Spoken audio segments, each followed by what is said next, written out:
ಈ ದಿನ ನಮ್ಮ ಶಾಲೆಯಲ್ಲಿ ಸಾಮಾಜಿಕ ಪರಿಶೋಧನೆ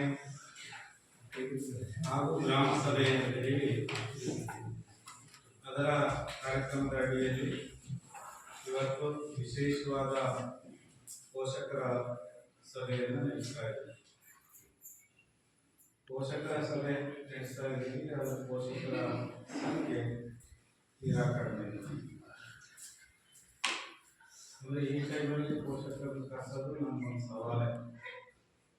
ಯಾಕೆಂತ ಹೇಳಿದರೆ ಕಾರಣ ಎಲ್ಲರಿಗೂ ಗೊತ್ತಿದೆ, ಇಲ್ಲಿ ಹೆಚ್ಚಾಗಿ ಹಳ್ಳಿ ಮತ್ತು ರೈತಾಪಿ ಜನರಿರೋದ್ರಿಂದ ಕೆಲಸಗಳು ಬಹಳ ಒತ್ತಡದಲ್ಲಿ ಅರ್ಥ ಆಗ್ತದೆ. ಮತ್ತು ಹೇಳಿದ್ದಾರೆ ಸಭೆ ಇದೆ ಅಂತೆಲ್ಲ ಬರಬೇಕು. ಹಾಗಾಗಿ ಪೋಷಕರ ಸಂಖ್ಯೆ ಕಡಿಮೆ ಇದೆ, ಆದರೂ ತೊಂದರೆ ಇಲ್ಲ. ನಾವು ಕಾರ್ಯಕ್ರಮವನ್ನು ಇವತ್ತು ಮಾಡಲೇಬೇಕಾಗಿದೆ. ಇದು ಇವತ್ತು ಒಂದನೇ ಕಾರ್ಯಕ್ರಮ ಅಲ್ಲ, ಇದು ನಿರಂತರವಾಗಿ 3 ದಿನದ ಕಾರ್ಯಕ್ರಮ. 20ನೇ ತಾರೀಕು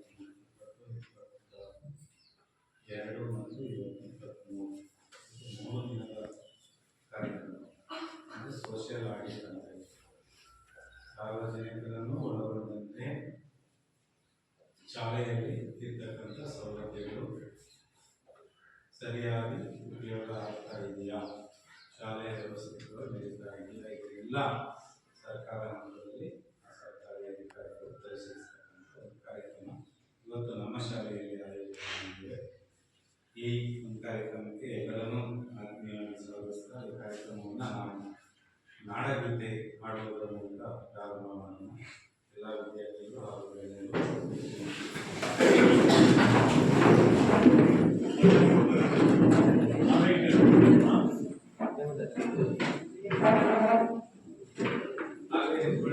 सावधान एक साथ नाटक शुरू कर।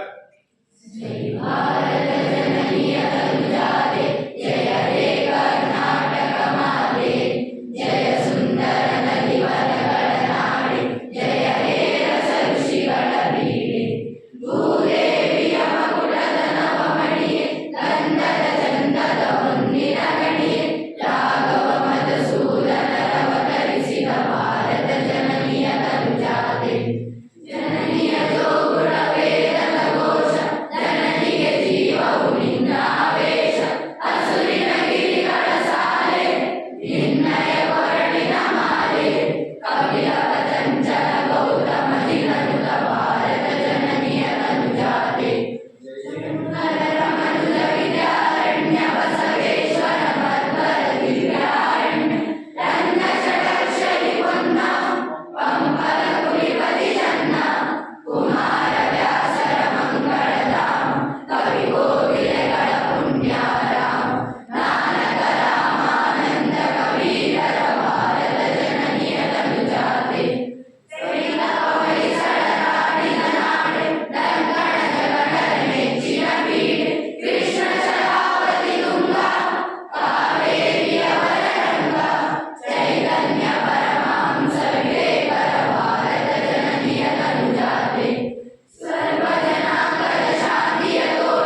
ಅಧ್ಯಕ್ಷತೆಯನ್ನು ವಹಿಸಬೇಕು ಅಂತ ಹೇಳಿ ನಮ್ಮ ಪೋಷಕರಾದ ಶ್ರೀಮತಿ ವಿದ್ಯಾ ಅವರನ್ನು ಕೇಳಿಕೊಂಡಾಗ ಅಧ್ಯಕ್ಷತೆಗೆ ಹೋಗಿ ಈ ಕಾರ್ಯಕ್ರಮದಲ್ಲಿ ಭಾಗಿಯಾಗಿದ್ದಾರೆ.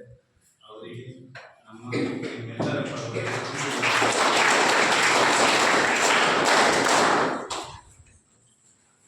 ಹಾಗೆಯೇ ಸಾಮಾಜಿಕ ಪರಿಶೋಧನೆ ತಾಲೂಕು ಕಾರ್ಯಕ್ರಮ ವ್ಯವಸ್ಥಾಪಕರು ತಾಲೂಕು ಪಂಚಾಯತ್ ಶ್ರೀಯುತ ನಾಗೇಶ್ ಸರ್ ಅವರು ಈ ಕಾರ್ಯಕ್ರಮದಲ್ಲಿ ಪ್ರಾಸ್ತಾವಿಕ ನುಡಿಯನ್ನು ಅವರಿಗೂ ಕೂಡ ನಮ್ಮ ಶಾಲೆಯ ಪರವಾಗಿ ಎಸ್ಡಿಎಂಸಿಯ ಪರವಾಗಿ ಹಾಗೂ ಪೋಷಕರ ಪರವಾಗಿ ಆತ್ಮೀಯವಾದ ಸ್ವಾಗತವನ್ನು.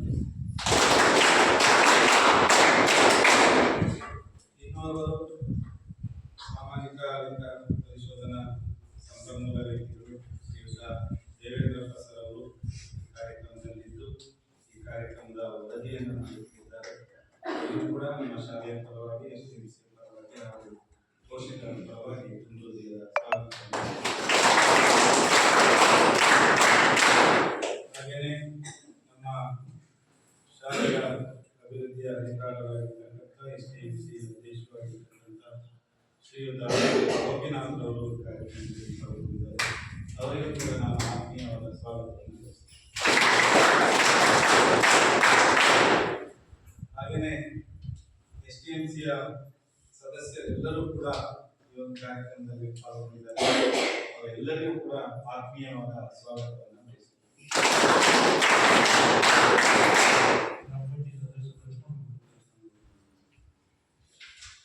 ಗ್ರಾಮ ಪಂಚಾಯಿತಿಯ ಸದಸ್ಯರಾಗಿರ್ತಕ್ಕಂಥ ಶ್ರೀಯುತ ಲಕ್ಷ್ಮಣ್ ಗೌಡರು ಈ ಕಾರ್ಯಕ್ರಮದಲ್ಲಿ ಉಪಸ್ಥಿತರಾಗಿದ್ದು ಈ ಕಾರ್ಯಕ್ರಮವನ್ನು ಹೇಳಿ ಅವರಲ್ಲಿ ಮನವಿ ಮಾಡಿದ್ದಾರೆ.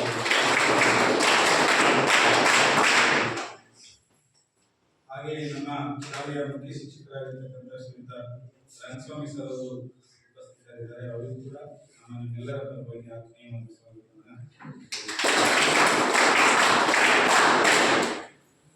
ಹಾಗೆಯೇ 8, 9, 10ನೇ ತರಗತಿಯಿಂದ ಪೋಷಕರು ಕೂಡ ಆಗಮಿಸಿದ್ದೀರಿ. ನಿಮಗೂ ಕೂಡ ಆತ್ಮೀಯವಾದ ಸ್ವಾಗತವನ್ನು ನಡೆಸ್ತೀವಿ. ಹಾಗೆಯೇ ನನ್ನ ವೃತ್ತಿ ಬಾಂಧವರು ಕೂಡ ಈ ಕಾರ್ಯಕ್ರಮದಲ್ಲಿ ಆಸಕ್ತಿದ್ದಾರೆ. ಅವರಿಗೂ ಕೂಡ ಆತ್ಮೀಯವಾದ ಸ್ವಾಗತವನ್ನು ನಡೆಸ್ತೀವಿ. ಕಾರ್ಯಕ್ರಮದ ಸಾಕ್ಷೀಕರಿಸಲು ನಮ್ಮ ಶಾಲೆಯ ವಿದ್ಯಾರ್ಥಿಗಳು ಉಪಸ್ಥಿತರಿದ್ದಾರೆ. ಅವರಿಗೂ ಕೂಡ ಈ ಕಾರ್ಯಕ್ರಮಕ್ಕೆ ಸ್ವಾಗತವನ್ನು. ಎಲ್ಲರಿಗೂ ಸ್ವಾಗತವನ್ನು ನಡೆಸ್ತಾ ಸ್ವಾಗತ ಭಾಷಣವನ್ನು ನಡೆಸ್ತಾ ಇದ್ದೇನೆ. ಜೈ.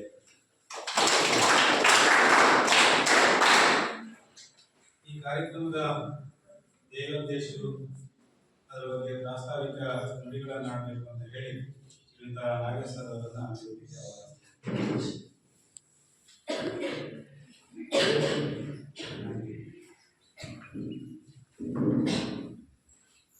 ನಮಸ್ಕಾರ.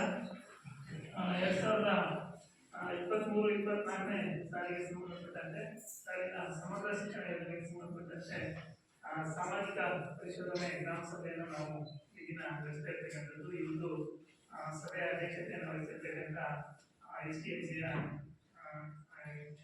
ಅಧ್ಯಕ್ಷತೆ ಪೋಷಕರ ಎಸ್ಡಿಎಂಸಿಯ ಅಧ್ಯಕ್ಷರೇ, ಗ್ರಾಮ ಪಂಚಾಯತಿಯ ಸದಸ್ಯರೇ, ಮುಖ್ಯ ಶಿಕ್ಷಕರೇ, ಎಲ್ಲ ಎಸ್ಡಿಎಂಸಿಯ ಸದಸ್ಯರು, ಎಲ್ಲ ಪೋಷಕರು ಹಾಗೂ ಮಕ್ಕಳೇ ಶಿಕ್ಷಕರೇ. ಸಾಮಾಜಿಕ ಪರಿಶೋಧನೆ ಅಂತಕ್ಕಂಥದ್ದು ಬಹುಶಃ ನೀವು ಶಾಲೆಗಳಲ್ಲಿ ಹೊಸದಾಗಿ ಕೇಳ್ತಾ ಇದ್ದೀರಾ. ಆದರೆ ಇದು ಗ್ರಾಮ ಪಂಚಾಯತಿಗಳಲ್ಲಿ ನಡೀತಕ್ಕಂಥ ಒಂದು ಕಾರ್ಯಕ್ರಮ ಆಗಿತ್ತು. 2010-11ರಿಂದ ಕೂಡ ನಾವು ಗ್ರಾಮ ಪಂಚಾಯತಿಗಳಲ್ಲಿ ಸಾಮಾಜಿಕ ಪರಿಶೋಧನೆ ಸಭೆಯನ್ನು ಬಂದಿರ್ತಕ್ಕಂಥದ್ದಿದೆ. ಆದರೆ ಕಳೆದ ಒಂದು 4-5 ವರ್ಷಗಳಿಂದ ಶಾಲೆಗಳಲ್ಲೂ ಕೂಡ ಸಾಮಾಜಿಕ ಪರಿಶೋಧನೆಯನ್ನ ಮಾಡಬೇಕು ಅಂತಕ್ಕಂಥ ಸರ್ಕಾರದ ಆದೇಶ ಇತ್ತು. ಹಾಗಾಗಿ ಏನು ಬಿಸಿಯೂಟ ಯೋಜನೆ ಏನಿದೆ ಅದಕ್ಕೆ ಸಂಬಂಧಪಟ್ಟಂತೆ ತಾಲೂಕಿನಲ್ಲಿ ಕೆಲವೊಂದೊಂದು ಶಾಲೆಗಳನ್ನು 2 ಅಥವಾ 3 ಶಾಲೆಗಳನ್ನು ಆಯ್ಕೆ ಮಾಡಿಕೊಂಡು ಸಾಮಾಜಿಕ ಪರಿಶೋಧನೆ ನಡೆಸಿಬಿಟ್ಟು ಈಗಾಗಲೇ ಸರ್ಕಾರಕ್ಕೆ ಒಂದು 5 ವರ್ಷಗಳಿಂದ ನಾವು ಕಳಿಸ್ತಾ ಬಂದಿದ್ದೀವಿ. ಹಾಗೆ ಕಳೆದ ಸಾಲಿನಿಂದ ಈ ಸಮಗ್ರ ಶಿಕ್ಷಣ ಯೋಜನೆ ಅಂತಕ್ಕಂಥದ್ದು ಏನಿದೆ ಅದನ್ನು ಕೂಡ ಸಾಮಾಜಿಕ ಪರಿಶೋಧನೆಗೆ ಒಳಪಡಿಸಬೇಕು ಅಂತಕ್ಕಂಥದ್ದು ನಮಗೆ ಸರ್ಕಾರದ ಆದೇಶ. ಆ ನಿಟ್ಟಿನಲ್ಲಿ ನಾವು ಕಳೆದ ಬಾರಿ ಒಂದು 20% ಶಾಲೆಗಳನ್ನ, ಒಂದು ಗ್ರಾಮ ಪಂಚಾಯತಿ 2 ಶಾಲೆಗಳನ್ನ ಆಯ್ಕೆ ಮಾಡಿಕೊಂಡು ಸಾಮಾಜಿಕ ಪರಿಶೋಧನೆ ನಡೆಸಿಬಿಟ್ಟು ಸ್ಥಳೀಯ ಸರ್ಕಾರಕ್ಕೆ ವರದಿಯನ್ನ ಸಲ್ಲಿಸಿದ್ದೀವಿ. ಹಾಗೆ ಈ ಸಾರಿಗೂ ಕೂಡ ಒಂದು 20% ಶಾಲೆಗಳನ್ನ ಈ ತಾಲೂಕಿನಲ್ಲಿ ಆಯ್ಕೆ ಮಾಡ್ಕೊಂಡಿರ್ತಕ್ಕಂಥದ್ದು. ಇಲ್ಲಿ ಕೂಡ 2 ಶಾಲೆಗಳನ್ನು ಈ ಗ್ರಾಮ ಪಂಚಾಯತಿಯಲ್ಲಿ ನಾವು ಆಯ್ಕೆ ಮಾಡ್ಕೊಂಡಿದ್ದೀವಿ. ಹೀಗಾಗಿ ಸುತ್ತ ಸ್ಕೂಲ್ ಮುಗಿಸಿದ್ದು 2ನೇ ಸ್ಕೂಲ್ ಮಾಡ್ತಾ ಇರ್ತಕ್ಕಂಥದ್ದು. ಒಟ್ಟಾರೆಯಾಗಿ ಸಾಮಾಜಿಕ ಪರಿಶೋಧನೆ ನಡೆಸತಕ್ಕಂಥ ಪ್ರಮುಖ ಉದ್ದೇಶ ಏನು ಅಂತಂದ್ರೆ, ಸರ್ಕಾರ ಯಾವುದೇ ಒಂದು ಯೋಜನೆಯನ್ನು ಜಾರಿಗೆ ತಂದಾಗ ಅದೇನು ಉದ್ದೇಶವನ್ನು ಇಟ್ಕೊಂಡು ಸರ್ಕಾರ ಯೋಜನೆಯನ್ನು ಜಾರಿಗೆ ತಂದಿರುತ್ತೆ, ಆ ಉದ್ದೇಶ ತಳಮಟ್ಟದಲ್ಲಿ ಹೇಗೆ ಈಡೇರುತ್ತಿದೆ ಅಂತಕ್ಕಂಥದ್ದನ್ನ ವಾಸ್ತವಾಂಶವನ್ನು ನಾವು ಸರ್ಕಾರದ ಗಮನಕ್ಕೆ ತರ್ತಕ್ಕಂಥದ್ದೇ ಒಂದು ಸಾಮಾಜಿಕ ಪರಿಶೋಧನೆ ನಡೆಸತಕ್ಕಂಥ ಪ್ರಮುಖ ಉದ್ದೇಶ ಆಗಿರ್ತಕ್ಕಂಥದ್ದು.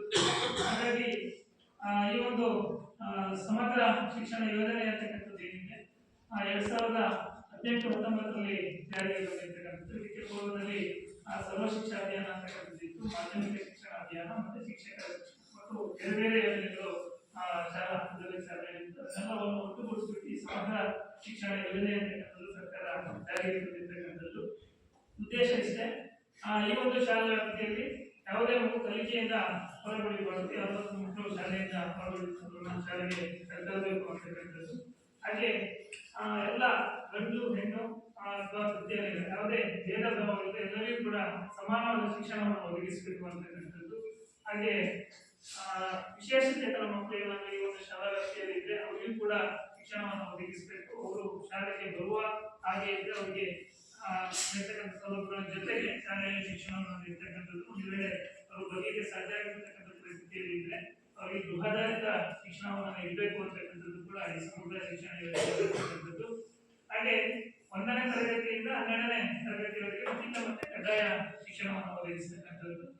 ಹಾಗೆ ಶಿಕ್ಷಕರಿಗೆ ಕೂಡ ಕಾಲಕಾಲಕ್ಕೆ ತರಬೇತಿಯನ್ನು ನೀಡೋದ್ರ ಮುಖಾಂತರ ಅವರ ಕಾರ್ಯಕ್ಷಮತೆಯನ್ನು ಅಭಿವೃದ್ಧಿಪಡಿಸತಕ್ಕಂಥದ್ದು ಕೂಡ ಈ ಒಂದು ಯೋಜನೆಯಲ್ಲಿ ಇರತಕ್ಕಂಥದ್ದು. ಒಟ್ಟಾರೆಯಾಗಿ 2030 ಶಿಕ್ಷಣದಲ್ಲಿ ಹೆಚ್ಚಿನ ಬದಲಾವಣೆಯನ್ನು ತಂದು ಶಿಕ್ಷಣ ಮಟ್ಟದಲ್ಲಿ ಸುಧಾರಣೆಯನ್ನು ತರಬೇಕು ಅಂತಕ್ಕಂಥ ದೃಷ್ಟಿಯನ್ನು ಇಟ್ಟುಕೊಂಡು ಈ ಸಮಗ್ರ ಶಿಕ್ಷಣ ಯೋಜನೆಯನ್ನ ಜಾರಿಗೆ ತಂದಿರ್ತಕ್ಕಂಥದ್ದು. ಈ ಜಾರಿಗೆ ತಂದಿರ್ತಕ್ಕಂಥ ಸಮಗ್ರ ಶಿಕ್ಷಣ ಯೋಜನೆ ಜಾರಿಗೆ ತರಬೇಕಾದ್ರೆ ಏನೆಲ್ಲ ಉದ್ದೇಶಗಳನ್ನು ಇಟ್ಕೊಂಡಿದೆ, ಆ ಉದ್ದೇಶಗಳು ಈ ಶಾಲಾ ಹಂತದಲ್ಲಿ ಹೇಗೆ ಈಡೇರಿಕೆ ಆಗಿದೆ ಅಂತಕ್ಕಂಥದ್ದನ್ನು ನಾವು ಪರಿಶೀಲನೆ ಮಾಡಬೇಕಾಗುತ್ತೆ. ಅದನ್ನ ಸಾಮಾಜಿಕ ಪರಿಶೋಧನೆಯಲ್ಲಿ 134 ಅಂಶಗಳ ಕುರಿತಂತೆ ಸರ್ಕಾರದಿಂದ ವರದಿಯನ್ನು ಕೇಳಿರ್ತಕ್ಕಂಥದ್ದು. ಅದಕ್ಕೆ ಸಂಬಂಧಪಟ್ಟಂತೆ ನಾವು ಈಗಾಗಲೇ 2-3 ದಿನಗಳಿಂದ ಇಲ್ಲಿ ಪರಿಶೀಲನೆ ಮಾಡಿದ್ವಿ. ಇದಕ್ಕೆ ಸಂಬಂಧಿಸಿದಂತೆ ನಾವು ಮಕ್ಕಳೊಂದಿಗೆ ಮಕ್ಕಳೊಂದಿಗೆ ಸಂದರ್ಶನವನ್ನು ಮಾಡಿಬಿಟ್ಟು ಅವರ ಅಭಿಪ್ರಾಯಗಳನ್ನ ತೆಗೆದುಕೊಳ್ತಕ್ಕಂಥದ್ದಿದೆ. ಹಾಗೆ ಪೋಷಕರೊಂದಿಗೆ ಚರ್ಚೆಯನ್ನು ಮಾಡ್ತಕ್ಕಂಥದ್ದು, ವಿಷಯಗಳೊಂದಿಗೆ ಚರ್ಚೆಯನ್ನು ಮಾಡ್ತಕ್ಕಂಥದ್ದು, ಹಾಗೆ ಈಗಿನ ಶಿಕ್ಷಕರೊಂದಿಗೆ ಚರ್ಚೆ ಮಾಡ್ತಕ್ಕಂಥದ್ದಿದೆ. ಹಾಗೆ ಈ ಶಾಲಾ ಭೌತಿಕ ಪರಿಸ್ಥಿತಿಯನ್ನು ನೋಡ್ತಕ್ಕಂಥದ್ದು, ಈಗಿನ ಶೌಚಾಲಯ ಇರ್ಬೋದು, ಗ್ರಂಥಾಲಯದ ವ್ಯವಸ್ಥೆ ಇರ್ಬೋದು, ಕೊಠಡಿಗಳ ವ್ಯವಸ್ಥೆ ಇರ್ಬೋದು, ನೀರಿನ ವ್ಯವಸ್ಥೆ ಇರ್ಬೋದು, ಇವೆಲ್ಲವೂ ಕೂಡ ಹೇಗಿದೆ ಅಂತಕ್ಕಂಥದ್ದನ್ನ ಪರಿಶೀಲನೆ ಮಾಡ್ತಕ್ಕಂಥದ್ದು. ಹಾಗೆ ಶಿಕ್ಷಕರಿಗೆ ಸಂಬಂಧಪಟ್ಟಂತೆ ಶಿಕ್ಷಕರ ಕಾರ್ಯನಿರ್ವಹಣೆಯ ಬಗ್ಗೆ ಕೂಡ ಇದರಲ್ಲಿ ಕೆಲವೊಂದು ಅಂಶಗಳನ್ನ ಸೇರಿಸಿದ್ರೆ, ಹಾಗೆ ಮಕ್ಕಳಿಗೆ ಸಂಬಂಧಪಟ್ಟಂತೆ ಕೆಲವೊಂದು ಸೂಕ್ಷ್ಮ ವಿಚಾರಗಳನ್ನು ಕೂಡ ಈ ಒಂದು ಸಾಮಾಜಿಕ ಪರಿಸ್ಥಿತಿಯನ್ನು ಒಳಪಡಿಸಬೇಕಾಗುತ್ತೆ. ಹಾಗಾಗಿ ಈ ಎಲ್ಲ ಅಂಶಗಳ ಕುರಿತಂತೆ ನಾವು ಈಗಾಗಲೇ ಪರಿಶೀಲನೆ ನಡೆಸಿದ್ದೀವಿ. ಇದು ಸಾಮಾಜಿಕ ಪರಿಶೋಧನೆ ಆಗಿರೋದ್ರಿಂದ ನೀವು ಬೇರೆಲ್ಲ ಆಡಿಟ್ಗಳನ್ನು ನೀವು ಗಮನಿಸಿರ್ಬೋದು. ನಾವು ಏನು ದಾಖಲಾತಿಗಳನ್ನ ಪರಿಶೀಲನೆ ಮಾಡ್ತೀವಿ, ವರದಿಯನ್ನ ನೇರವಾಗಿ ಕೊಡ್ತೀವಿ. ಅಂದ್ರೆ ಸಾಮಾಜಿಕ ಪರಿಶೋಧನೆಯಲ್ಲಿ ಆ ತರ ಇರೋದಿಲ್ಲ. ನಾವು ಏನು ಪರಿಶೀಲನೆ ಮಾಡಿದ್ರು ಕೂಡ ವರದಿಯನ್ನು ರೆಡಿ ಮಾಡಿಬಿಟ್ಟು ಗ್ರಾಮ ಸಭೆ ಮುಂದೆ ಎಲ್ಲವನ್ನು ಹೇಳ್ತಕ್ಕಂಥದ್ದು, ಎಲ್ಲವನ್ನು ಹೇಳಿ ಚರ್ಚೆಯನ್ನ ಮಾಡಿಬಿಟ್ಟು ನಾವು ಸರ್ಕಾರಕ್ಕೆ ವರದಿಯನ್ನ ಸಲ್ಲಿಸಬೇಕಾಗಿರುತ್ತೆ. ಹಾಗಾಗಿ ಏನೆಲ್ಲ ಗಮನಿಸಿ ಉತ್ತಮ ಅಂಶಗಳಿರ್ಬೋದು, ಸ್ವಲ್ಪ ಲೋಪದೋಷಗಳಿರ್ಬೋದು, ಎಲ್ಲವನ್ನು ಕೂಡ ಸಭೆಯ ಮುಂದೆ ತಿಳಿಸಿ ಸಾರ್ವಜನಿಕರೊಂದಿಗೆ ಚರ್ಚೆಯನ್ನು ಮಾಡಿ ನಾವು ಒಟ್ಟಾರೆಯಾಗಿ ಪಾರದರ್ಶಕವಾದಂತಹ ವರದಿಯನ್ನು ನಾವು ಸರ್ಕಾರಕ್ಕೆ ಸಲ್ಲಿಸಬೇಕಾಗಿದೆ. ಹಾಗಾಗಿ ಈ ಎಲ್ಲ ಅಂಶಗಳನ್ನು ತಮ್ಮ ಮುಂದೆ ನಾವು ಇಡ್ತೀವಿ. ತಾವುಗಳು ಎಲ್ಲ ವಿಷಯಗಳ ಬಗ್ಗೆ ಮುಕ್ತವಾಗಿ ಚರ್ಚೆ ಮಾಡಲಿಕ್ಕೆ ಅವಕಾಶ ಇದೆ. ನಾವು ಅಭಿಪ್ರಾಯವನ್ನು ಕೂಡ ತಿಳಿಸಬಹುದು. ಒಟ್ಟಾರೆಯಾಗಿ ಸಾಮಾಜಿಕ ಪರಿಶೋಧನೆ ನಡೆಸತಕ್ಕಂಥ ಉದ್ದೇಶ ಅಂತಂದ್ರೆ ಇಲ್ಲಿ ಹೆಚ್ಚಿನ ಫೈನಾನ್ಷಿಯಲ್ ಏನು ಬರಲ್ಲ. ಅಂದ್ರೆ ಬೇರೆ ಬೇರೆ ಇಲಾಖೆಗಳಲ್ಲ, ಅಂದ್ರೆ ಬೇರೆ ಬೇರೆ ಫೈನಾನ್ಷಿಯಲ್ ದುರುಪಯೋಗಗಳು, ಇತರ ಪ್ರಕರಣಗಳು ಹೆಚ್ಚಾಗಿ ಮಾಡ್ತಕ್ಕಂಥದ್ದನ್ನು ಕೂಡ ನಾವು ಈ ಸಾಮಾಜಿಕ ಪರಿಸರದಲ್ಲಿ ಒಳಪಡಿಸಬೇಕಾಗುತ್ತೆ. ಅಲ್ಲಿ ಯಾವುದೇ ಒಂದು ಅಂಶವನ್ನ ಸಮಾಜದ ಮುಂದೆ ತಂದಾಗ ಅಲ್ಲಿ ಹೆಚ್ಚಿನ ಪಠ್ಯ ನ್ಯೂನತೆಗಳು ಮರುಕಳಿಸಲಾಗುವ ಉದ್ದೇಶಕ್ಕೋಸ್ಕರ ನಾವು ಈ ಸಾಮಾಜಿಕ ಪರಿಸರದ ಎಲ್ಲಾ ಯೋಜನೆಗಳನ್ನು ಕೂಡ ತಂದಿರ್ತಕ್ಕಂಥ ಶಾಲೆಗಳಲ್ಲಿ ಶಾಲೆಗೆ ಸಂಬಂಧಪಟ್ಟಂತೆ ಎಲ್ಲ ಅಂಶಗಳನ್ನ ಮುಂದೆ ತಿಳಿಸ್ತೀವಿ. ಪೋಷಕರು ಬಂದಿರ್ತಕ್ಕಂಥ ಪೋಷಕರು ಚರ್ಚೆಯನ್ನು ಮಾಡಿ ಹಾಗೆ ಮಕ್ಕಳು ಕೂಡ ಮುಕ್ತವಾಗಿ ಚರ್ಚೆಯಲ್ಲಿ ಭಾಗವಹಿಸಿ ಅಂತ ಹೇಳ್ತಾ ನನಗೆ ಪ್ರಾಥಮಿಕವಾಗಿ ಮಾತಾಡಿದ ಅವಕಾಶ ನಮ್ಮೆಲ್ಲರೂ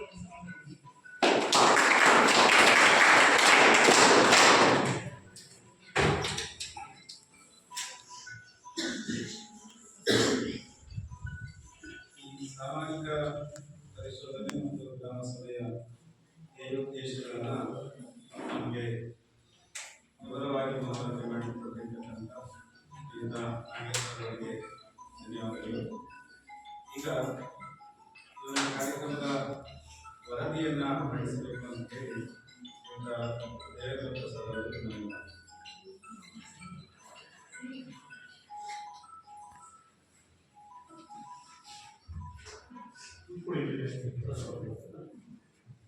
ನಾನು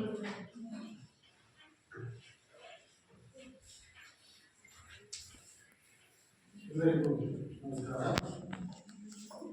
ಈ ಒಂದು ಸಾಮಾಜಿಕ ಪರಿಶೋಧನೆಯ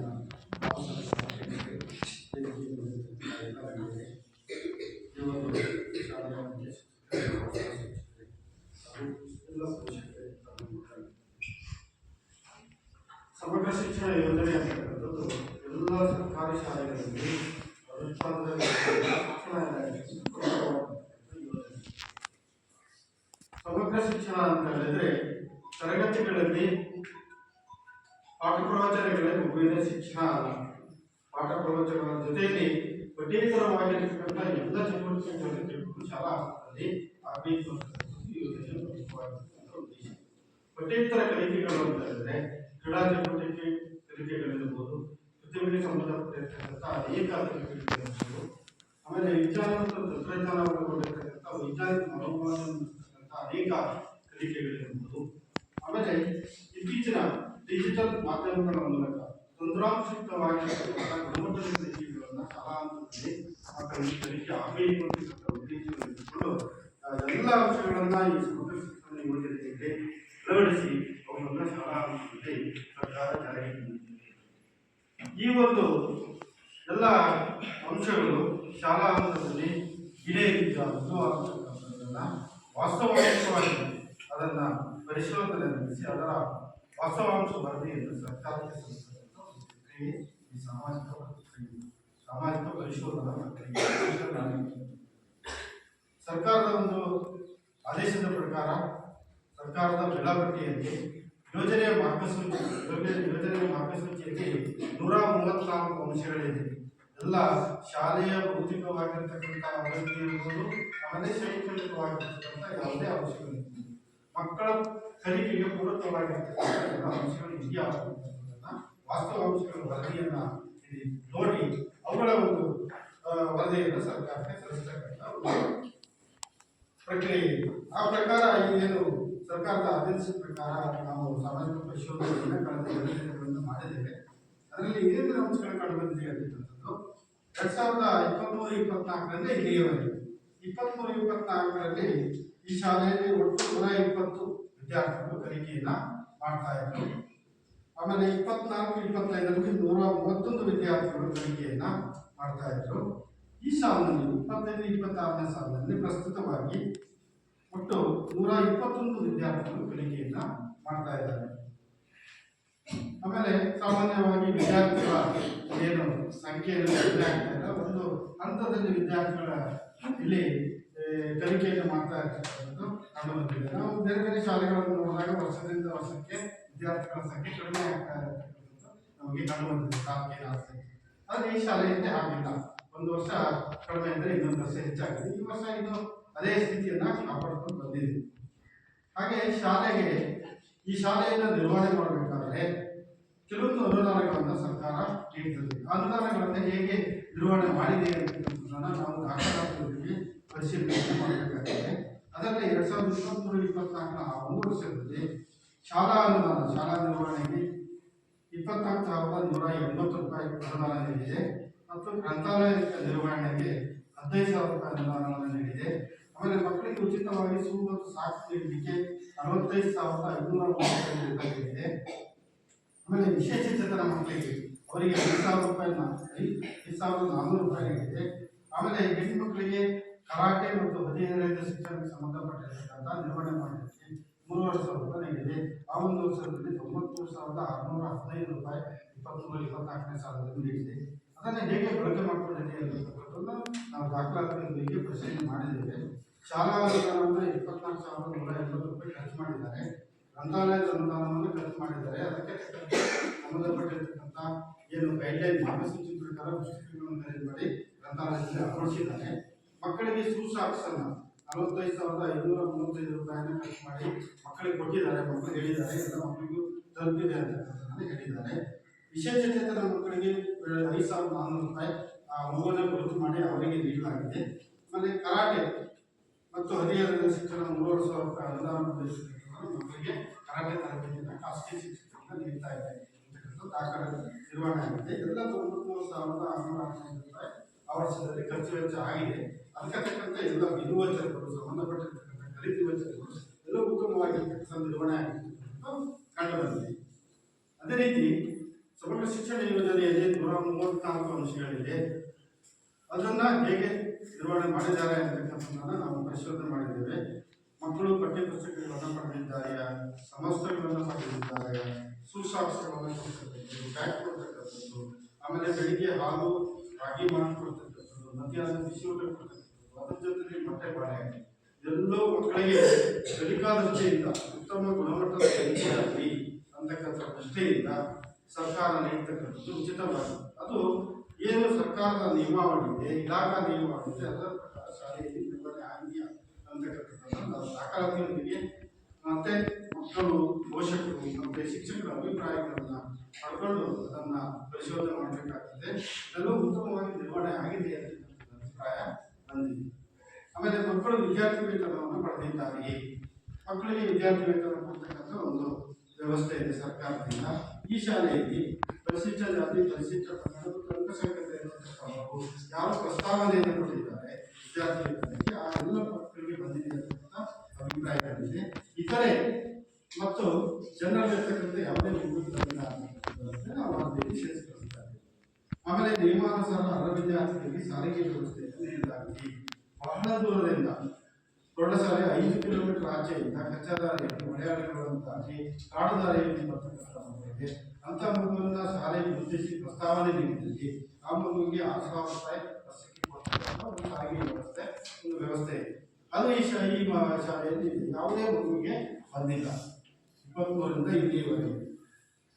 ಆಮೇಲೆ ಸಾಕಷ್ಟು ಶಿಕ್ಷಕರು ಪ್ರೌಢಶಾಲೆಯಲ್ಲಿ ಇದ್ದಾರೆ ಅಂತಕ್ಕಂಥದ್ದನ್ನು ನಾವು ಶಿಕ್ಷಕರ ಇದ್ದಾರೆ. ಇಲ್ಲಿ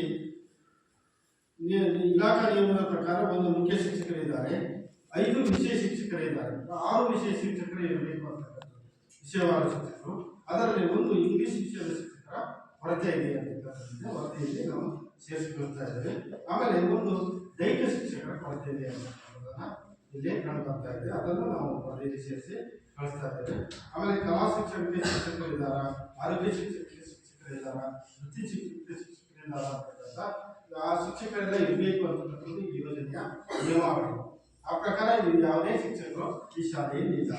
ಆಮೇಲೆ ಒಂದು ಶಾಲೆ ಅಂದರೆ ಪೂರ್ಣಾವಧಿಯ ಮುಖ್ಯ ಶಿಕ್ಷಕರ ಹೊಂದಿರಬೇಕು ಅಂತಕ್ಕಂಥ ನಿಯಮ ಇದೆ. ಇಲ್ಲಿ ಪೂರ್ಣಾವಧಿಯ ಮುಖ್ಯ ಶಿಕ್ಷಕರು ಇದ್ದಾರೆ. ಒಂದು ಶಾಲೆ ಅಂತಂದರೆ ಒಂದು ಶೈಕ್ಷಣಿಕ ವರ್ಷದಲ್ಲಿ ಒಂದು ಪ್ರೌಢಶಾಲೆ 249 ದಿನಗಳ ಕೆಲಸವನ್ನು ನಿರ್ವಹಣೆ ಮಾಡಬೇಕು ಅಂತಕ್ಕಂಥ ನಿಯಮಾವಳಿ ಇದೆ. ಈ ಶಾಲೆ ಎಷ್ಟು ದಿನ ಮಾಡಿದೆ ಅಂತಕ್ಕಂಥದ್ದನ್ನು ದಾಖಲಾತಿಯೊಂದಿಗೆ ಪರಿಶೀಲನೆ ಮಾಡಿದ್ದೇವೆ. ಇಲ್ಲಿ 242 ದಿನಗಳನ್ನು ಒಂದು ಕೆಲಸ ನಿರ್ವಹಣೆ ಮಾಡಿದೆ. ಅದರಲ್ಲಿ ಸ್ಥಳೀಯ 4 ರಜೆಗಳಿಗೆ 3 ಮಳೆ ರಜೆಗಳನ್ನು ನೀಡಲಾಗಿದೆ. ಒಟ್ಟು 249 ದಿನಗಳು ನಿರ್ವಹಣೆ ಆಗಿರ್ತಕ್ಕಂಥದ್ದು ಕಂಡುಬಂದಿದೆ. ಸದರಿ ಶಾಲೆಯ ಹಿಂದಿನ ಮಾಹಿತಿಗಳು ವಿದ್ಯಾರ್ಥಿಗಳ ಹಾಜರಾತಿ ಸರಾಸರಿ 80% ಮತ್ತು ಅದಕ್ಕಿಂತ ಹೆಚ್ಚಿಗೆ ಇರತಕ್ಕಂಥದ್ದು. ಈ ಸಾಲಿನಲ್ಲಿ 3ರಿಂದ ಇಲ್ಲಿಯವರೆಗೆ ಮಕ್ಕಳು ಗುಣಮಟ್ಟದ ಕಲಿಕೆಯಲ್ಲಿ ಪಾಲ್ಗೊಳ್ಳಬೇಕಾದ ಮಕ್ಕಳ ಹಾಜರಾತಿ ಅತ್ಯಂತ ಪ್ರಮುಖವಾಗಿರ್ತಕ್ಕಂಥದ್ದು. ಹಾಗಾಗಿ ಮಕ್ಕಳ ಹಾಜರಾತಿ ಹೇಗಿದೆ ಅಂತಕ್ಕಂಥದ್ದನ್ನ ನಾವು ನೋಡಬೇಕಾಗ್ತದೆ. ಎಲ್ಲ ಮಕ್ಕಳ ಹಾಜರಾತಿ ಶೇಕಡ 80ಕ್ಕಿಂತ ಹೆಚ್ಚಿರತಕ್ಕಂಥದ್ದು ಇಲ್ಲಿ ಕಂಡು ಬಂದಿದೆ. ಆಮೇಲೆ ಶಾಲೆಗೆ ಬರುವ ಮಾರ್ಗವು ಸುರಕ್ಷಿತವಾಗಿದೆ, ಮಕ್ಕಳ ಶಾಲೆಗೆ ಬರ್ತಕ್ಕಂಥ ಮಾರ್ಗ ಸುರಕ್ಷಿತವಾಗಿದೆ ಅಂತಕ್ಕಂಥದ್ದನ್ನ ಅಭಿಪ್ರಾಯವನ್ನು ಸಂಗ್ರಹಣೆ ಮಾಡಬೇಕು.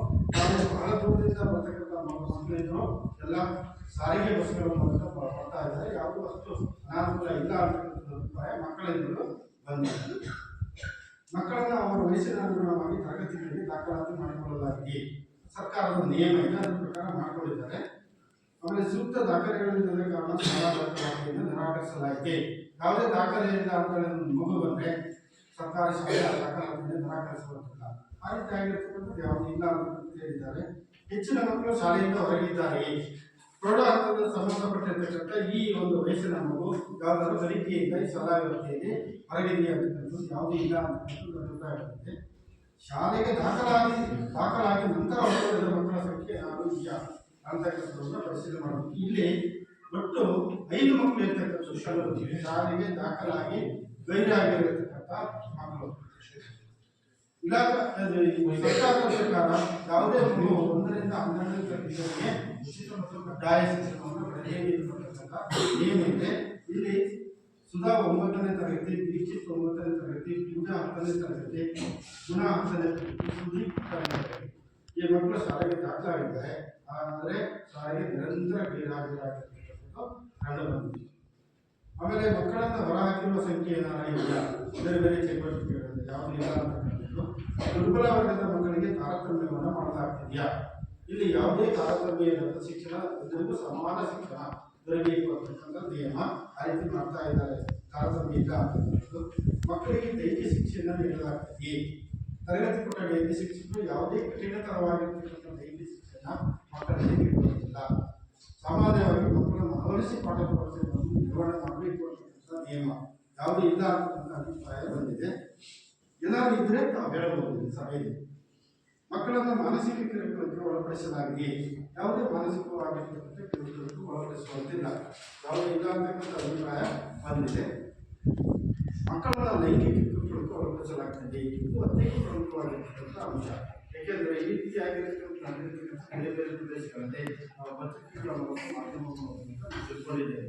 ಇದರಿಂದ ಏನಾಗ್ತದೆ, ಮಕ್ಕಳ ಕಲಿಕೆ ಮೇಲೆ ಪರಿಣಾಮ ಬೀರುತ್ತದೆ, ಮಕ್ಕಳು ಶಿಕ್ಷಣದಿಂದ ವಂಚಿತರಾಗ್ತಕ್ಕಂಥ ಸಂದರ್ಭಗಳು ಬರ್ತವೆ. ಹಾಗಾಗಿ ಈ ರೀತಿಯಾಗಿರ್ತಕ್ಕಂಥದ್ದು ಏನಾದರೂ ನಿಮ್ಮ ಶಾಲೆಯಲ್ಲಿ ಏನಾದರೂ ನಡೆದಿದೆಯಾ ಅಭಿಪ್ರಾಯವನ್ನು ನಾವು ಎಲ್ಲರಿಂದ ಸಂಗ್ರಹಣೆ ಮಾಡಿದ್ವಿ. ಇಲ್ಲ ಅಂತಕ್ಕಂಥ ಅಭಿಪ್ರಾಯ ಬಂದಿದೆ. ಎಲ್ಲ ಅಪೇಕ್ಷಣೀಯ ಮಕ್ಕಳಿಗೆ ವರ್ಗಾವಣೆ ಪ್ರಮಾಣ ಪತ್ರಗಳನ್ನು ನೀಡಲಾಗ್ತಿದೆ ಅಂತಕ್ಕಂಥದ್ದನ್ನ ವಿಶೇಷ ಅಗತ್ಯಗಳ ಮಕ್ಕಳನ್ನು ಗುರುತಿಸಿ ಮೌಲ್ಯಾಂಕನ ಮಾಡಲಾಗಿದೆ. ಈ ಯೋಜನೆಯ ಪ್ರಮುಖ ಉದ್ದೇಶ ವಿಶೇಷ ಅಗತ್ಯಗಳ ಮಕ್ಕಳನ್ನು ಗುರುತು ಮಾಡಬೇಕು ಅಂತಕ್ಕಂಥದ್ದು. ಅದರಲ್ಲಿ ರಾಕೇಶ್ ಅಂತಕ್ಕಂಥದ್ದು 8ನೇ ತರಗತಿ ಒಂದು ಮಗು ಶಾಲೆಗೆ ದಾಖಲಾಗಿದೆ, ಇದು 8ನೇ ತರಗತಿಗೆ. ಆದರೆ ಗೃಹಾಧಾರಿತ ಮಗು, ಅಲ್ಲೇ ಮನೆಯಲ್ಲೇ ಅದಕ್ಕೆ ಶಿಕ್ಷಣವನ್ನು ನೀಡತಕ್ಕಂಥ ವ್ಯವಸ್ಥೆ ಸರ್ಕಾರದಿಂದ ಇದೆ. ವಿಶೇಷ ಶಿಕ್ಷಕರನ್ನು ನೇಮಕ ಮಾಡ್ತಾರೆ, ಅವ್ರು ಬಂದು ಅಲ್ಲಿ ಶಿಕ್ಷಣ ನೀಡತಕ್ಕಂಥದ್ದು ಆಗ್ತಾ ಇದೆ ಅಭಿಪ್ರಾಯವನ್ನು ಹೇಳ್ತಾ ಇದ್ದೀನಿ. ಈ ಮಗುವಿಗೆ ವಿಶೇಷ ಸಾಧನ ಸಲಕರಣೆಗಳು ಶಾಲೆಯಿಂದ ದೊರೆತಿಲ್ಲ ಇಲ್ಲಿ. ಆಮೇಲೆ ಗೃಹಧಾರಿತ ಶಿಕ್ಷಣವನ್ನು ನೀಡಲಾಗ್ತಿದೆ ಅಂತಕ್ಕಂಥ ಅಭಿಪ್ರಾಯವನ್ನು ಹೇಳಿದ್ದಾರೆ.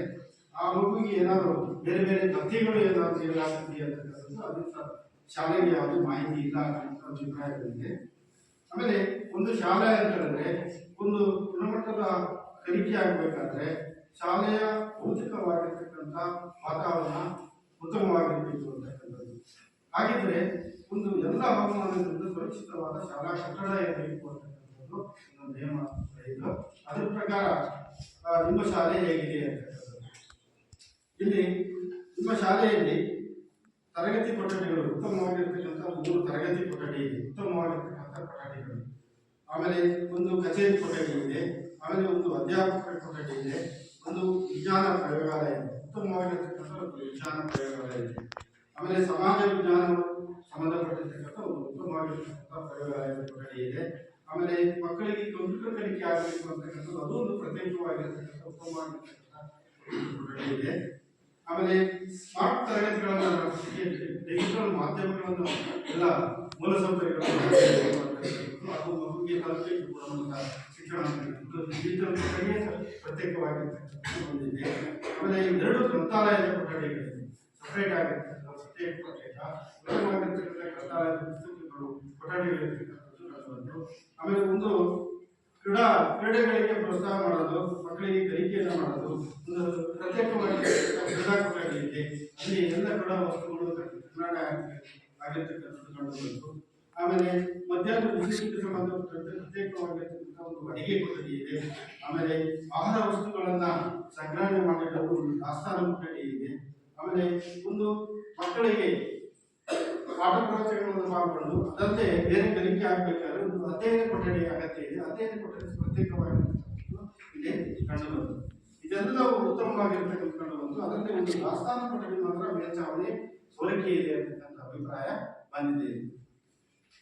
ಆಮೇಲೆ ಒಂದು ಶಾಲೆ ಅಂತ ಹೇಳಿದ್ರೆ ಮಕ್ಕಳಿಗೆ ಒಂದು ಪೂರಕವಾಗಿರ್ತಕ್ಕಂಥ ಕಲಿಕಾ ವಾತಾವರಣ ನಿರ್ಮಾಣ ಆಗಬೇಕು ಅಂತಕ್ಕಂಥದ್ದು. ಉತ್ತಮವಾಗಿರ್ತಕ್ಕಂಥ ತರಗತಿ ಕೊಠಡಿ ಇರಬೇಕು, ಪಾಠ ಪುಸ್ತಕಗಳಿರಬೇಕು, ವಿಡಿಯೋ ಪುಸ್ತಕಗಳಿರಬೇಕು. ಈ ಎಲ್ಲ ವ್ಯವಸ್ಥೆಗಳು ಏನೇನು ಬೇರೆ ಬೇರೆ ಪ್ರಯೋಗಾಲಯ ಇರ್ಬೋದು, ವಿಜ್ಞಾನ ಪ್ರಯೋಗಾಲಯ, ಸಮಾಜ ವಿಜ್ಞಾನ ಪ್ರಯೋಗಾಲಯ, ಕಂಪ್ಯೂಟರ್ ಇರ್ಬೋದು, ಡಿಜಿಟಲ್ ಇದಕ್ಕೆ ಎಲ್ಲವೂ ಇರಬೇಕು ಅಂತಕ್ಕಂಥದ್ದು ನಿಮ್ಮ ಶಾಲೆ ಇದೆ. ಅದೇ ರೀತಿಯಲ್ಲಿ ಒಂದು ಉತ್ತಮವಾಗಿರ್ತಕ್ಕಂಥ ಶೌಚಾಲಯ ಇರಬೇಕು ಅಂತಕ್ಕಂಥದ್ದು. ಆ ಶೌಚಾಲಯದಲ್ಲಿ ನೀರಿನ ವ್ಯವಸ್ಥೆ ಇರಬೇಕು ಮತ್ತು ಬಳಕೆಗೆ ಯೋಗ್ಯವಾಗಿರಬೇಕು ಅಂತ. ಯಾಕೆಂತಂದ್ರೆ ಮಗು ಕಲಿಕೆಯಲ್ಲಿ ಪಾಲ್ಗೊಳ್ಬೇಕಾದ್ರೆ ಮಗು ಬೆಳಿಗ್ಗೆ ಬಂದಿರ್ತದೆ ಶಾಲೆ, ಸಂಜೆಗೆ ಮನೆಗೆ ಹೋಗ್ತಕ್ಕಂಥದ್ದು, ದೇಹದ ಬಾಧೆಗಳನ್ನ ತೀರಿಸ್ಕೋಬೇಕಾಗುತ್ತೆ. ಹಾಗಾಗಿ ಒಂದು ಉತ್ತಮವಾಗಿರ್ತಕ್ಕಂಥ ಶೌಚಾಲಯ ಇರಬೇಕು ಅಂತಕ್ಕಂಥದ್ದು. ಮಗು ಏನಾದರೂ ಶೌಚಾಲಯ ಉತ್ತಮವಾಗಿದೆ ಅಂದರೆ ಮಗು ಶೌಚಾಲಯಕ್ಕೆ ಹೋಗೋದಿಲ್ಲ. ಶೌಚಾಲಯ ಕಟ್ಟಿಕೊಂಡು ತರಗತಿ ಕೊಠಡಿಯಲ್ಲಿ ಕುಳಿತುಕೊಂಡಿರ್ತದೆ. ಆಗ ಏನಾಗ್ತದೆ, ಶಿಕ್ಷಕರ ಪಾಠ ಪ್ರವಚನದಲ್ಲಿ ಪಾಲ್ಗೊಳ್ಳೋದಿಲ್ಲ. ಆಗ ಮಗು ಕಲಿಕೆಯಲ್ಲಿ ಹಿಂದೆ ಬಿಡುತ್ತದೆ. ಅದರಂತೆ ಮಗುವಿನ ಆರೋಗ್ಯದ ಮೇಲೆ ಪರಿಣಾಮವನ್ನು ಬೀರುತ್ತೆ. ಹಾಗಾಗಿ ಒಂದು ಉತ್ತಮವಾಗಿರ್ತಕ್ಕಂಥ ಶೌಚಾಲಯ ಬೇಕು, ಅಲ್ಲಿ ನೀರಿನ ವ್ಯವಸ್ಥೆ ಇರಬೇಕು, ಬಳಕೆಗೆ ಯೋಗ್ಯವಾಗಿರಬೇಕು ಅಂತಕ್ಕಂಥ ನಿಯಮಾವಳಿ ಇದೆ. ಅದ್ರ ಪ್ರಕಾರ ನಿಮ್ಮ ಶಾಲೆಯಲ್ಲಿ ಗಂಡು ಮಕ್ಕಳಿಗೂ ಪ್ರತ್ಯೇಕವಾಗಿರ್ತಕ್ಕಂಥ ಶೌಚಾಲಯದ ಘಟಕಗಳಿದೆ, ಹೆಣ್ಮಕ್ಳಿಗೂ ಪ್ರತ್ಯೇಕವಾಗಿರ್ತಕ್ಕಂಥ ಶೌಚಾಲಯ ಇದೆ. 4 ಘಟಕಗಳಿದೆ. ಉತ್ತಮವಾಗಿರ್ತಕ್ಕಂಥದ್ದು ಕಂಡುಬರುತ್ತದೆ. ನಿಮಗೇನಾದರೂ ಬೇರೆ ದಿನಗಳಲ್ಲಿ ನಾವು ನೋಡಿರ್ತಕ್ಕಂಥ ದಿನಗಳಲ್ಲಿ ಅಲ್ಲಿ ಉತ್ತಮವಾಗಿರ್ತಕ್ಕಂಥ ಬೇರೆ ದಿನಗಳಲ್ಲಿ ಬೇರೆ ಸ್ವಚ್ಛತೆ ಇಲ್ಲ ಅಥವಾ ನೀರಿನ ವ್ಯವಸ್ಥೆ ಇಲ್ಲ ಅಂತಕ್ಕಂಥದ್ದು ಏನಾದರೂ ಇದ್ದರೆ ಅಭಿಪ್ರಾಯವನ್ನು ನೀವು ಹೇಳಬಹುದು. ಆಮೇಲೆ ವಿಶೇಷ ಅಗತ್ಯಗಳು ಮಕ್ಕಳು ಬಳಸುವಂಥ ಶೌಚಾಲಯ ಇರಬೇಕು ಅಂತಕ್ಕಂಥ ನಿಯಮಾವಳಿ ಇದೆ. ಆ ರೀತಿಯಾಗಿರ್ತಕ್ಕಂಥ ಶೌಚಾಲಯ ನಿಮ್ಮ ಶಾಲೆಯಲ್ಲಿ ಇಲ್ಲ. ಶಾಲೆಯಲ್ಲಿ ಸಾಕಷ್ಟು ಪ್ರಮಾಣದಲ್ಲಿ ನೀರಿನ ಸೌಲಭ್ಯ ಇದೆ. ಮಕ್ಕಳಿಗೆ ಆರೋಗ್ಯ ದೃಷ್ಟಿಯಿಂದ ಉತ್ತಮವಾಗಿರ್ತಕ್ಕಂಥ ನೀರಿನ ಸೌಲಭ್ಯವನ್ನು ಹೊಂದಿರಬೇಕು. ಶುದ್ಧ ಕುಡಿಯುವ ನೀರನ್ನು ಮಗುವಿಗೆ ನೀಡಬೇಕು ಅಂತಕ್ಕಂಥದ್ದು. ಅದಕ್ಕಾಗಿ ಶುದ್ಧೀಕರಣ ಘಟಕಗಳನ್ನು ಶಾಲೆ ಅದನ್ನು ಉಪಯೋಗಿಸಿಕೊಂಡು ಮಕ್ಕಳಿಗೆ ನೀರನ್ನು ಒದಗಿಸಬೇಕು. ಅಂದರೆ ಕೃತಕವಾಗಿರ್ತಕ್ಕಂಥ ವಾಟರ್ ಫಿಲ್ಟರ್ಗಳ ಮೂಲಕ ನೀರನ್ನು ಮಗುವಿಗೆ ಒದಗಿಸಬೇಕು ಅಂತಕ್ಕಂಥದ್ದು. ಅದಲ್ಲದೆ ಮಧ್ಯಾಹ್ನದ ಬಿಸಿಲನ್ನು ಸಹ ಉತ್ತಮವಾಗಿರ್ತಕ್ಕಂಥ ಶುದ್ಧವಾದ ನೀರನ್ನು ಉಪಯೋಗಿಸಬೇಕು ಅಂತಕ್ಕಂಥ ನಿಯಮಾವಳಿಗಳಿದೆ. ಅದರ ಪ್ರಕಾರ ನಿಮ್ಮ ಶಾಲೆಯಲ್ಲಿ ನೀರಿನ ವ್ಯವಸ್ಥೆ ಇರ್ತಕ್ಕಂಥ ಬಂತು. ಆಮೇಲೆ ಶುದ್ಧೀಕರಣ ಘಟಕ ಇದೆ, ಅದರ ಮೂಲಕ ಶುದ್ಧೀಕರಿಸಿ ಮಕ್ಕಳು ಉಪಯೋಗ ಮಾಡ್ತಾ ಇರತಕ್ಕಂಥ ಅಭಿಪ್ರಾಯ ಬಂದಿದೆ. ಆಮೇಲೆ ಈ ಮಧ್ಯಾಹ್ನದ ಬಿಸಿಯೂಟದಲ್ಲೂ ಶುದ್ಧ ನೀರನ್ನು ಉಪಯೋಗಿಸಿ ಮಾಡಲಾಗ್ತದೆ ಅಂತ ಅಭಿಪ್ರಾಯವನ್ನು ಹೇಳಿದ್ದಾರೆ. ಆಮೇಲೆ ಕುಡಿಯುವ ನೀರಿನ ಗುಣಮಟ್ಟ ಉತ್ತಮವಾಗಿದೆಯೇ? ಕುಡಿಯುವ ನೀರಿನ ಗುಣಮಟ್ಟ ಉತ್ತಮವಾಗಿದೆಯೇ ಅಂತಕ್ಕಂಥದ್ದು ಪ್ರತಿ 6 ತಿಂಗಳಿಗೊಮ್ಮೆ ಮಕ್ಕಳು ಉಪಯೋಗಿಸತಕ್ಕಂಥ ಕುಡಿಯುವ ನೀರು ಮತ್ತು ಅಡಿಗೆಗೆ ಉಪಯೋಗಿಸತಕ್ಕಂಥ ನೀರನ್ನ ಏನ್ ಮಾಡಬೇಕು ಅಂದ್ರೆ ಪರೀಕ್ಷೆಗಳು ಸಂಬಂಧಪಟ್ಟಿರ್ತಕ್ಕಂಥ ಇಲಾಖೆಗೆ ಈಗ ಸ್ಥಳೀಯವಾಗಿ ಗ್ರಾಮ ಪಂಚಾಯತ್ ಗುಣಮಟ್ಟವನ್ನು ಪರೀಕ್ಷೆ ಮಾಡತಕ್ಕಂಥ ಒಂದು ವ್ಯವಸ್ಥೆ ಇದೆ. ಅದರ ಪ್ರತಿ 6 ತಿಂಗಳಿಗೊಮ್ಮೆ ಗುಣಮಟ್ಟ ಪರೀಕ್ಷೆ ಮಾಡಿ ಅದರ ಒಂದು ದೃಢೀಕರಣವನ್ನು ಶಾಲೆ ನಿರ್ವಹಣೆ ಮಾಡಬೇಕಾಗ್ತದೆ. ಇಲ್ಲಿ ನಿರ್ವಹಣೆ ಮಾಡಿದ್ದಾರೆ ಇಲ್ಲಿ. ಆಮೇಲೆ ಶಾಲೆಗೆ ವಿದ್ಯುತ್ ಸಂಪರ್ಕ ಇದೆಯೇ? ಮಕ್ಕಳು ಪರಿಣಾಮಕಾರಿಯಾಗಿರ್ತಕ್ಕಂಥ ಕಲಿಕೆಯಲ್ಲಿ ಪಾಲ್ಗೊಳ್ಳಬೇಕಾದ್ರೆ ಉತ್ತಮವಾದ ತರಗತಿ ಕೊಠಡಿ ಇರಬೇಕು. ತರಗತಿ ಕೊಠಡಿಯಲ್ಲಿ ಸ್ವಾಭಾವಿಕವಾದ ಬೆಳಕು ಇರಬೇಕು ಅಂತಕ್ಕಂಥದ್ದು. ಅದಲ್ಲದೆ ಕೃತಕವಾಗಿರ್ತಕ್ಕಂಥ ಬೆಳಕಿನ ವ್ಯವಸ್ಥೆ ಇರಬೇಕು ಅಂತಕ್ಕಂಥ ನಿಯಮಾವಳಿ ಇದೆ. ಅದೇ ರೀತಿ ವಿಜ್ಞಾನ ಪಾಠ ಪ್ರವಚನಗಳನ್ನು ನಿರ್ವಹಣೆ ಮಾಡಬೇಕಿದೆ. ಪ್ರಯೋಗಗಳನ್ನು ಮಾಡಿ ಮಕ್ಕಳಿಗೆ ಕಲಿಕೆಗಳನ್ನು ಮಾಡಬೇಕಾಗ್ತದೆ. ಅದಕ್ಕೆ ವಿದ್ಯುತ್ತಿನ ಅವಶ್ಯಕತೆ ಇದೆ. ಹಾಗಾಗಿ ಎಲ್ಲ ತರಗತಿ ಕೊಠಡಿಗಳಲ್ಲಿ ವಿದ್ಯುತ್ ಸಂಪರ್ಕ ಇರಬೇಕು ಅಂತಕ್ಕಂಥದ್ದು. ಇಲ್ಲಿ ನಾವು ನೋಡಿದ್ವಿ, ಎಲ್ಲ ತರಗತಿ ಕೊಠಡಿಯಲ್ಲಿ ಉತ್ತಮವಾಗಿರ್ತಕ್ಕಂಥ ಸ್ವಾಭಾವಿಕ ಬೆಳಕಿನ ವ್ಯವಸ್ಥೆ ಇದೆ. ಕೃತಕವಾಗಿರ್ತಕ್ಕಂಥ ಬೆಳಕಿನ ಎಲ್ಲ ಜೋಡಣೆಗಳಿದೆ. ಆದರೆ ಎಲ್ಲ ಸಂಬಂಧಪಟ್ಟಿರ್ತಕ್ಕಂಥ ಯಾವುದೇ ಬಂಧುಗಳು ಬೆಳಕಿನ ವ್ಯವಸ್ಥೆ ಇಲ್ಲ ಅಂತಕ್ಕಂಥದ್ದನ್ನ ಮಕ್ಕಳು ಹೇಳಿಕೆಯನ್ನು ನೀಡಿದ್ದಾರೆ. ಕಾರ್ಯನಿರ್ವಹಿಸ್ತಿಲ್ಲ, ಬೆಳಕಿನ ವ್ಯವಸ್ಥೆ ಇಲ್ಲ ಅಂತಕ್ಕಂಥದ್ದು, ವಿದ್ಯುತ್ತಿನ ವ್ಯವಸ್ಥೆ ಇಲ್ಲ. ಆಮೇಲೆ ಶಾಲಾವರಣದಲ್ಲಿ ಆಟದ ಮೈದಾನ ಇದೆ. ಒಂದು ಶಾಲೆ ಅಂತ ಹೇಳಿದ್ರೆ ಗುಣಮಟ್ಟದ ಶಿಕ್ಷಣ ಮಕ್ಕಳಿಗೆ ಆಗಬೇಕಾದ್ರೆ ಒಂದು ಉತ್ತಮವಾಗಿರ್ತಕ್ಕಂಥ ಆಟದ ಮೈದಾನ ಇರಬೇಕು. ಅದರಲ್ಲಿ ಎಲ್ಲ ಕ್ರೀಡಾ ಸ್ಪರ್ಧೆಗಳಿಗೆ ಸಂಬಂಧಪಟ್ಟ ಅಂಕಣಗಳಿರಬೇಕು ಅಂತಕ್ಕಂಥ ಇದೆ. ಇಲ್ಲಿ ನಾವು ನೋಡಿದಾಗ ಇಲ್ಲಿ ಶಾಲೆಯ ಮಟ್ಟದಲ್ಲಿ ಉತ್ತಮವಾಗಿರ್ತಕ್ಕಂಥ ಆಟದ ಮೈದಾನ ಇರ್ತಕ್ಕಂಥದ್ದು ಕಂಡು ಬಂದಿದೆ. ಆಮೇಲೆ ಶಾಲಾ ಆವರಣದ ಸುತ್ತಲೂ ಕಾಂಪೌಂಡ್ ಗೋಡೆ ಇದೆ. ಮಕ್ಕಳ ರಕ್ಷಣಾ ದೃಷ್ಟಿಯಿಂದ ಶಾಲೆ ಸುತ್ತ ಒಂದು ಕಾಂಪೌಂಡ್ ಗೋಡೆ ಇರಬೇಕು ಅಂತಕ್ಕಂಥದ್ದು ನಿಯಮ ಇದೆ. ಏಕೆಂದ್ರೆ ಮಕ್ಕಳು ಏನಾದರೂ ಶಿಕ್ಷಕರ ತಪ್ಪಿ ಶಾಲಾ ಪರಿಸರದಿಂದ ಹೊರಗಡೆ ಹೋದಾಗ ಏನಾದರೂ ಅನಾಹುತ ಆಗ್ಬೋದು. ಅದಂತೆ ಶಾಲೆಯ ಸುತ್ತಮುತ್ತ ಗಿಡ ಮರಗಳು ಏನಾದ್ರು ಬೆಳ್ಕೊಂಡ್ರೆ ಅದರಿಂದ ಅನೇಕ ವಿಷಯಗಳು ತರಗತಿ ಕೊಠಡಿಯಲ್ಲಿ ಬಂದಿರ್ಬೋದು, ಮಕ್ಕಳಿಗೆ ಏನಾದ್ರು ಅನಾಹುತ ಆಗಬಹುದು ಅಂತಕ್ಕಂಥ ಇದೆ. ಹಾಗಾಗಿ ಶಾಲಾ ಆವರಣದ ಸುತ್ತಲೂ ಕಾಂಪೌಂಡ್ ಗೋಡೆ ಇರಬೇಕು ಅಂತ ಹೇಳ್ತಿದ್ರೆ ಶಾಲಾ ಆವರಣದ ಸುತ್ತಲೂ ಕಾಂಪೌಂಡ್ ಗೋಡೆ ಇದೆ. ಆದ್ರೆ ನಾವು ಮೊನ್ನೆ ಸರ್ ಮುಖ್ಯ ಶಿಕ್ಷಕರು ಮತ್ತು ನಾನು ಮೊನ್ನೆ ಹೆಣ್ಮಕ್ಳು ಶೌಚಾಲಯವನ್ನು ನೋಡ್ಲಿಕ್ಕೆ ಹೋಗಿದ್ದೀನಿ. ಹೋಗ್ಬೇಕಾದ್ರೆ ಅಲ್ಲಿ ಅಕ್ಕಪಕ್ಕದಲ್ಲಿ ನಾವೇ ಇದ್ದದ್ದು. ಅದರಿಂದ ಏನಾದ್ರು ಬೇರೆ ಸಂದರ್ಭಗಳಲ್ಲಿ ಮಗು ಏನಾದ್ರು ಅಚಾನಕ್ಕಾಗಿ ಹೋದಾಗ ಅದೆಲ್ಲ ತೊಂದರೆ ಅಲ್ಲಿ ಆ ಶೌಚಾಲಯದ ಪಕ್ಕದಲ್ಲಿ ಸ್ವಲ್ಪ ಗಿಡ ಮರಗಳನ್ನ ಸ್ವಚ್ಛಗೊಳಿಸಿ ಮಾಡ್ತಕ್ಕಂಥದ್ದು ಅತ್ಯಂತ ಪ್ರಮುಖವಾಗಿತ್ತು. ನಾವು ನೋಡಿದ್ರೆ ನಾವನ್ನೇ ನೋಡಿದ್ವಿ, ಹೇಳಿದ್ವಿ ಯಾವಾಗ ಇರ್ತದೆ ಅಂತ ಹೇಳಿದ್ದಾರೆ. ಇಲ್ಲಿ ಸುತ್ತಮುತ್ತ ಗಿಡಗಂಟೆಗಳನ್ನು ತೆಗೆದು ಸ್ವಚ್ಛತೆ ಶಾಲೆ ಗ್ರಂಥಾಲಯವನ್ನು ಹೊಂದಿದೆ. ಒಂದು ಉತ್ತಮವಾಗಿರ್ತಕ್ಕಂಥ ಶಾಲೆ ಗುಣಮಟ್ಟದ ಕಲಿಕೆ ಮಕ್ಕಳಿಗೆ ಆಗಬೇಕಾದ್ರೆ ಒಂದು ಉತ್ತಮವಾಗಿರ್ತಕ್ಕಂಥ ಗ್ರಂಥಾಲಯವನ್ನು ಹೊಂದಿರಬೇಕು. ಅಲ್ಲಿ ಎಲ್ಲ ವಿಷಯದ ಪುಸ್ತಕಗಳಿರಬೇಕು ಅಂತಕ್ಕಂಥ ನಿಯಮಾವಳಿ.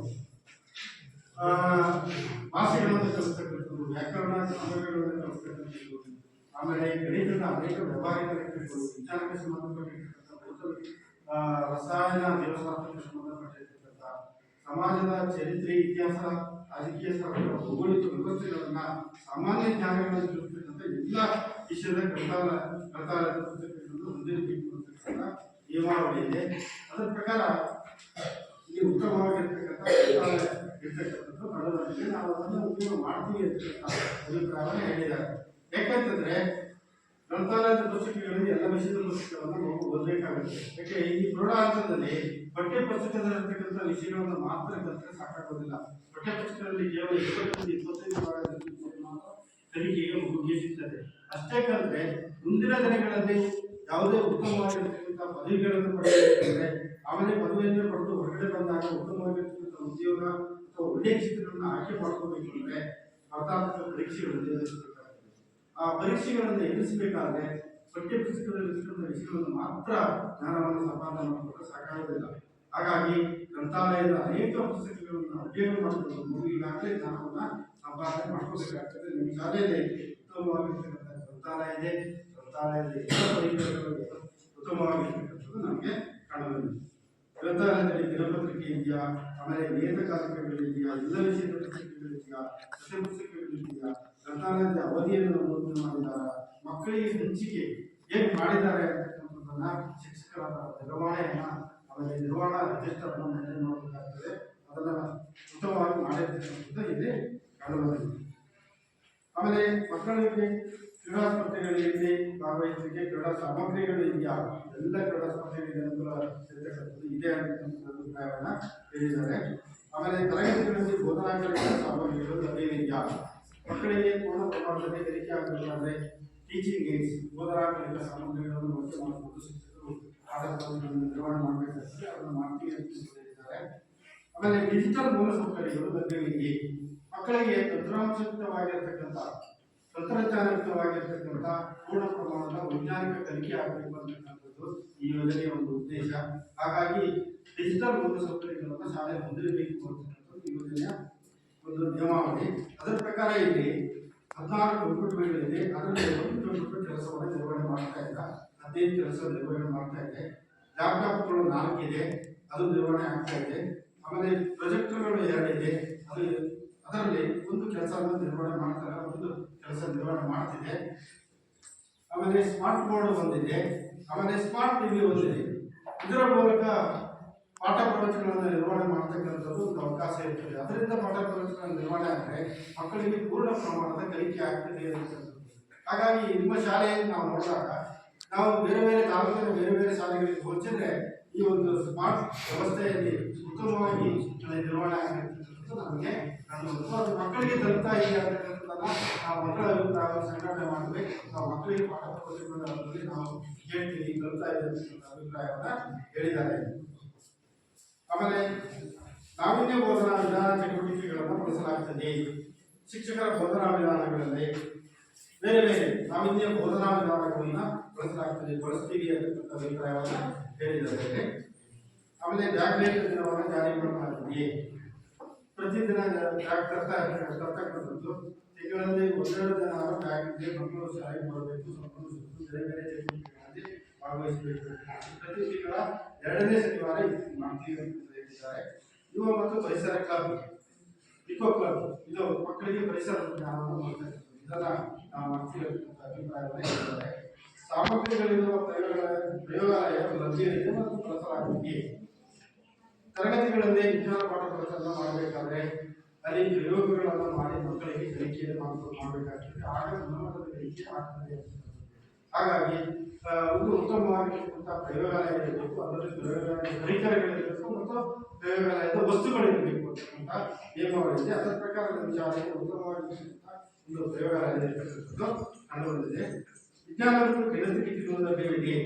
ಕಿಟ್ಗಳು ಕಿಟ್ಟು ಲಭ್ಯ ಇರತಕ್ಕಂಥದ್ದು ಕಂಡುಬಂದಿದೆ. ಸ್ವಯಂರಕ್ಷಣಾ ತರಬೇತಿಯನ್ನು ಹೆಣ್ಣು ಮಕ್ಕಳಿಗೆ ನೀಡಲಾಗ್ತದೆ.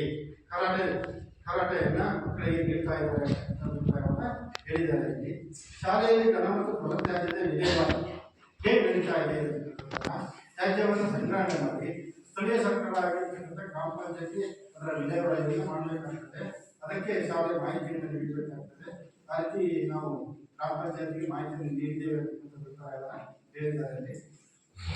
ಕೆಲವು ಮೂಲಸೌಕರ್ಯಗಳು ಇತರ ಇಲಾಖೆಗಳ ಯೋಜನೆಗಳನ್ನು ಮಂಜೂರಾಗಿದೆ ಮತ್ತು ನಿರ್ವಹಿಸಲಾಗಿದೆ. ಶಾಲೆಯ ಭೌತಿಕವಾಗಿರ್ತಕ್ಕಂಥ ಮತ್ತು ಶೈಕ್ಷಣಿಕವಾಗಿರ್ತಕ್ಕಂಥ ಅಭಿವೃದ್ಧಿಗೆ ಶಿಕ್ಷಣ ಇಲಾಖೆಯಿಂದ ದೊರೆತಕ್ಕಂಥ ಅನುದಾನ ಸಾಕಾಗುವುದಿಲ್ಲ. ಆ ಅನುದಾನ ಶಾಲೆಯ ಅಭಿವೃದ್ಧಿಯನ್ನ ಮಾಡಲಿಕ್ಕೆ ಆಗೋದಿಲ್ಲ. ಹಾಗಾಗಿ ಸರ್ಕಾರ ಏನ್ ಮಾಡಿದೆ ಅಂತಂದ್ರೆ ಬೇರೆ ಬೇರೆ ಇಲಾಖೆಗಳಿಂದ ಅನುದಾನವನ್ನು ಪಡೆದುಕೊಂಡು ಶಾಲೆಯನ್ನು ಅಭಿವೃದ್ಧಿ ಮಾಡಲಿಕ್ಕೆ ಅವಕಾಶ ಮಾಡಿಕೊಟ್ಟಿದೆ. ಗ್ರಾಮ ಪಂಚಾಯತಿ ಇರ್ಬೋದು, ತಾಲೂಕು ಪಂಚಾಯತಿ, ಜಿಲ್ಲಾ ಪಂಚಾಯತಿ ಇರ್ಬೋದು, ಶಾಸಕರ ಅನುದಾನ, ಸಂಸದರ ಅನುದಾನ, ವಿಧಾನ ಪರಿಷತ್ ಸದಸ್ಯರ ಅನುದಾನ, ಶಿಕ್ಷಕ ಪ್ರತಿನಿಧಿಗಳ ಅನುದಾನಗಳು, ಅದಲ್ಲದೆ ಸ್ಥಳೀಯವಾಗಿರ್ತಕ್ಕಂಥ ಅನೇಕ ದಾನಿಗಳ ಅನುದಾನಗಳನ್ನು ಪಡ್ಕೊಂಡು ಆಮೇಲೆ ಶಾಲೆಯಲ್ಲಿ ಓದಿರ್ತಕ್ಕಂಥ ಹಳೆಯ ವಿದ್ಯಾರ್ಥಿಗಳು ಯಾವ ಉತ್ತಮವಾಗಿರ್ತಕ್ಕಂಥ ಯಾವುದಾದ್ರು ಕ್ಷೇತ್ರಗಳಲ್ಲಿ ಸಾಧನೆ ಮಾಡಿರ್ತಕ್ಕಂಥವ್ರನ್ನ ಸಂಪರ್ಕ ಮಾಡಿಕೊಂಡು ಅವರ ಮೂಲಕ ಅನುದಾನಗಳನ್ನು ಪಡೆದು ಶಾಲೆಯ ಭೌತಿಕವಾದಂಥ ಶೈಕ್ಷಣಿಕ ಅಭಿವೃದ್ಧಿ ಮಾಡಲಿಕ್ಕೆ ಅವಕಾಶವನ್ನು ಸರ್ಕಾರ ಮಾಡಿಕೊಂಡಿದೆ. ಅದರಲ್ಲಿ ಈ ಶಾಲೆಯಲ್ಲಿ ಶಾಸಕರ ಅನುದಾನದಿಂದ 2023-24ರಲ್ಲಿ 2 ಲಕ್ಷ ಅನುದಾನವನ್ನು ಕೊಟ್ಟು ನೆಲಹಾಸನ ತರಗತಿಯ ನೆಲಹಾಸ ನಿರ್ವಹಣೆ ಆಗಿರ್ತಕ್ಕಂಥದ್ದು. ಆಮೇಲೆ 200 ಶಾಸಕರ ಅನುದಾನದಲ್ಲಿ 2023-24ರಲ್ಲಿ 2 ಲಕ್ಷ ಅನುದಾನ ಕಿಟಕಿ ಬಾಗಿಲು ಸುಣ್ಣ ಬಣ್ಣ ನಿರ್ವಹಣೆ ಆಗಿರ್ತದೆ. ಆಮೇಲೆ ಜಿಲ್ಲಾ ಪಂಚಾಯತ್ ಜಿಲ್ಲಾ ಶೌಚಾಲಯದ ವ್ಯವಸ್ಥೆ 2023-24 ಸಾಲಿನಲ್ಲಿ 1,40,000 ರೂಪಾಯಿ ಅನುದಾನ ದುರಸ್ತಿ ಆಗಿರ್ತಕ್ಕಂಥದ್ದು ಇಲ್ಲಿ ನಿರ್ವಹಣೆ ಆಗಿದೆ. ಆಮೇಲೆ ಗ್ರಾಮ ಪಂಚಾಯತ್ ವತಿಯಿಂದ 25-26 ಸಾಲಿನಲ್ಲಿ 5,000 ಲಕ್ಷ ರೂಪಾಯಿ ಅನುದಾನ ಇಟ್ಕೊಂಡು ಶೌಚಾಲಯದ ನಿರ್ಮಾಣ ಆಗಿರ್ತಕ್ಕಂಥದ್ದು. ಹೀಗೆ ಕೆಲವೊಂದು ಅನುದಾನಗಳನ್ನು ಶಾಲೆಯ ಭೌತಿಕವಾಗಿರ್ತಕ್ಕಂಥ ಅಭಿವೃದ್ಧಿ ಆಗಿರ್ತಕ್ಕಂಥ. ಆಮೇಲೆ ಇಲಾಖೆಗೆ ಏಳವರೆಗೆ ಸಂಬಂಧಪಟ್ಟಂತೆ ಶಿಕ್ಷಕರು ನಿಯಮಿತವಾಗಿ ಶಾಲೆಗೆ ಹಾಜರಾಗ್ತಾರೆಯೇ, ಶಿಕ್ಷಕರು ಪ್ರತಿದಿನ ಶಾಲೆಗೆ ತಡವಾಗಿ ಬರ್ತಾರೆಯೇ, ಶಿಕ್ಷಕರು ಪ್ರತಿದಿನ ಶಾಲೆಗೆ ನಿಯಮಿತವಾಗಿ ಬರುತ್ತಾರೆಯೇ, ಅದಲ್ಲದೆ ಶಿಕ್ಷಕರು ಪಾಠ ಪ್ರವಚನಗಳಲ್ಲಿ ಪರೀಕ್ಷೆಗಳನ್ನು ಮೌಲ್ಯಾಂಕನ ಮಾಡಿ ಮಗು ಯಾವ ಹಂತದಲ್ಲಿ ಮಕ್ಕಳಿಗೆ ಮತ್ತು ಮಕ್ಕಳ ಪೋಷಕರಿಗೆ ಅದರ ಎಲ್ಲ ಮಾಹಿತಿಗಳನ್ನು ನೀಡತಕ್ಕಂಥದ್ದು ಅದು ಶಾಲೆಯಲ್ಲಿ ನಡೀತಾ ಇದೆ ಅನ್ನತಕ್ಕಂಥದ್ದು ಅದು ನಡೀತಾ ಇದೆ ಅಭಿಪ್ರಾಯವನ್ನು ಹೇಳಿದ್ದಾರೆ. ಆಮೇಲೆ ಶಾಲೆಯಲ್ಲಿ ಸಾಕಷ್ಟು ಶಿಕ್ಷಕರಿದ್ದಾರೆ ಅಂತಕ್ಕಂಥ ನಾವು ಪರಿಶೀಲನೆ ಮಾಡಬೇಕಾಗ್ತದೆ. ಇಲ್ಲಿ ಶಿಕ್ಷಕರು ಒಂದು ಇಂಗ್ಲಿಷ್ ಶಿಕ್ಷಕರ ಕೊರತೆ ಇದೆ, ಇನ್ನೊಂದು ದೈಹಿಕ ಶಿಕ್ಷಕರ ಕೊರತೆ ಇದೆ ಹೇಳಿದ್ದಾರೆ. ಇತ್ತೀಚೆಗೆ ಶಿಕ್ಷಕರು ತರಬೇತಿಗಳನ್ನು ಪಡೆದಿದ್ದಾರೆ. ಯೋಜನೆ ಪ್ರಮುಖವಾಗಿರ್ತಕ್ಕಂಥ ಉದ್ದೇಶ ಮಕ್ಕಳಿಗೆ ಗುಣಮಟ್ಟದ ಶಿಕ್ಷಣ ಸಿಗಬೇಕಾದ್ರೆ ಮಕ್ಕಳು ಈ ಆಗಾಗ್ಗೆ ಶಿಕ್ಷಣದಲ್ಲಿ ಅನೇಕ ಬದಲಾವಣೆಗಳಾಗ್ತದೆ. ಅದಕ್ಕೆ ತಕ್ಕಂತೆ ಶಿಕ್ಷಕರ ಕಾರ್ಯಕ್ಷಮತೆಯನ್ನು ಹೆಚ್ಚಿಸಲು ಇಲಾಖೆ ಆಗಾಗ್ಗೆ ತರಬೇತಿಗಳನ್ನು ನೀಡುತ್ತಾರೆ. ಇಲ್ಲಿ ಯಾವ್ಯಾವ ತರಬೇತಿಗಳನ್ನು ಪಡೆದಿದ್ದಾರೆ ಇಲ್ಲಿ ವಿಷಯಾಧಾರಿತ ತರಬೇತಿಗಳನ್ನು 5 ಜನ ಶಿಕ್ಷಕರು ಪಡೆದಿದ್ದಾರೆ. ಆಮೇಲೆ ಕಾಲ್ ತರಬೇತಿ ಅದೇ ಮಕ್ಕಳ ಗುಣಮಟ್ಟದ ಶಿಕ್ಷಣ ಸಂಬಂಧಪಟ್ಟಂತೆ 5 ಜನ ಶಿಕ್ಷಕರು ತರಬೇತಿ ಪಡೆದಿದ್ದಾರೆ. ಆಮೇಲೆ ಪ್ರಶ್ನೆ ಪತ್ರಿಕೆಯ ತಯಾರಿಕೆ ಮತ್ತು ನೀಲಿ ದಾಖಲಾತಿ ತಯಾರಿಕೆ ತರಬೇತಿ. ಆಮೇಲೆ ಟೆಕ್ನಾಲಜಿ ಬಳಸಿ ಪಾಠ ಬೋಧನೆಯನ್ನು ಮಾಡ್ತಕ್ಕಂಥದ್ದು. ಇದು ಉತ್ತಮ ಗುಣಮಟ್ಟದ ಪಾಠ ಬೋಧನೆಯನ್ನು ಮಾಡ್ತಕ್ಕಂಥ ತರಬೇತಿಯಲ್ಲಿ 2 ಜನ ಅಂತಕ್ಕಂಥ ಅಭಿಪ್ರಾಯವನ್ನು ಹೇಳಿದ್ದಾರೆ ಇಲ್ಲಿ. ಆಮೇಲೆ ಮಕ್ಕಳ ಮ್ಯಾಪಿಂಗ್ ಮತ್ತು ಜಾಡಿ ಹಿಡಿಯುವ ಕಾರ್ಯವನ್ನು ಮಾಡಲಾಗಿದೆ. ಯಾವುದಾದ್ರು ಮಗು ಶಾಲೆಗೆ ಬರದೇ ಇರ್ತಕ್ಕಂಥ ಮಗು ಏನಾದ್ರು ಇದೆಯಾ ಅಂತಕ್ಕಂಥದ್ದು ಅವರನ್ನು ಸಂಪರ್ಕ ಮಾಡ್ತಕ್ಕಂಥದ್ದು ಸಲಹೆ ಹೇಳಿದ್ದಾರೆ. 5 ಜನ ಮಕ್ಕಳು ಬೇರೆ ಅವ್ರನ್ನ ಆಗಾಗ್ಗೆ ಸಂಪರ್ಕ ಮಾಡಿ ಮನವೊಲಿಸ್ತಾ ಇದೆ ಅಂತಕ್ಕಂಥ ಅಭಿಪ್ರಾಯವನ್ನು ಹೇಳಿದ್ದಾರೆ. ಶಾಲೆಯನ್ನು ಇತರ ಉದ್ದೇಶಗಳಿಗಾಗಿ ಬಳಸಲಾಗ್ತದೆ.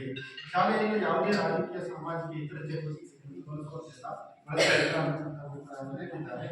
ಪ್ರವೇಶ ಶುಲ್ಕ, ಅತಿ ಶುಲ್ಕ, ಬೋಧನಾ ಶುಲ್ಕ, ಕ್ಯಾಪ್ಟೇನ್ ಶುಲ್ಕ, ಇತರೆ ಶುಲ್ಕಗಳನ್ನು ಏನಾದರೂ ಪಡೆಯಲಾಗ್ತದೆಯೇ ಇಲ್ಲಿ ಸರ್ಕಾರ ನಿರ್ಮಿಸಿರ್ತಕ್ಕಂಥ ಕೆಲವೊಂದು ಕನಿಷ್ಠ ಶುಲ್ಕಗಳನ್ನು ಬಿಟ್ಟು ಮತ್ತು ಯಾವುದೇ ಶುಲ್ಕಗಳನ್ನು ಪಡೆಯುತ್ತಿಲ್ಲ ಅನ್ನುವಂಥ ಅಭಿಪ್ರಾಯವನ್ನು ಹೇಳಿದ್ದಾರೆ.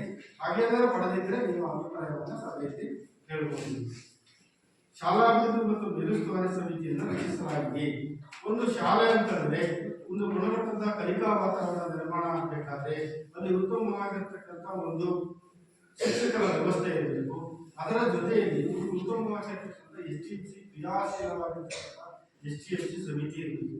ಆ ಕ್ರಿಯಾಶೀಲವಾಗಿರ್ತಕ್ಕಂಥ STMC ಸಮಿತಿ ಇದ್ದಲ್ಲಿ ಅಲ್ಲಿ ಒಂದು ಉತ್ತಮವಾಗಿರ್ತಕ್ಕಂಥ ಭೌತಿಕವಾಗಿರ್ತಕ್ಕಂಥ ಶಾಲೆ ಅಭಿವೃದ್ಧಿ ಆಗ್ತದೆ, ಶೈಕ್ಷಣಿಕವಾಗಿಯೂ ಆ ಶಾಲೆ ಅಭಿವೃದ್ಧಿ ಆಗ್ತದೆ, ಒಂದು ಉತ್ತಮವಾಗಿರ್ತಕ್ಕಂಥ ಕಲಿಕಾ ವಾತಾವರಣ ಆ ಶಾಲೆಯಲ್ಲಿ ಇರ್ತದೆ.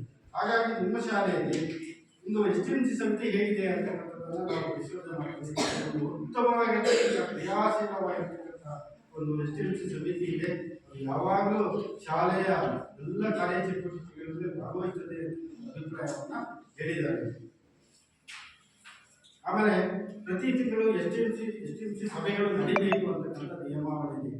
ಒಂದು ಶೈಕ್ಷಣಿಕ ವರ್ಷದಲ್ಲಿ 12 STMC ಸಮಿತಿ ಸಭೆಗಳು ನಡೆಯಬೇಕು. ಅದರ ಶಾಲೆಯ ಎಲ್ಲ ಭೌತಿಕ ಶೈಕ್ಷಣಿಕ ಅಂಶಗಳ ಬಗ್ಗೆ ಚರ್ಚೆ ಆಗಬೇಕು, ಅದರ ನಡಾವಳಿ ದಾಖಲಾಗಬೇಕು ಅಂತಕ್ಕಂಥ ನಿಯಮಾವಳಿ ಇದೆ. ಅದರ ಪ್ರಕಾರ ಇಲ್ಲಿ STMC ಸಭೆಗಳು ನಡೆದಿವೆ, ಅದರ ನಡಾವಳಿ ದಾಖಲಾಗಿದೆ. ಸ್ವಲ್ಪ ಕಡಿಮೆ ಸಭೆಗಳು ಕಂಡು ಬಂದಿದೆ. ಈ ಮುಂದಿನ ದಿನಗಳಲ್ಲಿ 12 ಸಭೆಗಳನ್ನ ನಡೆಸಿ ಅದರ ನಡಾವಳಿಯನ್ನು ದಾಖಲು ಮಾಡ್ತೀವಿ ಅಂತ ಹೇಳಿದ್ದಾರೆ. ಆಮೇಲೆ STMC ಸಮಿತಿಯು ಶಾಲಾ ಅಭಿವೃದ್ಧಿ ಯೋಜನೆಯನ್ನ ಸಿದ್ಧಪಡಿಸಿದೆ ಅಂತ ಆ ಚರ್ಚೆಯಲ್ಲಿ ಅದನ್ನು ಮಾಡ್ತಾರೆ ಅಂತಕ್ಕಂಥ ಅಭಿಪ್ರಾಯವನ್ನು ಹೇಳಿದೆ. STMC ಶಾಲೆಯ ಮೇಲುಸ್ತುವಾರಿಯನ್ನು ಮಾಡ್ತಾ ಇದೆಯಾ ಅಂತಕ್ಕಂಥದ್ದು ಅದನ್ನು ಮಾಡ್ತಾ ಇದೆ ಅಂತಕ್ಕಂಥ ಅಭಿಪ್ರಾಯ ಬಂದಿದೆ. STMC ಸದಸ್ಯರಿಗೆ ನಾವು ಸ್ವಲ್ಪ ಅರಿವಿದೆಯಾ, ಅರಿವಿರಬೇಕು ಅಂತಕ್ಕಂಥ ಅದು ಇದೆ ಅಂತಕ್ಕಂಥ ಅಭಿಪ್ರಾಯವನ್ನು ಹೇಳಿದ್ದಾರೆ. ಇದಲ್ಲದೆ ಶಾಲೆಯ ಉತ್ತಮ ಕಲಿಕಾ ವಾತಾವರಣಕ್ಕೆ ಇಲಾಖಾಧಿಕಾರಿಗಳು ಶಾಲೆಗೆ ಆಗಾಗ್ಗೆ ಭೇಟಿ ನೀಡಬೇಕು. ಅದರ ಪ್ರಕಾರ ಒಂದು ಶಾಲೆಗೆ ಚೇತನ ಶಿಕ್ಷಣಾಧಿಕಾರಿಗಳು ಪ್ರೌಢಶಾಲೆಗೆ ವರ್ಷಕ್ಕೆ 2 ಬಾರಿ ಭೇಟಿ ನೀಡಬೇಕು. ಆಮೇಲೆ PRC ಅವರು ಚೇತನ ಸಮುದಾಯಾಧಿಕಾರಿಗಳು ಅವರು 2 ಸಾರಿ ಭೇಟಿ ನೀಡಬೇಕು ನಿಯಮಾವಳಿಗೆ. ಅದರ ಪ್ರಕಾರ ನಾವು ಹೇಳಿದಾಗ ಇಲ್ಲಿ PO ಅವರು 3 ಬಾರಿ ಭೇಟಿ ನೀಡಿದ್ದಾರೆ, PRC ಅವರು 1 ಬಾರಿ ಭೇಟಿ ನೀಡಿದ್ದಾರೆ ಕಂಡು ಬಂದಿದೆ. ಆಮೇಲೆ ಕ್ರೀಡೆಗೆ ಸಂಬಂಧಪಟ್ಟಿರ್ತಕ್ಕಂಥ ಏನಾದರೂ ಅನುದಾನ ಬಂದಿದೆಯಾ ಯಾವುದು ಬಂದಿದೆ. ಗ್ರಂಥಾಲಯಕ್ಕೆ ವಿಶೇಷ ಅನುದಾನ ಬಂದಿದೆ. ಅದರ ಪ್ರಕಾರ 124 ಪುಸ್ತಕಗಳನ್ನು ಖರೀದಿಸಿದ್ದಾರೆ, ಗ್ರಂಥಾಲಯದಲ್ಲಿ ಅಳವಡಿಸಿದ್ದಾರೆ, ದಾಖಲೆಯನ್ನು ನಿರ್ಮಾಣ ಮಾಡಿದ್ದಾರೆ. ಹೆಣ್ಮಕ್ಳಿಗೆ 3,000 ಅನುದಾನ ಬಂದಿದೆ, ಅದಕ್ಕಾಗಿ ಖಾಸಗಿ ಶಿಕ್ಷಕರಿಂದ ಮಕ್ಕಳಿಗೆ ಕರಾಟೆ ತರಬೇತಿ ನೀಡ್ತಾ ಇದ್ದಾರೆ. ಆಮೇಲೆ ಹೆಣ್ಮಕ್ಳಿಗೆ ಖಾಸಗಿ ಶಿಕ್ಷಕರಿಂದ ನೀಡ್ತಾ ಇರ್ತಕ್ಕಂಥದ್ದು ಕಂಡು ಬಂದಿದೆ. ಆಮೇಲೆ ಶಾಲೆಯ ಸ್ವಚ್ಛತೆಯ ಬಗ್ಗೆ ಸ್ವಚ್ಛತಾ ಕ್ರಿಯಾ ಯೋಜನೆಯನ್ನು ಪ್ರಾರಂಭ ಮಾಡಬೇಕು. ಶಾಲೆ ಅದನ್ನು ಈಗಾಗಲೇ ಮಾಡಿದ್ದಾರೆ. ಮಕ್ಕಳ ರಕ್ಷಣಾ ದೃಷ್ಟಿಯಿಂದ ಶಾಲಾ ಸುರಕ್ಷತಾ ಸಮಿತಿಯನ್ನು ಶಾಲೆಯಲ್ಲಿ ರಚನೆ ಮಾಡಬೇಕು, ಅದನ್ನು ರಚನೆ ಮಾಡಿದ್ದಾರೆ. ಆಮೇಲೆ ಶಾಲೆಯ ಸುರಕ್ಷತೆ ಮತ್ತು ತುರ್ತು ಪರಿಸ್ಥಿತಿಯ ಸಿದ್ಧತೆಯ ಬಗ್ಗೆ ನೀಡಿರುವ ಮಾರ್ಗದರ್ಶನಗಳನ್ನು ಕಾರ್ಯಗತಗೊಳಿಸಬೇಕು, ಅದನ್ನು ಮಾಡಿದ್ದಾರೆ. ಶಾಲೆಯಲ್ಲಿ ಏನಾದರೂ ದೂರುಗಳಿಂದ ಸ್ಥಿತಿ ಪೋಷಕರಿಗೆ ಶಾಲಾ ಸುರಕ್ಷತಾ ಪ್ರತಿಜ್ಞೆಗಳನ್ನು ಮಕ್ಕಳಿಗೆ ನಿರ್ಮಾಣ ಮಾಡಬೇಕು, ಅದನ್ನು ಮಾಡಿದ್ದಾರೆ. ವಿದ್ಯುತ್ ತಂತಿಗಳನ್ನು ಮತ್ತು ಕೇಬಲ್ಗಳನ್ನು ಸರಿಯಾದ ಅರ್ಥದಲ್ಲಿ ಇನ್ಸುಲೇಟ್ ಮಾಡಲಾಗಿದೆ ಮತ್ತು ಮಕ್ಕಳು ತಲುಪುವ ಅಂತರದಲ್ಲಿ ಇರುತ್ತದೆ. ತರಗತಿ ಕೊಠಡಿಗಳಿರ್ಬೋದು, ಶಾಲಾ ಪರಿಸರದಲ್ಲಿರ್ಬೋದು, ಮಕ್ಕಳಿಗೆ ತೊಂದರೆಯಾಗುವ ರೀತಿಯಲ್ಲಿ ವಿದ್ಯುತ್ ತಂತಿಗಳನ್ನು ಅಳವಡಿಕೆ ಆಗಬಾರದು ಅಂತಕ್ಕಂಥ ನಿಯಮಾವಳಿ ಇದೆ. ಯಾವುದು ಇಲ್ಲ ಅಂತಕ್ಕಂಥ ಅಭಿಪ್ರಾಯವನ್ನು ನಾವು ನೋಡಿದಾಗ ಎಲ್ಲೂ ಆ ರೀತಿಯಾಗಿ ಕಂಡು ಬಂದಿಲ್ಲ. ಅವಶ್ಯವಿದ್ದಾಗ ಅಗತ್ಯ ಹೊಂದಿರುವ ಸಲಹೆಗಾರರು ಶಾಲೆಗೆ ಬಂದು ಸಲಹೆಗಳನ್ನು ನೀಡ್ತಾರೆ ಅನ್ನುವಂಥದ್ದು. ಶಾಲೆಯಲ್ಲಿ ಜಾತಿ, ಲಿಂಗ, ಭಾಷೆಗಳಿಗೆ ಸಂಬಂಧಪಟ್ಟ ತಾರತಮ್ಯ ವಿಷಯಗಳ ಕುರಿತು ಮೇಲ್ವಿಚಾರಣೆ ನಡೆಸಲಾಗ್ತಿದೆ ಅಂತ ಅಭಿಪ್ರಾಯವಿದೆ. ಮಕ್ಕಳಿಗೆ ಏನಾದರೂ ಕ್ರೀಡಾ ಚಟುವಟಿಕೆಗಳಲ್ಲಿ ಬೇರೆ ಸಂದರ್ಭಗಳಲ್ಲಿ ಯಾರಾದರೂ ಸಣ್ಣ ಪುಟ್ಟ ಗಾಯಗಳಾದಾಗ, ಆರೋಗ್ಯದಲ್ಲಿ ತೊಂದರೆ ಆದಾಗ ಕೆಲವೊಂದು ಕನಿಷ್ಠ ವಸತಿಗಳು ಶಾಲೆಯಲ್ಲೇ ಇರಬೇಕು. ಅದಕ್ಕಾಗಿ ಒಂದು ಒಂದು ನಿರ್ಮಾಣವಿದೆ, ಅದನ್ನು ನಿರ್ವಹಣೆ ಮಾಡಿದ್ದಾರೆ. ತುರ್ತು ದೂರವಾಣಿ ಸಂಖ್ಯೆಗಳನ್ನು ಪ್ರದರ್ಶಿಸಲಾಗಿದೆ. ಮಕ್ಕಳ ದೂರವಾಣಿ, ಮಹಿಳಾ ದೂರವಾಣಿ, ಆರೋಗ್ಯ ದೂರವಾಣಿ, ಪೊಲೀಸ್ ದೂರವಾಣಿ, ಅಗ್ನಿಶಾಮಕ ದೂರವಾಣಿ. ಈ ದೂರವಾಣಿಗಳನ್ನು ಶಾಲೆಯ ಮುಖ್ಯ ಶಿಕ್ಷಕರ ಕೊಠಡಿಯ ಫಲಕದ ರೂಪದಲ್ಲಿ ನಿರ್ವಹಣೆ ಮಾಡಬೇಕಾಗುತ್ತದೆ. ಏನಾದರೂ ಅನಾಹುತ ಬೇರೆ ಬೇರೆ ಸಂದರ್ಭಗಳನ್ನು ಸಂಪರ್ಕ ಮಾಡಲಿಕ್ಕೆ ಅನುಕೂಲ ಆಗ್ತದೆ ಅನ್ನುವಂಥದ್ದು ಅದನ್ನು ನಿರ್ವಹಣೆ ಮಾಡಿದ್ದಾರೆ. ಇದಲ್ಲದೆ ಇಲಾಖೆಗೆ ಸಂಬಂಧಪಟ್ಟಂತೆ DDPIಯಿಂದ ಮತ್ತು ಮುಖ್ಯ ಶಿಕ್ಷಕರೊಂದಿಗೆ ಎಲ್ಲರ ದೂರವಾಣಿ ಸಂಖ್ಯೆಗಳನ್ನು ಮುಖ್ಯ ಶಿಕ್ಷಕರ ಕೊಠಡಿಯ ಫಲಕದಲ್ಲಿ ನಿರ್ವಹಣೆ ಮಾಡಬೇಕು. ಅದನ್ನು ಮಾಡ್ತೀವಿ ಅಂತ ಅಭಿಪ್ರಾಯವನ್ನು ಹೇಳಿದ್ದಾರೆ ಅವರು. ಆಮೇಲೆ ಕನಿಷ್ಠ ಒಬ್ಬ ಶಿಕ್ಷಕರು ವೃತ್ತಿಪರ ಮಾರ್ಗದರ್ಶನ ಸಮಾಲೋಚನೆ ತರಬೇತಿ. ಒಂದು ಶಾಲೆಯಲ್ಲಿ ಒಬ್ಬ ಶಿಕ್ಷಕರು ಮಕ್ಕಳಿಗೆ ವೃತ್ತಿ ಶಿಕ್ಷಣವನ್ನು ನೀಡ್ತಕ್ಕಂಥ ಅದಕ್ಕೆ ಸಂಬಂಧಪಟ್ಟಿರ್ತಕ್ಕಂಥ ಇಲಾಖೆ ತರಬೇತಿಯನ್ನು ನೀಡುತ್ತದೆ.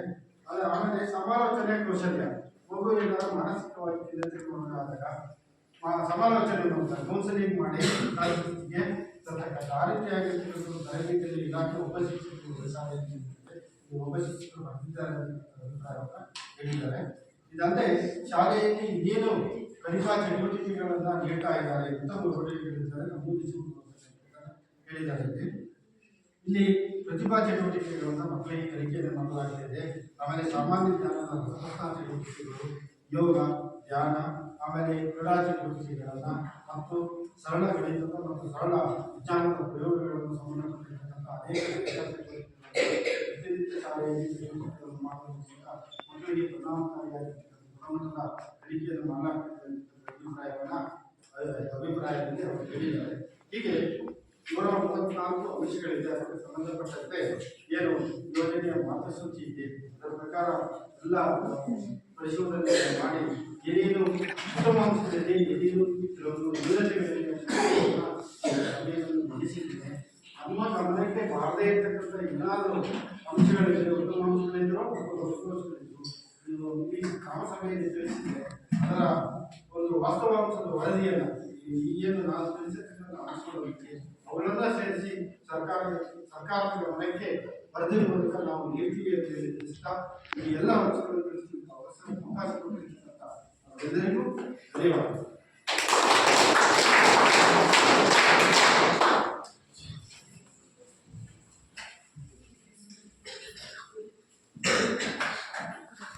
ನಮ್ಮ ಶಾಲೆಯ ಸಮಗ್ರ ವರದಿಯನ್ನು ಬಹಳ ವಿವರವಾಗಿ ಮತ್ತು ಅಷ್ಟೇ ಎಲ್ಲರಿಗೂ ಅರ್ಥವಾಗುವ ರೀತಿಯಲ್ಲಿ ತಿಳಿಸಿಕೊಟ್ಟಂತಹ ಶ್ರೀಯುತ ದೇವೇಂದ್ರ ಪ್ರಸಾದ್ ಅವರಿಗೆ ಧನ್ಯವಾದಗಳು.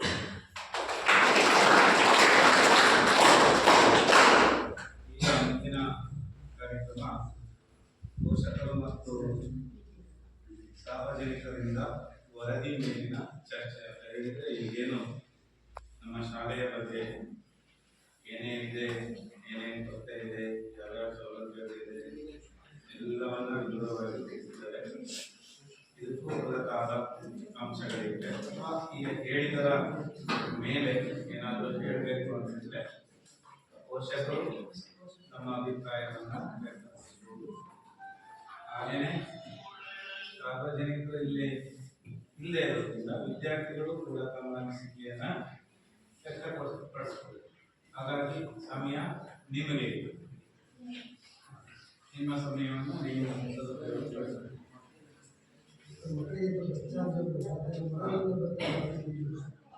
KSRTC ಬಸ್ ಪಾಸ್ ಇರಬೇಕು. KSRTC ಬಸ್ ಇದ್ದರೆ ಬಸ್ ಪಾಸ್ ಕೊಟ್ಟು ಸಾರಿಗೆ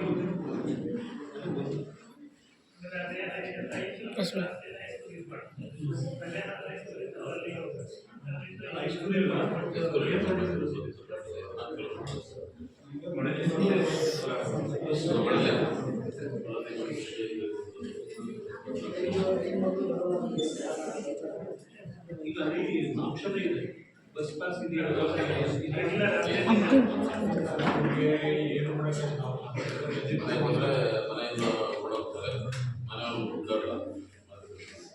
ದಯವಿಟ್ಟು ನಮಗೆ ಈಗ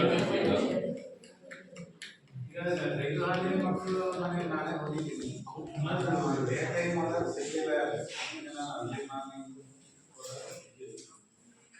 ಯಾವ ರೀತಿ ನಾನಾಗಿ ಬಟ್ ಮಕ್ಕಳೇ ಅಂತ ಆಟ ಹಿಡಿತಾರೆ ಪೋಷಕರು ಹೋಗಿ ಅಂತಾರೆ ಬಟ್ ಅವರು ನಾಳೆ ಬರ್ತೀವಿ ಅಂತ ನಾಳೆ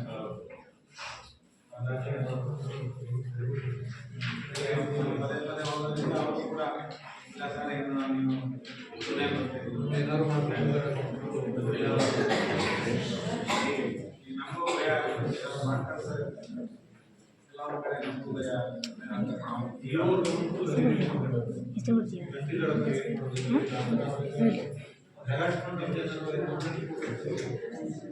ಕಡೆಯಿಂದ ಮಾತಾಡ್ಬೋದು ಪೋಷಕರು ಹೇಳಿ ಅಭಿಪ್ರಾಯ ತಿಳಿಸಿ ಸಾಮಾಜಿಕ ಕಾರ್ಯಕ್ರಮದಲ್ಲಿ ಸಮಾಜದ ನಾವು ಪರಿಶೀಲನೆ ಮಾಡೋದು ನಾವು ಇಲ್ಲಿ ಒಳಗಡೆ ವ್ಯವಸ್ಥೆ ಹಾಗಾಗಿ ನಾವು ಇಲ್ಲಿ ಏನು ಹೇಳಿರ್ತಾರೆ ಅದನ್ನೇ ನಾವು ಬರೀಬೋದು. ಯಾಕಂದ್ರೆ ನಾವು ನಮಗೇನು ನಾವು ಬರೆಯೋಕ್ಕಾಗಲ್ಲ. ನಾವು ಇಲ್ಲಿ ಏನು ಹೇಳಿರ್ತಾರೆ ಅದನ್ನೇ ಬರ್ತಿರ್ಬೋದು. ಅದಕ್ಕೆ ನಾವು ಎಲ್ಲ ವಿಷಯಗಳನ್ನೇ ಹೇಳ್ತೇವೆ, ನೀವು ಚರ್ಚೆ ಮಾಡಿ ಅಂತ ಹೇಳೋದಕ್ಕೋಸ್ಕರ ಅದು ಸರಿ ಇದೆಯಾ ಇಲ್ಲ ಅನ್ನೋ ನೀವೇ ಹೇಳಬೇಕು. ನೀವೇ ಸಮಸ್ಯೆ ಸಮಾಜದ ಅಭಿಪ್ರಾಯನೇ ಮುಖ್ಯ. ಅವರು ತಿಳ್ಕೊಂಡಾಗಲೇ ವರದಿಯನ್ನು ಮಂಡಿಸಿದ್ದಾರೆ. ನಾವು ಶಿಕ್ಷಕರನ್ನ ಕೇಳಿರ್ತೀವಿ, ಶಿಕ್ಷಕರೆಲ್ಲ ಸರಿ ಕೇಳಿರ್ತೀವಿ, ಅವ್ರು ಶಾಲೆ ಬಿಟ್ಕೊಡೋಣ ಅವರು ಹೇಳ್ತಾರೆ. ಅವಾಗ ನೀವು ಏನಾದ್ರು ಇದ್ರೆ ಹೇಳ್ಬೋದು. ನೀವು ಬೇರೆ ಏನಾದ್ರು ಇದೆಯಾ? ಮಕ್ಕಳು ಜನ ಭಯ ಪಡೋದು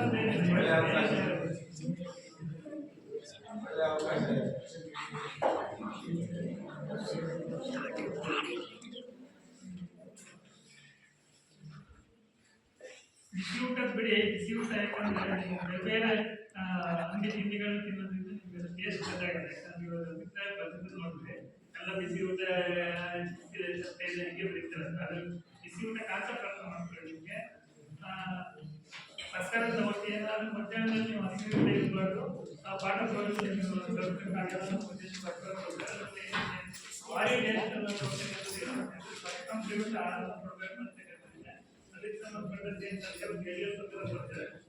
ನಿಮ್ಮ ಟೇಸ್ಟ್ ಅನ್ನ ಕೊಡಕ್ಕಾಗತ್ತೆ.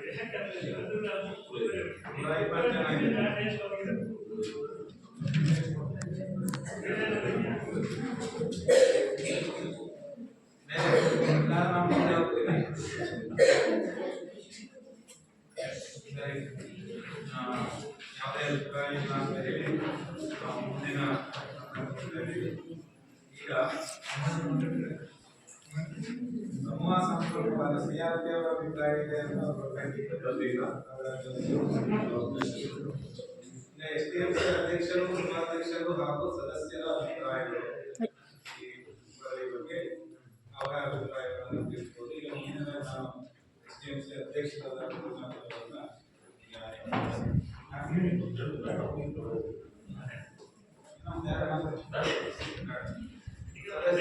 ನಾವು ಈ ಕಾರ್ಯಕ್ರಮ ಪಾರದರ್ಶಕ ಲೈವ್ ಮಾಡಬೇಕಾಗಿತ್ತು. ವಿಡಿಯೋ ಲೈವ್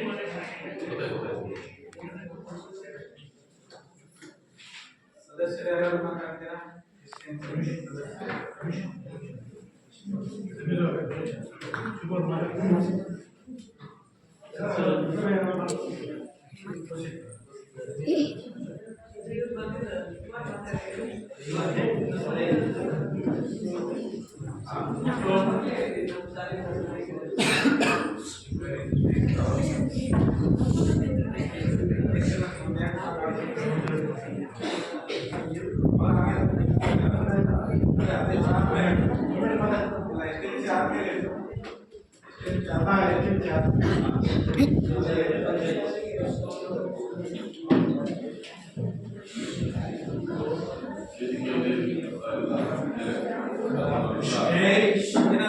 ಶಿಕ್ಷಕರು ಮಕ್ಕಳೇ ಪೋಷಕರೇ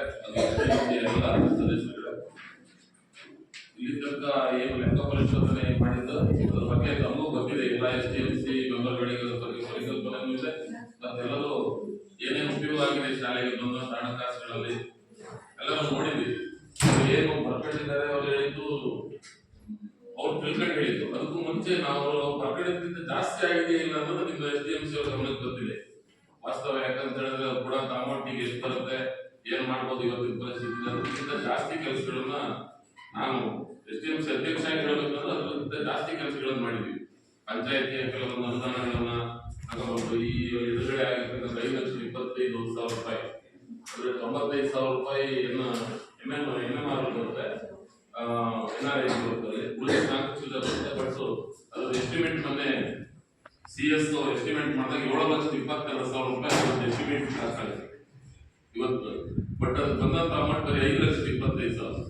ಅದರಲ್ಲಿ ಟಾಯ್ಲೆಟ್ಗೆ ಎಸ್ಟಿಮೇಟ್ ಹಳೆ ಎಸ್ಟಿಮೇಟ್ ಪ್ರಕಾರ ಲೇಡೀಸ್ ಹೆಣ್ಮಕ್ಳಿಗೆ ಬರೀ ಕಂಫರ್ಟ್ ಮಾತ್ರ ಮಾಡಿ ಅಂತಿತ್ತು, ಕಡಪದಲ್ಲಿ ಮಾತ್ರ ಮಾಡಿ ಅಂತ ಅದರಲ್ಲಿ ಎಸ್ಟಿಮೇಟ್ ಇದೆ. ಹಳೆಯದು ಒಂದು ವಿಡಿಯೋ ಹಾಕಿದ್ರು ಗಣೇಶ ಶಾಲೆಯಲ್ಲಿ ಮಾಡಿ.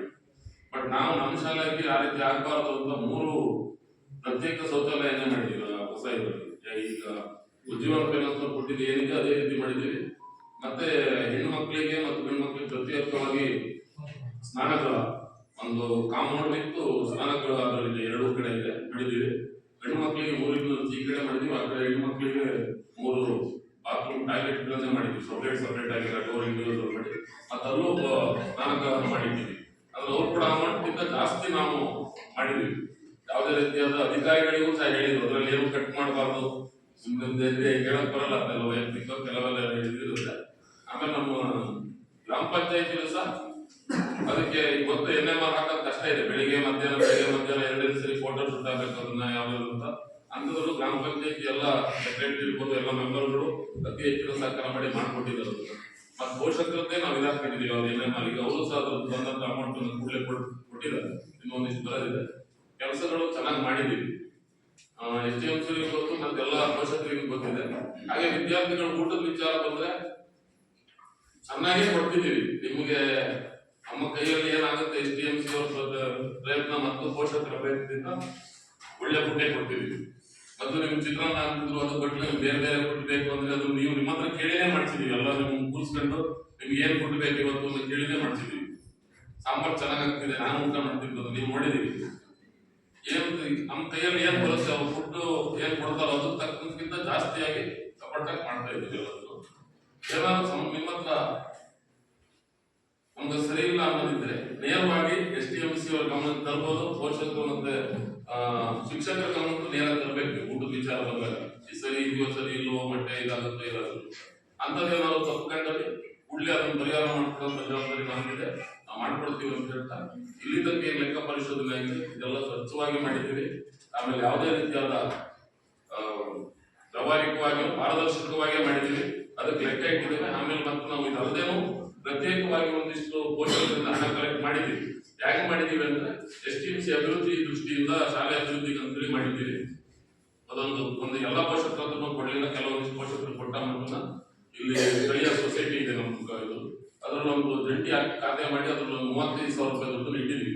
ಇಟ್ಟು ಉದ್ದೇಶ ಏನಂದ್ರೆ ನಮ್ಮ ಗೆಸ್ಟ್ ಟೀಚರ್ಸ್ಗೆ ಅಮೌಂಟ್ ಕಡಿಮೆ ಕೊಡ್ತದೆ ಸರ್ಕಾರ. 3,000 ಏನೋ ಬರುತ್ತೆ, ಮಾಡಕ್ಕಾಗಲ್ಲ ಅದು. ಯಾರು ಬರಲ್ಲ ಗೆಸ್ಟ್ ಟೀಚರ್, ನಿಮ್ಗೆ ಗೊತ್ತಿದೆ. ಗೆಸ್ಟ್ ಟೀಚರ್ ಅಂದ ತಕ್ಷಣ 13,000 ಸಂಬಳಕ್ಕೆ ಯಾರು ಬಂದು ಮಾಡಕ್ಕಾಗಲ್ಲ. ಅವರಿಗೂ ಎಲ್ಲ ಟೀಚರ್ಸ್ ರೀತಿ ಅವರಿಗೂ ಕಷ್ಟ ಇರುತ್ತೆ ಅಷ್ಟೇ, ಪಾಠ ಪ್ರವಚನ ಮತ್ತು ಮಾಡೋದು. ಅಂತದ್ರಲ್ಲಿ ಅವರಿಗೂ ಒಂದು ಹೆಲ್ಪ್ ಆಗ್ಬೋದು ಅನ್ನೋ ದೃಷ್ಟಿ ನಾವು ಒಂದಿಷ್ಟು ಅಮೌಂಟ್ ಕಲೆಕ್ಟ್ ಮಾಡಿದ್ದೀವಿ. ಆ ಶಾಲೆ ಅಭಿವೃದ್ಧಿಗೆ ಬೇಕಂತ ಒಂದು 35,000 ರೂಪಾಯಿ ಆ ಕಡೆ ನಾವು ಇಟ್ಟಿದ್ದೀವಿ, ನಮ್ಮ ಅಕೌಂಟಲ್ಲಿ ಪ್ರತ್ಯೇಕವಾಗಿ ಇಟ್ಟಿದ್ದೀವಿ. ಹಾಗಾಗಿ ಪಾರದರ್ಶಕವಾಗಿ ಲೆಕ್ಕ ಏನ್ ನೋಡಿದ್ರು ಅದು ಅಷ್ಟು ಪಾರದರ್ಶಕ ಇದೆ. ಅದಕ್ಕಿಂತ ಜಾಸ್ತಿ ವರ್ಗನ್ನು ಮಾಡಿದ್ದೀವಿ ಅನ್ನೋದು ನಿಮ್ಮೆಲ್ಲರ ಗಮನ ತರ್ತಾ ಧನ್ಯವಾದಗಳು.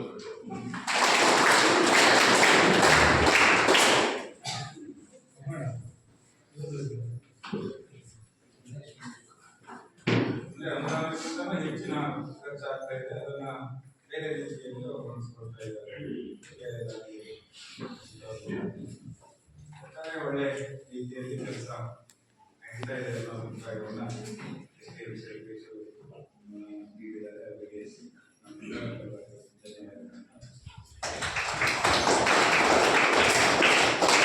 ಸದಸ್ಯರ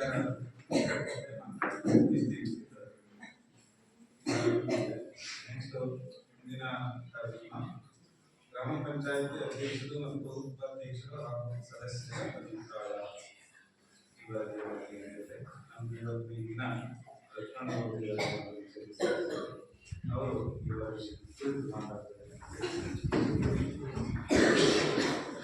ನಮಸ್ಕಾರ. ಸಭೆಯ ಹಾಗೂ ನನ್ನ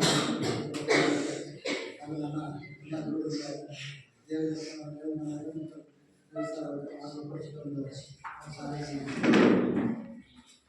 ನಮ್ಮ ಪಂಚಾಯತ್ಗೆ ಆಡಿಟ್ ವರದಿ ಅಂತ ನಾವು ಮಾಡ್ತೀವಿ. ಅದೇ ಥರ ಈಗ ಸ್ಕೂಲನ್ನು ಕೆಲವೊಂದು ಗ್ರಾಮ ಅಂತ ಮಾಡ್ತೀವಿ. ಇದರಲ್ಲಿ ಆಗುವವರು ಏನೇನು ಆಗಿದೆ ಏನೇನು ಮಾಡಬೇಕು ಅಂತ ಶಾಲೆಯ ಮಕ್ಕಳಿಗೆ ಪೋಷಕರಿಂದ ಬಂದಿಲ್ಲ, ಪೋಷಕರಿಂದ ಮಾಹಿತಿಗಳು ತಿಳ್ಕೊಂಡು ಅವರು ಹೇಳಬೇಕಾಗಿರೋದು ಈ ಸಭೆಯಲ್ಲಿ ಪೋಷಕರವಾಗಿ ಮಾಡ್ತಾ ಇದ್ದಾರೆ. ಆದರೂ ಒಂದು ನಮ್ಮ ಶಾಲೆ ಇಲ್ಲಿ ಪೋಷಕರು ಆಗಿರಲಿ, ಗುರುಗಳಾಗಿರಲಿ, ಮಕ್ಕಳಾಗಿರಲಿ ಮತ್ತು ಗ್ರಾಮಸ್ಥರಾಗಿರಲಿ, ಗ್ರಾಮ ಪಂಚಾಯತ್ ಎಲ್ಲರೂ ಒಂದು ಹೊಂದಾಣಿಕೆಯಿಂದ ಒಂದು ಅಭಿವೃದ್ಧಿಯಲ್ಲಿ ಹೋಗ್ತೇವೆ ಅಂತ ಒಂದು ಶಾಲೆ ನಿರ್ದೇಶಕರಾಗಿ ಎರಡು ಶಾಲೆಗಳು ಯಾವುದೇ ಒಂದು ಆಟಗಳಿದ್ರು ಅದನ್ನು ಸ್ಪಂದಿಸಿಕೊಂಡು ಹೋಗುವಂಥ ಒಂದು ಊರಾಗಿರೋದ್ರಿಂದ ಇಲ್ಲಿ ಮಕ್ಕಳು ಅದೇ ರೀತಿಯಲ್ಲಿ ಒಳ್ಳೆಯ ರಿಸಲ್ಟನ್ನು ತಗೊಂಡು ಪೋಷಕರು, ಗುರುಗಳು, ಶಾಲೆಗೆ ಎಲ್ಲರೂ ಒಳ್ಳೆಯ ಪಾಠಗಳನ್ನು ಮಾಡಿಕೊಂಡು ಈ ಶಾಲೆ ಹೀಗೆ ಈ ಶಾಲೆಯ ಬಗ್ಗೆ ಯಾರೂ ದೂಷಣೆ ಮಾಡುವಂಥದ್ದು ಯಾವುದೇ ಸಂಗತಿಗಳಿಲ್ಲ. ಈ ಶಾಲೆಯನ್ನು ಎಲ್ಲರೂ ಸೇರ್ಕೊಂಡು ಇನ್ನೂ ಹೆಚ್ಚಿನ ಅಭಿವೃದ್ಧಿ ಮಾಡಬೇಕು ಹೋಗೋಣ ಅಂತೇಳಿ ಇಲ್ಲಿ ಆಡಿಟ್ ವರದಿಯಲ್ಲಿ ಯಾವುದೂ ಲೋಪದೋಷಗಳಿಲ್ಲ, ಎಲ್ಲರೂ ಹೆಚ್ಚಿನ ಇದರಲ್ಲಿ ಮಾಡ್ಕೊಂಡು ಹೋಗ್ತಿದ್ದೀವಿ. ಎಲ್ಲ ಊರಿನಾಗಿರಲಿ, ಶಾಲೆಯಾಗಿರಲಿ, ಗ್ರಾಮಸ್ಥರು ಎಲ್ಲರೂ ಸೇರ್ಕೊಂಡು ಹಾಗೆ ಯಾವುದೇ ಲೋಪದೋಷಗಳಿಲ್ಲ. ಎಲ್ಲರೂ ಇಲ್ಲಿ ಟೀಚರ್ಸ್ ಏನಾದ್ರು ಅದ್ರ ಬಗ್ಗೆ ನೀವು ಏನು ಮಾಡಿ ಕೊಡ್ಬೋದು ಕೊಡಿ, ಅದನ್ನ ಅದೇ ರೀತಿಯಲ್ಲಿ ಮಾಡ್ಕೊಂಡು ಹೋಗ್ತೀವಿ. ಹಾಗಾಗಿ ಎಲ್ಲ ಚೆನ್ನಾಗಿದೆ ಅಂತ ಹೇಳ್ಕೊಂಡು ನಮಸ್ಕಾರ.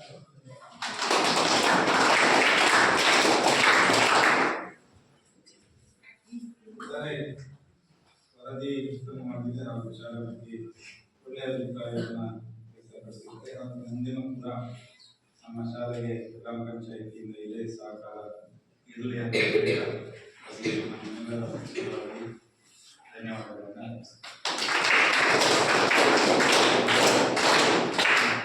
ಮುಂದಿನ ಕಾರ್ಯಕ್ರಮ ಇತರೆ ಇಲಾಖೆಯ ಅಧಿಕಾರಿಗಳ ಅಭಿಪ್ರಾಯ, ಇತರೆ ಅಧಿಕಾರಿಗಳು ಯಾರು ನೆಕ್ಸ್ಟ್ ಮುಖ್ಯ ಶಿಕ್ಷಕರು ಮತ್ತು ಸಹ ಶಿಕ್ಷಕರ ಅಭಿಪ್ರಾಯ. ಸಹ ಶಿಕ್ಷಕರು ಸಹ ಶಿಕ್ಷಕರು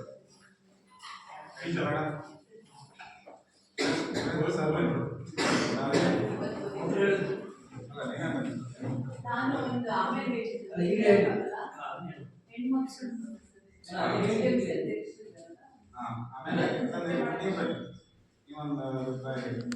ಹೆಣ್ಮಕ್ಳು ಪರವಾಗಿ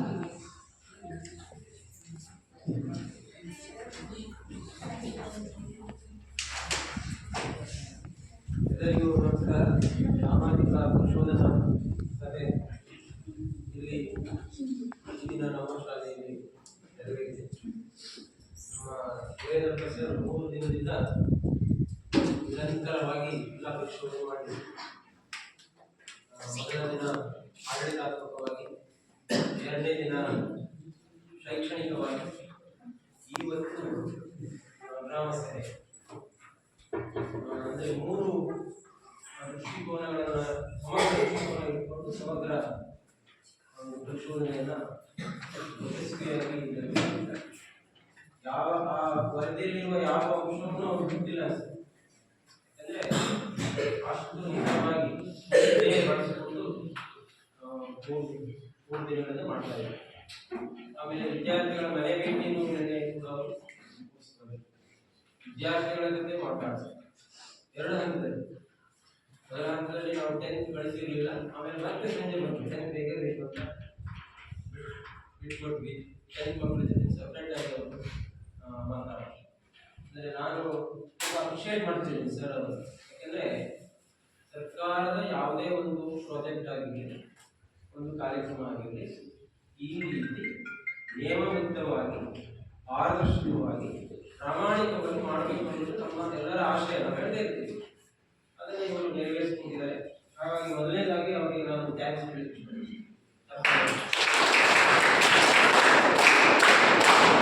ಇನ್ನು ಇವತ್ತಿನ ಗ್ರಾಮ ಸಭೆಯಲ್ಲಿ ನಮ್ಮ ಟೀಚರ್ಸ್ ಬಗ್ಗೆ ನಾನೇನು ಹೇಳ್ಕೊಳ್ಳೋದಿಲ್ಲ, ನಮ್ಮ ಬಗ್ಗೆ ನಾವು ಹೇಳ್ಕೊಂಡಾಗುತ್ತೆ.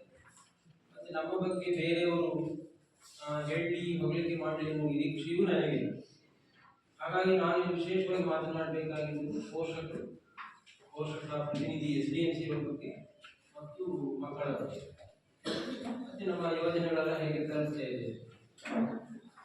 ಇದು ನಮ್ಮ ಮಕ್ಕಳು, ನಮ್ಮ ಶಾಲೆಯಲ್ಲಿರುವ ಎಲ್ಲ ಮಕ್ಕಳು ತುಂಬಾ ಚೆನ್ನಾಗಿದ್ದಾರೆ. ವಯೋಸಹಜ ಕೆಲವೊಂದು ತುಂಟಾಟಗಳನ್ನು ಬಿಟ್ಟರೆ ಅದು ವಯೋಸಹಜವಾಗಿರುವುದು. ಅವಳನ್ನೆಲ್ಲ ನಾವು ಕಾಲಕ್ಕೆ ಸಕಾರಾತ್ಮಕವಾಗಿ ತಿಳಿಸ್ಕೊಂಡು ಬರ್ತಾ ಇದ್ದೀವಿ. ಎಲ್ಲ ಒಳ್ಳೆಯ ರೀತಿಯಲ್ಲಿ ಅವರು ಸ್ಪಂದಿಸಿದ್ದಾರೆ. ಪೋಷಕರು ನಮಗೆ ಎಲ್ಲ ರೀತಿಯಲ್ಲೂ ಅವರ ಶೈಕ್ಷಣಿಕ ಪ್ರಗತಿಗೆ ನಮಗೆ ಬೆಂಬಲವಾಗಿ ನಿಂತಿದ್ದಾರೆ, ನಮ್ಮ ಜೊತೆ ಕೈ ಜೋಡಿಸಿದ್ದಾರೆ. ಉದಾಹರಣೆ ಕೊಡ್ಬೇಕಂದ್ರೆ ಯಾವ ಮಟ್ಟದಲ್ಲಿ ಅವರು ನಮಗೆ ಸಹಕಾರ ಕೊಡ್ತಾರೆ. ನಾನು ನಿನ್ನೆ 10:30 ರಾತ್ರಿಯಲ್ಲಿ 10:30 ರಾತ್ರಿಯಲ್ಲಿ ಹೋಗಿ ಬಾಗಿಲು ತಟ್ತೀವಿ. ಪೇರೆಂಟ್ಸು ಅದಕ್ಕೆ ಸಹಕರಿಸ್ತಾರೆ. ಅಂದ್ರೆ ನಮ್ಮ ಮಕ್ಕಳ ಮನೆ ಭೇಟಿಯನ್ನು ಮಾಡ್ತೀವಿ. ನಿನ್ನೆ ಹೋಗಿದ್ವಿ, 10:30 ರಾತ್ರಿ ಹೋಗಿ 10:45 ಹೋಗಿ ಬಾಗಿಲು ಹಾಕೊಂಡು ಹೋಗ್ತಾರೆ, ತಟ್ತೀವಿ. ಅವಾಗ ಸಕಾರಾತ್ಮಕವಾಗಿ ಅವರು ಸ್ವೀಕಾರ ಮಾಡ್ತಾರೆ. ನಾವು ಅಂತ ಗೊತ್ತಾದ ತಕ್ಷಣ ಅವರು ಒಳ್ಳೆ ರೀತಿಯಲ್ಲಿ ನಾವು ಸ್ವೀಕಾರ ಮಾಡ್ತಾರೆ. ನಾವು ಆಮೇಲೆ ಮಕ್ಕಳ ಒಂದು ಕಲಿಕೆಯ ಬಗ್ಗೆ ನಾವು ಚರ್ಚೆ ಮಾಡೋದಿಲ್ಲ. ಅದಾದ್ಮೇಲೆ ಈ ರೀತಿ ಎಲ್ಲ ವಿಧದಲ್ಲೂ ನಮಗೆ ಪೋಷಕರ ಬೆಂಬಲ ನಮ್ಮ ಜೊತೆಗೆ. ಇನ್ನು ಪೋಷಕರ ಪ್ರತಿನಿಧಿಗಳು ನಮ್ಮ SDMC ಅಧ್ಯಕ್ಷರು ಮತ್ತು ಇತರೆ ತುಂಬಾ ಕ್ರಿಯಾಶೀಲವಾದಂತಹ ಕೀಲಿದೆ. ಅವರನ್ನು ಕೂರಿಸ್ಕೊಂಡು ನಾನು ಹೊಗಳ್ತಾ ಇಲ್ಲ, ವಾಸ್ತವ ಹೇಳ್ತಾರೆ. ನೈಜ ಎಲ್ಲ ಶಾಲೆಯ ಎಲ್ಲ ಕಾರ್ಯಕ್ರಮಗಳನ್ನು ಎಲ್ಲ ಕಾರ್ಯಗಳನ್ನು ಅವರು ನಮಗೆ ಕೈ ಜೋಡಿಸಿದ್ದಾರೆ. ಯಾವುದಕ್ಕೂ ಇಲ್ಲ ಅಂತ ಒಳ್ಳೆ ಬರ್ತಾ ಇಲ್ಲ. ನಾವು ಏನೇ ಕೇಳಿದ್ರು ಅದನ್ನ ಒದಗಿಸ್ಕೊಡ್ತಿದ್ದಾರೆ. ಮುಂದೆ ಬಂದು ಅವರು ನಿಲ್ತಾರೆ. ಅನೇಕ ಭೌತಿಕ ಸೌಲಭ್ಯಗಳೆಲ್ಲ ಜೀವಂತ ಸಾಕ್ಷಿಯಾಗಿದೆ. ಶೌಚಾಲಯಗಳಿರಲಿಲ್ಲ. 1-2 ವರ್ಷದ ಹಿಂದೆ ನಮ್ಮ ಮಕ್ಕಳಿಗೆ ಸಫಿಷಿಯಂಟ್ ಆಗಿ ಶೌಚಾಲಯ ಇರಲಿಲ್ಲ. ತುಂಬಾ ಕಷ್ಟ ಆಗುತ್ತೆ. ನಾವು ಮಾತಾಡ್ಕೊಳ್ತಿದ್ವಿ, ಹೆಣ್ಮಕ್ಳ ಸಮಸ್ಯೆ ನೋಡಕ್ಕಾಗ್ತಿರ್ಲಿಲ್ಲ. ಕ್ಯೂ ನಿಂತಿದ್ರು, ನಿಂತ್ಕೊಳ್ತಿದ್ವಿ. ನಾವು ಬ್ರೇಕ್ ಬರೋದು 10 ನಿಮಿಷ, ಅದರಲ್ಲೂ 5 ನಿಮಿಷ ನಾವು ಕ್ಲಾಸ್ ತಗೊಂಡವರು ನಾವೇ ಮುಂದೆ ಹಾಕ್ತಿರ್ತೀವಿ. ಅವ್ರಿಗೆ ಸೇರೋದು 5 ನಿಮಿಷ, ಮತ್ತೆ ಮುಂದಿದ್ದವರು ಬಂದು ಕಾಯ್ತಾ ಇರ್ತಾರೆ. ಹೀಗಿರುವಾಗ ಅವ್ರಿಗೆ ತುಂಬಾ ತೊಂದರೆ ಆಗುತ್ತೆ. ಯಾಕಂದ್ರೆ ಯೂನಿಟ್ ಇದಾವ ಪರಿಸ್ಥಿತಿ ತುಂಬಾ ಕಡಿಮೆ ಇದೆ. ಈಗ ಸಫಿಷಿಯಂಟ್ ಇದೆ. ಸುಮಾರು 4 ಕಡೆ ಶೌಚಾಲಯಗಳಿದೆ. ಮಕ್ಕಳಿಗೆ ಕ್ಲಾಸ್ ತುಂಬಾ ಸಫಿಷಿಯಂಟ್ ಆಗಿ ಶೌಚಾಲಯಗಳಿದೆ, ಬಹಳ ಮುಖ್ಯವಾಗಿ. ಆಮೇಲೆ ಕುಡಿಯುವ ನೀರಿನ ಸಮಸ್ಯೆ ನೀರು, ಅದನ್ನ ಈಗ ಅವರು ಆಮೇಲೆ ಶಾಲೆಗೆ ಸುಸಜ್ಜಿತ ಗ್ರಂಥಾಲಯಗಳು ನೋಡಿದ್ದೀವಿ. ಆಮೇಲೆ ಕ್ರೀಡಾ ಸಾಮಗ್ರಿಗಳು ಇನ್ನೂ ಒಂದು ಲೈಬ್ರರಿ ಆಗ್ತಾ ಇದೆ. ಆ ಕಡೆ ಏನು ಹಂತದಲ್ಲಿ ಅರ್ಧ ಕೆಲಸ ಆಗಿದೆ, ಇನ್ನು ಅರ್ಧ ಬಾಕಿ ಇದೆ. ಹೀಗೆ ಯಾವುದೇ ಉತ್ತಮವಾದಂತಹ ಸೌಲಭ್ಯಗಳನ್ನು ಕೊಡ್ತಾ ಇದ್ದಾರೆ. ಊಟದ ಪ್ರಶ್ನೆ ಬಂತು. ನಾವು ಹೇಳಿದ್ರು ಬೇರೆ ಸ್ನ್ಯಾಕ್ಸ್ಗಳನ್ನು ತಿನ್ನೋದ್ರಿಂದ ರುಚಿ ತಗೊಳ್ಳೋದಿಲ್ಲ. ಇಲ್ಲ, ಈಗ ನಾವೆಲ್ಲ ವಿಸೂಚನೆ ಮಾಡ್ತಾ ಇದ್ದೀವಿ. ತುಂಬಾ ಚೆನ್ನಾಗಿ ರುಚಿಕಟ್ಟಾಗಿರುತ್ತೆ. ಅಂತಹ ವ್ಯವಸ್ಥೆಯನ್ನು ಮಾಡಿದ್ದಾರೆ. ಮಕ್ಕಳು ಎಲ್ಲ ಮಕ್ಕಳು ಖುಷಿಯಿಂದ ಊಟ ಮಾಡ್ತಿದ್ದಾರೆ, ಆಸ್ವಾದಿಸ್ತಿದ್ದಾರೆ ಅಂತ ನಾನು ಅವರ ಪರವಾಗಿ ಧೈರ್ಯವಾಗಿ ಹೇಳಬೇಕು. ಯಾಕಂದ್ರೆ ದಿನ ನಾವು ನೋಡ್ತಿರ್ತೀವಿ. ಆಮೇಲೆ ಲೆಕ್ಕಾಚಾರ ಬಂದಾಗ ನಮಗೆ ಗೊತ್ತಿರೋದ್ರೆ ಸಾಮಾನ್ಯವಾಗಿ ನಮ್ಮ HM ಮತ್ತು SDMC ತುಂಬಾ ಪಾರದರ್ಶಕವಾಗಿ ನಡೀತಾ ಇದೆ. ನಮ್ಮ ಅಧ್ಯಕ್ಷರ ಕೈಯಿಂದಲೇ SDMC ಸದಸ್ಯರ ಕೈಯಿಂದಲೇ ಹಾಕ್ತಾರೆ ಬಿಟ್ರೆ ಅಷ್ಟೊಂದು ಪಾರದರ್ಶಕವಾಗಿ. ಉದಾಹರಣೆಗೆ ನಾವು ಮನೆ ಟೂರ್ ಹೋಗ್ತೀವಿ, 1 ಡೇ ಟೂರ್ ಪ್ರತಿ ವರ್ಷ ಹೋಗ್ತೀವಿ. SDMC ಬೇಡ, ನಾನೇ ಹೇಳಿದೆ ಬೇಡ, ನೀವು ಹಣ ಹಾಕೋದು ಬೇಡ ಅಂತ ಹೇಳಿದ್ರು. ಇಲ್ಲ, ಅವರು ನಾವು ಹಾಕ್ಲೇಬೇಕು. SDMC 5 ಜನ ಬಂದಿದ್ರು, ನಾವು ಹಾಕ್ಲೇಬೇಕು, ನಮ್ಮ ಹಣವನ್ನು ತೆಗೆದುಕೊಳ್ಳಿ ಅಂತ ಅವರೇ ಹಠ ಹೇಳಿದ್ರು. ಹಾಗಾಗಿ ಬಜೆಟ್ ಮಾಡಿದ್ರು. ಆ ಬಜೆಟ್ ಅಲ್ಲಿ SDMC ಅಧ್ಯಕ್ಷರು ಮತ್ತು ಸದಸ್ಯರ ಹಣವನ್ನು ಸೇರಿಸಿ ನಾವು ಮಾಡಿ ಉಳಿದಿರೋದನ್ನ ಮಕ್ಕಳಿಗೆ ವಾಪಸ್ ಮಾಡಿ. ಈ ರೀತಿ ಅದು ಒಂದು ಉದಾಹರಣೆ ಕೊಟ್ಟೆ. ಆಮೇಲೆ ನಾವು ಕ್ಲಾಸ್ ತಗೊಳ್ಳೋದಕ್ಕೆ ಅಕ್ಟೋಬರ್ ರಜೆ ತಗೋತೀವಿ. ಅವಾಗ ಊಟ ಇರೋದಿಲ್ಲ, ಊಟ ವ್ಯವಸ್ಥೆ ಮಾಡಿಸ್ತೀವಿ. ಈಗ ಮತ್ತೆ ನಾವು ನೆಕ್ಸ್ಟ್ ಸಂಡೇ ಮಾಡ್ತೀವಿ. ನೆನ್ನೆ ಕೂಡ ಅವ್ರು ಮಾತಾಡಿದ್ರು. ನೆನ್ನೆ ಅವ್ರ ಮನೆಗೆ ಹೋದಾಗ 10:45 11 ಗಂಟೆ ಆಗಿರ್ತೇನೆ. ಅವಾಗ ಕೂಡ ಅವ್ರಿಗೆ ಮಾತಾಡಿಸಿದ್ವಿ. ಸಂಡೆ ತಗೊಳ್ತೀರಿ ಅಂತ ನಾನು ವ್ಯವಸ್ಥೆ ಮಾಡ್ತೀನಿ, SDMC ನಾವು ವ್ಯವಸ್ಥೆ ಮಾಡ್ತೀವಿ. ಈ ತರ ಎಲ್ಲವನ್ನೂ ಹೇಳಿಕ್ಕೆ ಆಗಲ್ಲ, ಜಾಸ್ತಿ ಮಾತಾಡ್ತಾರೆ. ಕೆಲವೊಂದು ಉದಾಹರಣೆ ಕೊಡ್ತೀನಿ. ಈ ನಮಗೆ ಹೆಜ್ಜೆ ಹೆಜ್ಜೆಗೂ ವಿದ್ಯಾರ್ಥಿಗಳ ಕಲಿಕೆಗೆ ಮತ್ತು ಕಲಿಕಾ ಗುಣಮಟ್ಟ ಹೆಚ್ಚಿಸುವುದಕ್ಕೆ ಹೆಜ್ಜೆ ಹೆಜ್ಜೆಗೂ ಅವರು ನಮಗೆ ಬೆಂಬಲವಾಗಿ ನಿಂತಿದ್ದಾರೆ. ಹೀಗೆ ನಾವೊಂದು ಟೀಮ್ ಆಗಿ ಹೋಗ್ತಾ ಇದ್ದೀವಿ. ಇದು ನಮಗೆ ರಿಸಲ್ಟ್ ಚೆನ್ನಾಗಿ ಕೊಡ್ತಾ ಇದೆ. ನಿಮಗೆ ಗೊತ್ತಿರುವ ಹಾಗೆ ಈ ಶಾಲೆ 7 ಬಾರಿ 100% ಮಾಡಿದೆ. 6 ಬಾರಿ ಪ್ಲಸ್ 7 ಬಾರಿ. ಆಮೇಲೆ ಬಾಕಿ ಉಳಿದ ವರ್ಷಗಳಲ್ಲೂ ನಮ್ಮ ರಿಸಲ್ಟ್ ಅಬೌವ್ 95 ಇರುತ್ತೆ. 95 ಮೇಲೆ ಒಂದು ವಿದ್ಯಾರ್ಥಿ ಅದರಲ್ಲೂ ಒಂದು ಸಬ್ಜೆಕ್ಟ್ 2 ಸಬ್ಜೆಕ್ಟ್ ಹೀಗೆ ಮಿಸ್ ಆಗಿ ಹೋಗ್ತಿದೆ. ಕ್ವಾಲಿಟೇಟಿವ್ ರಿಸಲ್ಟ್ ಅನ್ನು ನಾವು ಪ್ರತಿ ವರ್ಷ ಕೊಡ್ತಾ ಇದ್ದೀವಿ. ಸುಮಾರು 2010ರಿಂದ 2010ರಿಂದ ಒಳ್ಳೆ ರಿಸಲ್ಟ್ ಬರ್ತಾ ಇದೆ. ನೀವು ಆ ದಾಖಲೆ ನೋಡಿದ್ದೀರಿ ಅನ್ಸುತ್ತೆ. ಹೀಗೆ ಈ ರಿಸಲ್ಟ್ ರೂಪದಲ್ಲಿ ಬರ್ತಾ ಇದೆ. ಅಂದ್ರೆ ನಮ್ಮ ಈ ಎಲ್ಲರ ಪರಿಶ್ರಮ ಫಲಿತಾಂಶದ ರೂಪದಲ್ಲಿ ಬರ್ತಾ ಇದೆ. ಆಮೇಲೆ ಬೇರೆ ಬೇರೆ ಉತ್ತಮ ಸಾಧನೆ ಮಾಡಿದ್ದಾರೆ. ಈಗ ನಮ್ಮಲ್ಲಿ PE ಸರ್ ಇಲ್ಲ, ಬೇರೆ ನಮ್ಮ ಹುಡುಗ ನಿರಂತರ 2 ವರ್ಷ ರಾಜ್ಯ ಮಟ್ಟದ ಸ್ಪರ್ಧೆ ಮಾಡಿ ಈಗ ಹೋದ ವರ್ಷ ರಾಜ್ಯ ಮಟ್ಟಕ್ಕೆ ಹೋಗಿದ್ದ, ಈ ವರ್ಷ ಹೋಗಿದ್ದ. ಮತ್ತೆ ಪ್ರತಿಭಾ ಕಾರಂಜಿಯಲ್ಲಿ ಹುಡುಗಿ ಈಗ ರಾಜ್ಯ ಮಟ್ಟಕ್ಕೆ ಆಯ್ಕೆ. ನಿನ್ನೆ ಕೂಡ ಕಳೆದ 2 ವರ್ಷದ ಹಿಂದೆ ಒಬ್ಬಳು ಹುಡುಗಿ ರಾಜ್ಯ ಮಟ್ಟದಲ್ಲಿ ಸ್ಪರ್ಧೆ ಮಾಡಿದ್ದಾರೆ. ಈಗ ರಾಜ್ಯ ಮಟ್ಟದಲ್ಲಿ ಸ್ಪರ್ಧೆ ಮಾಡಿದ್ರು. ಒಂದು 5-6 ವರ್ಷದ ಹಿಂದೆ ಆದ್ರಿ ಅನ್ನೋ ಹುಡುಗಿ ರಾಜ್ಯ ಮಟ್ಟದಲ್ಲಿ ಪ್ರಥಮ ಸ್ಥಾನ ಪಡೆದಿದ್ರು. ಬರೀ ಭಾಗವಹಿಸಿದ್ದಾರೆ. ಇಡೀ ಕರ್ನಾಟಕಕ್ಕೆ ಪ್ರಥಮ ಬಹುಮಾನ ಪ್ರಬಂಧ ಸ್ಪರ್ಧೆ ELC ಚುನಾವಣೆ ಸಂಬಂಧಿಸಿದ ELC ಅಂತಿಲ್ಲ, ಪ್ರಥಮ ಬಹುಮಾನ ಕರ್ನಾಟಕ ರಾಜ್ಯಕ್ಕೆ ಬಂದಿತ್ತು. ಈ ರೀತಿ ಬರೀ ರಿಸಲ್ಟ್ ಜೊತೆಗೆ ಕೇಂದ್ರದ ವಿಷಯಗಳು ನಮ್ಮ ಶಾಲೆಯ ಸಾಧನೆ ಬರೀ ನಾವು ಟೀಚರ್ಸ್ ಪೋಷಕರ ಬೆಂಬಲ ಇದೆ. ಆಮೇಲೆ ಕ್ರಿಯಾಶೀಲ SDMCಗಳ ಬೆಂಬಲ ಇದೆ. ಹಾಗೆ ನಮ್ಮ ಮಕ್ಕಳು ಸಕಾರಾತ್ಮಕವಾಗಿ ನಾವು ಹೇಳಿದ ಕೆಲಸವನ್ನು ಮಾಡ್ತಾರೆ. ಕೆಲವು ಸಹಜವಾಗಿ ಮಾಡಲು ಒಳ್ಳೆ ಕೆಲಸವನ್ನು ಮಾಡ್ತೇವೆ. ಒಂದು ಅರ್ಥಗರ್ಭಿತವಾದಂತಹ ಕಾರ್ಯಕ್ರಮ ಸಾಮಾಜಿಕ ಪರಿಶೋಧನಾ ತುಂಬಾ ವಿಷಯ. ಇಲ್ಲಿ ಮಾತನಾಡಲಿಕ್ಕೆ ಅಭಿಪ್ರಾಯ ವ್ಯಕ್ತಪಡಿಸಲಿಕ್ಕೆ ಅವಕಾಶ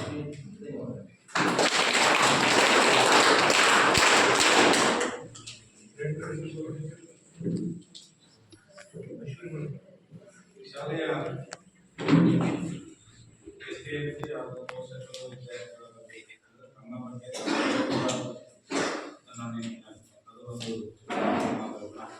ನಮ್ಮ ಬಗ್ಗೆ ನಾವು ಮಾತಾಡಬೇಕು, ನಮ್ಮ ಕೆಲಸ ಮಾತಾಡಬೇಕು, ನಮ್ಮೆಲ್ಲರ ಚಿಂತನೆಯೂ ಕೂಡ ಅವರು ಕೂಡ ಅದನ್ನೇ ವ್ಯಕ್ತಪಡಿಸಿದ್ರು. ನಮ್ಮ ಅಭಿಪ್ರಾಯವನ್ನು ವ್ಯಕ್ತಪಡಿಸಿರ್ತಕ್ಕಂಥ ಸುರೇಂದ್ರ ಸರ್ ಅವರಿಗೆ ನಮ್ಮೆಲ್ಲರ ಧನ್ಯವಾದಗಳು.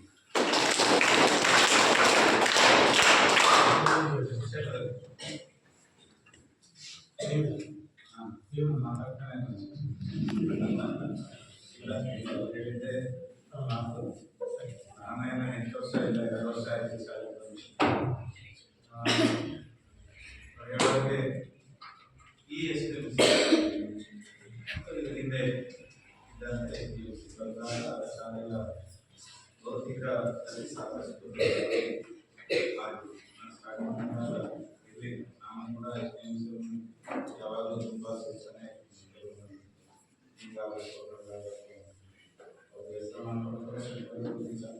ನಾವಂತೂ ಹೇಳಿದ್ರೆ ನಿಮ್ಮ ಏನಾದರೂ ಒಂದು ಬದಲಾವಣೆ ಆಗಬೇಕು ಅಂತ ನಾವು ಪದೇ ಪದೇ ಹೇಳ್ತಾ ಇರ್ತೀವಿ. ಎಲ್ಲರೂ ಶಿಕ್ಷಕರು ಮಾತನಾಡ್ತಾರೆ ಇಲ್ಲ ಅಂತ ಹೇಳೋದು. ಆ ನಿಟ್ಟಿನಲ್ಲೇ ಎಲ್ಲ ಕೆಲಸಗಳು ಆಗ್ತಾಯಿದೆ. ಇನ್ನೂ ಕೂಡ ಆಗೋದಿದೆ. ನಾವು ಮಾಡಿದ್ವಿ ಮುಂದಿನ ಹಂತದಲ್ಲಿ ಸಹಕಾರ ತಗೊಂಡು ಖಂಡಿತ ಶಾಲೆಯಿಂದ ಉತ್ತಮವಾದ ವಿಷನ್ ಆದ್ಮೇಲೆ ಹೇಳೋಣ, ಅದರೊಳಗೆ ಹೇಳೋದು ಬೇಡ. ಒಟ್ಟಾರೆ ಈ ಶಾಲೆ ಎಲ್ಲ ರೀತಿ ಆಟ ಆಡ್ತೀವಿ ಅನ್ನೋದು ಆಟಕ್ಕೆ ಬಿಡ್ತೀವಿ, ಆಟನೂ ಆಡ್ತೀವಿ. ಇಲ್ಲ ಅಂತ ನಾವೇನು ಸುಮ್ಮನೆ ಇರಲಿಲ್ಲ, ಆಟನೂ ಆಡ್ತೀವಿ, ತಾಲೂಕು ಹಂತದಲ್ಲೂ ಜಿಲ್ಲಾ ಹಂತಕ್ಕೂ ತಾಲೂಕು ಹಂತದಲ್ಲಿ ಪ್ರಥಮ ದ್ವಿತೀಯ ಸ್ಥಾನವನ್ನು ಪಡ್ಕೊಂಡಿದೆ ಸ್ಪೋರ್ಟ್ಸ್. ಹಾಗೆ ಪಠ್ಯೇತರ ಚಟುವಟಿಕೆಗಳು ಮುಕ್ತ ಅವಕಾಶ ಇದೆ. ಹೇಗೆ ಯಾರು ಭಾಗವಹಿಸ್ತೀವಿ ಅಂತ ಹೇಳ್ತಾರೋ ಅವರಿಗೆ ನಮ್ಮ ಶಿಕ್ಷಕರು ಯಾವುದೇ ರೀತಿಯ ಸಹಕಾರವನ್ನು ಅವರಿಗೆ ಮಾಡೋದ್ರಿಂದ ಅವರು ಉತ್ತಮ ಸಾಧನೆ ಮಾಡೋದಕ್ಕೆ ಒಬ್ಬ ಹಳ್ಳಿ ಹುಡುಗಿ ಇಂಚನ ಹುಡುಗಿ ಕವನ ವಾಚನ ಸ್ಪರ್ಧೆಯಲ್ಲಿ ರಾಜ್ಯ ಮಟ್ಟವನ್ನು ಪ್ರತಿನಿಧಿಸಿದೆ ಅಂತ ಹೇಳಿ ಎಲ್ಲರೂ ಹೆಮ್ಮೆ ಪಡುವಂಥ ವಿಷಯ. ಬರಲಿಲ್ಲ ಅಂತ ಹಾಗೆ 2 ವರ್ಷ ರಾಜ್ಯ ಮಟ್ಟ ಶಾಲೆ ಹೆಮ್ಮೆ ಪಡ್ತಕ್ಕಂಥ ವಿಷಯಗಳು ವಿದ್ಯಾರ್ಥಿಗಳು ಹೆಮ್ಮೆ ಪಡ್ತಕ್ಕಂಥ ವಿಷಯ. ಕಲಿಕೆ ಅಂತ ಬಂದಾಗ ಇಲ್ಲಿ ವಿಷಯ ಮಗು ಕತಾಯ ಆ ಮಗು ಕಲಿಬೇಕು. SSLC ಘಟ್ಟ ಏನಿದೆ ಅದನ್ನು ದಾಟಬೇಕು ಅನ್ನೋದೇ ನಮ್ಮೆಲ್ಲರ ಪ್ರಮುಖ ಉದ್ದೇಶ. ಅದಕ್ಕೆ ಎಷ್ಟು ಎಫರ್ಟ್ ಮಾಡಬೇಕು ಅಂತ ನಾವು ಹೇಳ್ಕೊಳ್ಳೋದು ಪ್ರತಿಷ್ಠೆ ಅವರ ಟೀಚರ್ ಮಗು ನನ್ನ ವಿಷಯದಲ್ಲಿ ಹಿಂದೆ ಇದೆ ಅಂತ ಹೇಳಿದ್ರೆ ಅವರು ಎಷ್ಟೊತ್ತಿಗೆ ಕ್ಲಾಸ್ ರೆಡಿ ಎಷ್ಟೊತ್ತಿಗೆ. ಹಾಗಾಗಿ ಈ ಸರಿ ಇರೋ SSLC ಮಕ್ಕಳು ಸ್ವಲ್ಪ ನಮಗೆ ಸವಾಲಿದ್ದಾರೆ. ವರ್ಷಕ್ಕಿಂತ ಈ ವರ್ಷ ಒಂದು ಸವಾಲಿದೆ, ಸ್ವಲ್ಪ ಕಡಿಮೆ ಸಂಖ್ಯೆ ಇದ್ದಾರೆ. ಆ ನಿಟ್ಟಿನಲ್ಲಿ ನಾವು ದಸರಾ ರಜೆ ಅಷ್ಟು ಕೊಟ್ಟು ನಾವೇನು ಉಪಯೋಗಿಸ್ತೀವಿ. ಆ ದಸರಾ ರಜೆ ಸಂಪೂರ್ಣವಾಗಿ ತರಬೇತಿ ಮತ್ತೆ ಆ ದಸರಾ ರಜೆ ಮುಗಿದಾಗಲೇ 9 ಗಂಟೆಗೆ ಶಾಲೆ ಸ್ಟಾರ್ಟ್. 6 ಗಂಟೆಗೆ ಇರಬೇಕು, ಬಟ್ 6 ಗಂಟೆ ಈಗ ಕತ್ತಾಗೋದು ಬೇಗ. ಆವಾಗ ನಾವು 5:30 ಬಿಡಲೇಬೇಕು, ದೂರ ಹೋಗೋದು 5 ಕತ್ತೆ ಆಗೋದು. ಬೇಗ ಬಿಡ್ತಾರೆ, 5:30 ಬೇಗ. ಮುಂದಿನ ದಿನಗಳಲ್ಲಿ ಸ್ವಲ್ಪ ಜಾಸ್ತಿ ಆಗ್ತಾ ಹೋಗ್ತದೆ. ಅವಾಗ ನಾವು 6 ಗಂಟೆ ಆಗ್ಬೋದು, 7 ಗಂಟೆ ಆಗ್ಬೋದು. ನೆಕ್ಸ್ಟ್ ಟೈಮ್ಸ್ ರಿಕ್ವೆಸ್ಟಿಗೆ ಅವರು ನಮ್ಮ ಸಪೋರ್ಟಿಗೆ ಹೇಳ್ಬಿಟ್ಟಿದ್ದಾರೆ ಸ್ಟಾರ್ಟಿಂಗ್. ಮಕ್ಕಳಿಗಾಗಿ ಏನು ಬೇಕಾದ್ರೂ ಮಾಡಿ ನಿಮ್ಮ ಹಿಂದೆ ಇರ್ತೀವಿ, ಬಲ ಕೊಡಕ್ಕೆ ನಾವಿದ್ದೀವಿ ಅಂತ ಹೇಳ್ತಿದ್ದಾರೆ. ಆ ನಿಟ್ಟಿನಲ್ಲಿ ಸುಮಾರು 20 ದಿನಗಳ ಕಾಲ ಡಿಸ್ಟ್ರಿಬ್ಯೂಟ್ ಅನ್ನೋದೇ ದಸರಾ ರಜೆಯಲ್ಲಿ ಮಾಡಿದ್ದಾರೆ ಅಂತ ಹೇಳಿದ್ರೆ ಸರ್ಕಾರದ ಜೊತೆಗೆಲ್ಲ ಮತ್ತು ಸ್ವಲ್ಪ ಬರಲಿದ್ದಾರೆ ಅಂದ್ಕೊಂಡು ನಾವು ಮತ್ತೆ ನಮ್ಮ ಸ್ಟಾಫಿನಲ್ಲಿ ಮಾತಾಡಿದ್ವಿ. ಯಾಕೆಂದ್ರೆ ನಾವು ಭಾನುವಾರ ಪ್ರೋಗ್ರಾಮ್ ಬಿಟ್ಟರೆ ಕೆಲವೊಂದು 10% ಮಕ್ಕಳು ಓದ್ತಾರೆ ಭಾನುವಾರ. ಈ ಹೆಚ್ಚಿನ ಮಕ್ಕಳು ಎಲ್ಲಿ ಕ್ರಿಕೆಟ್ ಟೂರ್ನಮೆಂಟ್ ಇದೆ, ದೇವರ ಪೂಜೆ ಇದೆ, ಹಬ್ಬ ಇದೆ, ಎಲ್ಲಿ ಬರ್ತಡೇ ಇದೆ, ಇಂಥವೆಲ್ಲ ಹೋಗ್ತಾರೆ. ಅದೊಂದಿನ ವೇಸ್ಟ್ ತೆಗಿಯೋಲ್ಲ, ತೆಗಿಯೋಲ್ಲ. ಆ ರೀತಿ ಇಟ್ಕೊಂಡು ಈ ಮುಂದೆ ಭಾನುವಾರನೂ ಬಿಡಬಾರ್ದು. ಅಟ್ಲೀಸ್ಟ್ ಶಾಲೆ ಬಂದು ನಾವೇನಾದ್ರೂ ಹೇಳ್ತೇವೆ, ಏನಾದರೂ ಕಳಿಸ್ತೇವೆ. ಆ ರೀತಿ ಭಾನುವಾರನೂ ಮಾಡಬೇಕು. ಭಾನುವಾರ ಊಟ ಇಲ್ವಲ್ಲ, ಅಟ್ಲೀಸ್ಟ್ ಟೆನ್ಷನ್ಗೆ ನಾವು ಹೇಳಬೇಕು, ಅವ್ರು ರೆಡಿ ಇರಬೇಕು, ಇಲ್ಲ ಊಟ ವ್ಯವಸ್ಥೆ ಮಾಡಬೇಕು. ಹಾಗಾಗಿ ಅದಕ್ಕೂ ಆಗಲಿಲ್ಲ. ಈಗ ಪ್ರಿಪ್ರೇಟರಿಗಳು ನೋಡ್ತೀವಿ, ಒಂದು ಪ್ರಿಪ್ರೇಟರಿ ನೋಡ್ತೀವಿ, ಸಾಧನೆ ಆಗಿದೆ, ಪರ್ಸೆಂಟೇಜ್ ಆಗಿದೆ, ಕಡಿಮೆ ಇದೆ. 2ನೇ ಪ್ರಿಪ್ರೇಟರಿಗೆ ಏನು ಮಾಡ್ಬೋದು, 3ನೇದಕ್ಕೆ ಏನು ಮಾಡ್ಬೋದು, ಇಲ್ಲಿರೋದು ಯೋಚನೆ ಮಾಡಿದ್ದೀವಿ. ಎಷ್ಟು ನಿಮಿಷಗಳು ನಾವು ಅಂತ ಹೇಳಿದರೆ ರಾತ್ರಿನೇ ಶಾಲೆ ಮಾಡಬೇಕು, ರಾತ್ರಿನೇ ಆ ನಿಟ್ಟಿನಲ್ಲಿ ಯೋಚನೆ ಇದೆ. ಇದೆಲ್ಲ ಯಾಕೆ ಅಂತ ಹೇಳಿದರೆ ಮುಖ್ಯವಾದ ಉದ್ದೇಶ ಈ ಮಕ್ಕಳು ದೇವರ ನಮ್ಮ ಮಕ್ಕಳು ಅದು ಖುಷಿ ಆಗ್ತದೆ, ಅದು ಹೆಮ್ಮೆ ಆಗ್ತದೆ. ಹಾಗಾಗಿ ಆ ಪಾಸ್ ಆಗಬೇಕು. ಯಾಕಂದರೆ ಒಂದು ಫೇಲ್ ಆಗಿಬಿಟ್ರೆ ಭಾರಿ ದುಃಖ ಆಗುತ್ತೆ, ನಮ್ಗೆ ದುಃಖ ಆಗುತ್ತೆ, ತಂದೆ ತಾಯಿ ಆಗುತ್ತೆ, ಇನ್ನೂ ಗೊತ್ತಿಲ್ಲ, ಬೇರೆಯವ್ರಿಗೆ ಆಗುತ್ತೆ, ಇಲ್ಲ ಆ ಮಗುವ ಫೇಲ್ ಆದ ಮುಖ ನೋಡೋದು ಭಾರಿ ಸರ್. ಅದರ ಅರ್ಥಾರ್ಥವಾಗಿ ನಮ್ಮ ಉದ್ದೇಶ. ಆ ನಿಟ್ಟಿನಲ್ಲಿ ಶೈಕ್ಷಣಿಕವಾಗಿ ನಮ್ಮ ಶಿಕ್ಷಕರ ಟೀಮ್ ಇದೆ, ಅದು ಎಲ್ಲ ಜಾಗದಲ್ಲೂ ಸಿದ್ಧವಾಗಿದೆ. ಅದೇ ರೀತಿ ಅದಕ್ಕೆ ಸಪೋರ್ಟ್ ಆಗಿ ನಮ್ಮ ಮುಖ್ಯ ಶಿಕ್ಷಕರಾಗಿ ಮುಖ್ಯ ಶಿಕ್ಷಕರು ಕೂಡ ನಮಗೆ ಫ್ರೀ ಹ್ಯಾಂಡ್, ಅಂದರೆ ಶಿಕ್ಷಕರು ಒಳ್ಳೆಯ ಕೆಲಸ ಮಾಡ್ತಾರೆ. ಕೆಲವರು ಶಾಲೆಯ ಮುಖ್ಯ ಶಿಕ್ಷಕರು ಫ್ರೀ ಹ್ಯಾಂಡ್ ಕೊಡೋದು, ಇಲ್ಲಿ ನಮ್ಮ ಶಿಕ್ಷಕರು ಮುಖ್ಯ ಶಿಕ್ಷಕರು ಫ್ರೀ ಹ್ಯಾಂಡ್ ಇರ್ತಾರೆ. ಎಷ್ಟು ಸಪೋರ್ಟ್ ಇರೋದ್ರಿಂದ ಸರ್ ಹೇಳಿದಂತೆ ಶೇಕಡ 100 ವರ್ಷ ಫಸ್ಟ್ ಪರೀಕ್ಷೆಗೆ ಒಬ್ಬನ ಫೇಲ್ ಆದ, ಆಮೇಲೆ ಎರಡನೇ ಪರೀಕ್ಷೆಗೆ ಪಾಸ್ ಆಗಲೇಬೇಕು. ಅದೇನೋ ಅವನ ಮಿಸ್ಟೇಕ್ಗಳಿಂದ ಈ ಸರಿನೂ ಅದೇ ಒಂದಿಷ್ಟು ಸವಾಲಿದೆ, ಅದನ್ನು ಸ್ವೀಕರಿಸಿದ್ದೀವಿ, ಹಾಗೆ ಎಲ್ಲ ಸರ್ ಪರಿಯೋಗಿಸಿದಾಗೆ ಎಲ್ಲವೂ ಇದೆ. ಲ್ಯಾಬ್ ಸೈನ್ಸ್ ಮಾಡಿ ಯೋಗ ಮಾಡಿರ್ಬೋದು, ಪ್ರೈವೇಟ್ ಕ್ಲಾಸ್ಗಳಲ್ಲಿ ಚೆನ್ನಾಗಿರುತ್ತೆ, ಕ್ಲಾಸಲ್ಲಿ ಪ್ರಯೋಗ ಇಲ್ಲ ನೋಡಿ, ನಾವು ಇಲ್ಲಿ ಪ್ರಯೋಗ ಪ್ರತಿಯೊಂದಕ್ಕೂ ಪ್ರಯೋಗ ಮಾಡಿಸ್ತಾರೆ.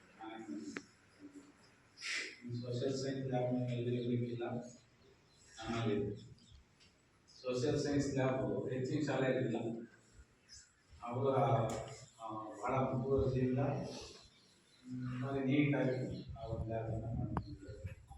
ಹಾಗೆ ಲೈಬ್ರರಿ ಸಪ್ರೇಟ್ ಒಂದು ವ್ಯವಸ್ಥೆ ಇತ್ತು, ಬಟ್ ಅಷ್ಟು ಅಚ್ಚುಕಟ್ಟಾಗಿರಲಿಲ್ಲ. ನಾವು ಜೀವನ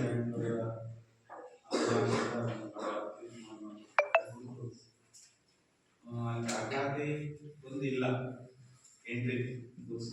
ಯಾಕಿಲ್ಲ ಅಂತ ಹೇಳಿದರೆ, ನೀವು ಬುಕ್ ತಗೊಂಡು ಅದನ್ನು ಎಂಟ್ರಿ ಮಾಡ್ತಾ ಕೂತ್ಕೊಂಡು ನಮ್ಗೆ ಇರೋದು ಒಂದು ಪೀರಿಯಡ್, ಅದರಲ್ಲೇ ಸಮಯ ಹೋಗ್ತದೆ. ಎಂಟ್ರಿ ಮಾಡಿ ಬುಕ್ಸ್ ತಗೊಳ್ಳಿ, 40 ವಿದ್ಯಾರ್ಥಿಗಳು ಹೋಗಿ ಅವ್ರು ಬುಕ್ಸ್ ತಗೊಂಡಿದ್ದು ಅದ್ರ ಹೆಸರು ಬರೆದು ಸೈನ್ ಹಾಕೋದ್ರೊಳಗೆ ಸುಮಾರು ಟೈಮ್ ಹೋಗ್ತದೆ. ಅದಕ್ಕೆ ಆ ವ್ಯವಸ್ಥೆ ಬೇಡ ಅಂತೇಳಿ ಹೋಗ್ಬೇಕು, ನಮ್ಗೆ ಬೇಕಾದ ಪುಸ್ತಕ ತಗೋಬೇಕು, ಅವೇ ತಗೊಳ್ಳೋದು, ಬೇಕಾಗಿತ್ತು ಇಡ್ಬೋದು. ಈ ರೀತಿ ಮಾಡಿದ್ದೀವಿ ಸಿಸ್ಟಮ್. ಜೊತೆ ಗ್ರಾಮ ಪಂಚಾಯತಿ ವತಿಯಿಂದ ಮತ್ತೊಂದು ಲೈಬ್ರರಿ ಸ್ಯಾಂಕ್ಷನ್ ಆಗಿದೆ, ಅದು ಭಾಳ ಚೆನ್ನಾಗಿ ಆಗ್ಬೋದು ಅಂದ್ಕೊಂಡಿದ್ದೀವಿ, ತಂದಿದ್ದೀವಿ. ಅದಾದ್ರೆ ಇನ್ನೂ ಮಕ್ಕಳಿಗೆ ಅನುಕೂಲನೇ ಆಗ್ತದೆ, ಅದನ್ನು ಫಸ್ಟ್ ಟೈಮ್. ಹಾಗೆ ಕ್ರೀಡೋಪಕರಣ ಈ ರೀತಿಯಲ್ಲಿ ಕೂಡ ನಾವು ಒಂದು ಪೀರಿಯಡ್ ಹೋರಾಟಕ್ಕೆ ಅನಿಸ್ತಿದ್ದೀವಿ. ಇಲ್ಲಿ ನಾವು ಮಿಟ್ಟರ್ ಕಡೆ ಗಮನ ಕೂಡ ಕೊನೆ ತಿರುಗಲು ಆಟಕ್ಕೆ ಹೋಗ್ತದೆ. ಹಾಗಾಗಿ ಎಲ್ಲರಿಗೂ ಅವಕಾಶ ಇದೆ, ಎಲ್ಲರಿಗೂ ಇದೆ. ಕೆಲವು ಕೊರತೆಗಳು ನೀಗಿದಾವೆ, ಪರಿಪೂರ್ಣವಾಗಿ ಶಾಲೆ ಇದೆ, ಇನ್ನೊಂದಿಷ್ಟು ನೀಗಬೇಕು. ಅದಾದರೆ ಒಂದು ಅತ್ಯುತ್ತಮವಾದ ಶಾಲೆ ಆಗೋದ್ರಲ್ಲಿ ಎರಡು ಮಾತಿಲ್ಲ ಅಂತ ಹೇಳ್ತಾ ಅವಕಾಶಕ್ಕಾಗಿ ಎಲ್ಲರಿಗೂ ವಂದಿಸ್ತಾ ನನ್ನ ಮಾತನ್ನು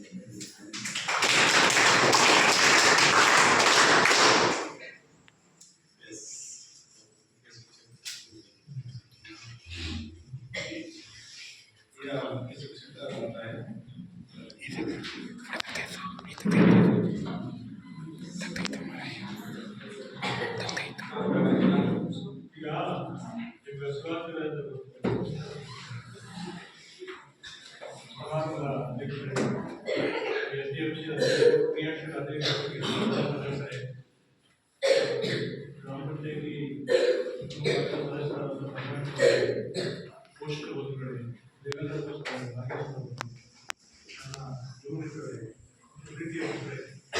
ಈಗ ಮೊದಲನೇ ವಿಷಯಕ್ಕೆ ನಿಮಗೆ ಕಾರಣಬೇಕು. ಮೊದಲೇ ನೀವು ಸಾಂಬಾರು ಸಂಸ್ಥೆ ಅಂತ ಹೇಳಿದ್ವಿ,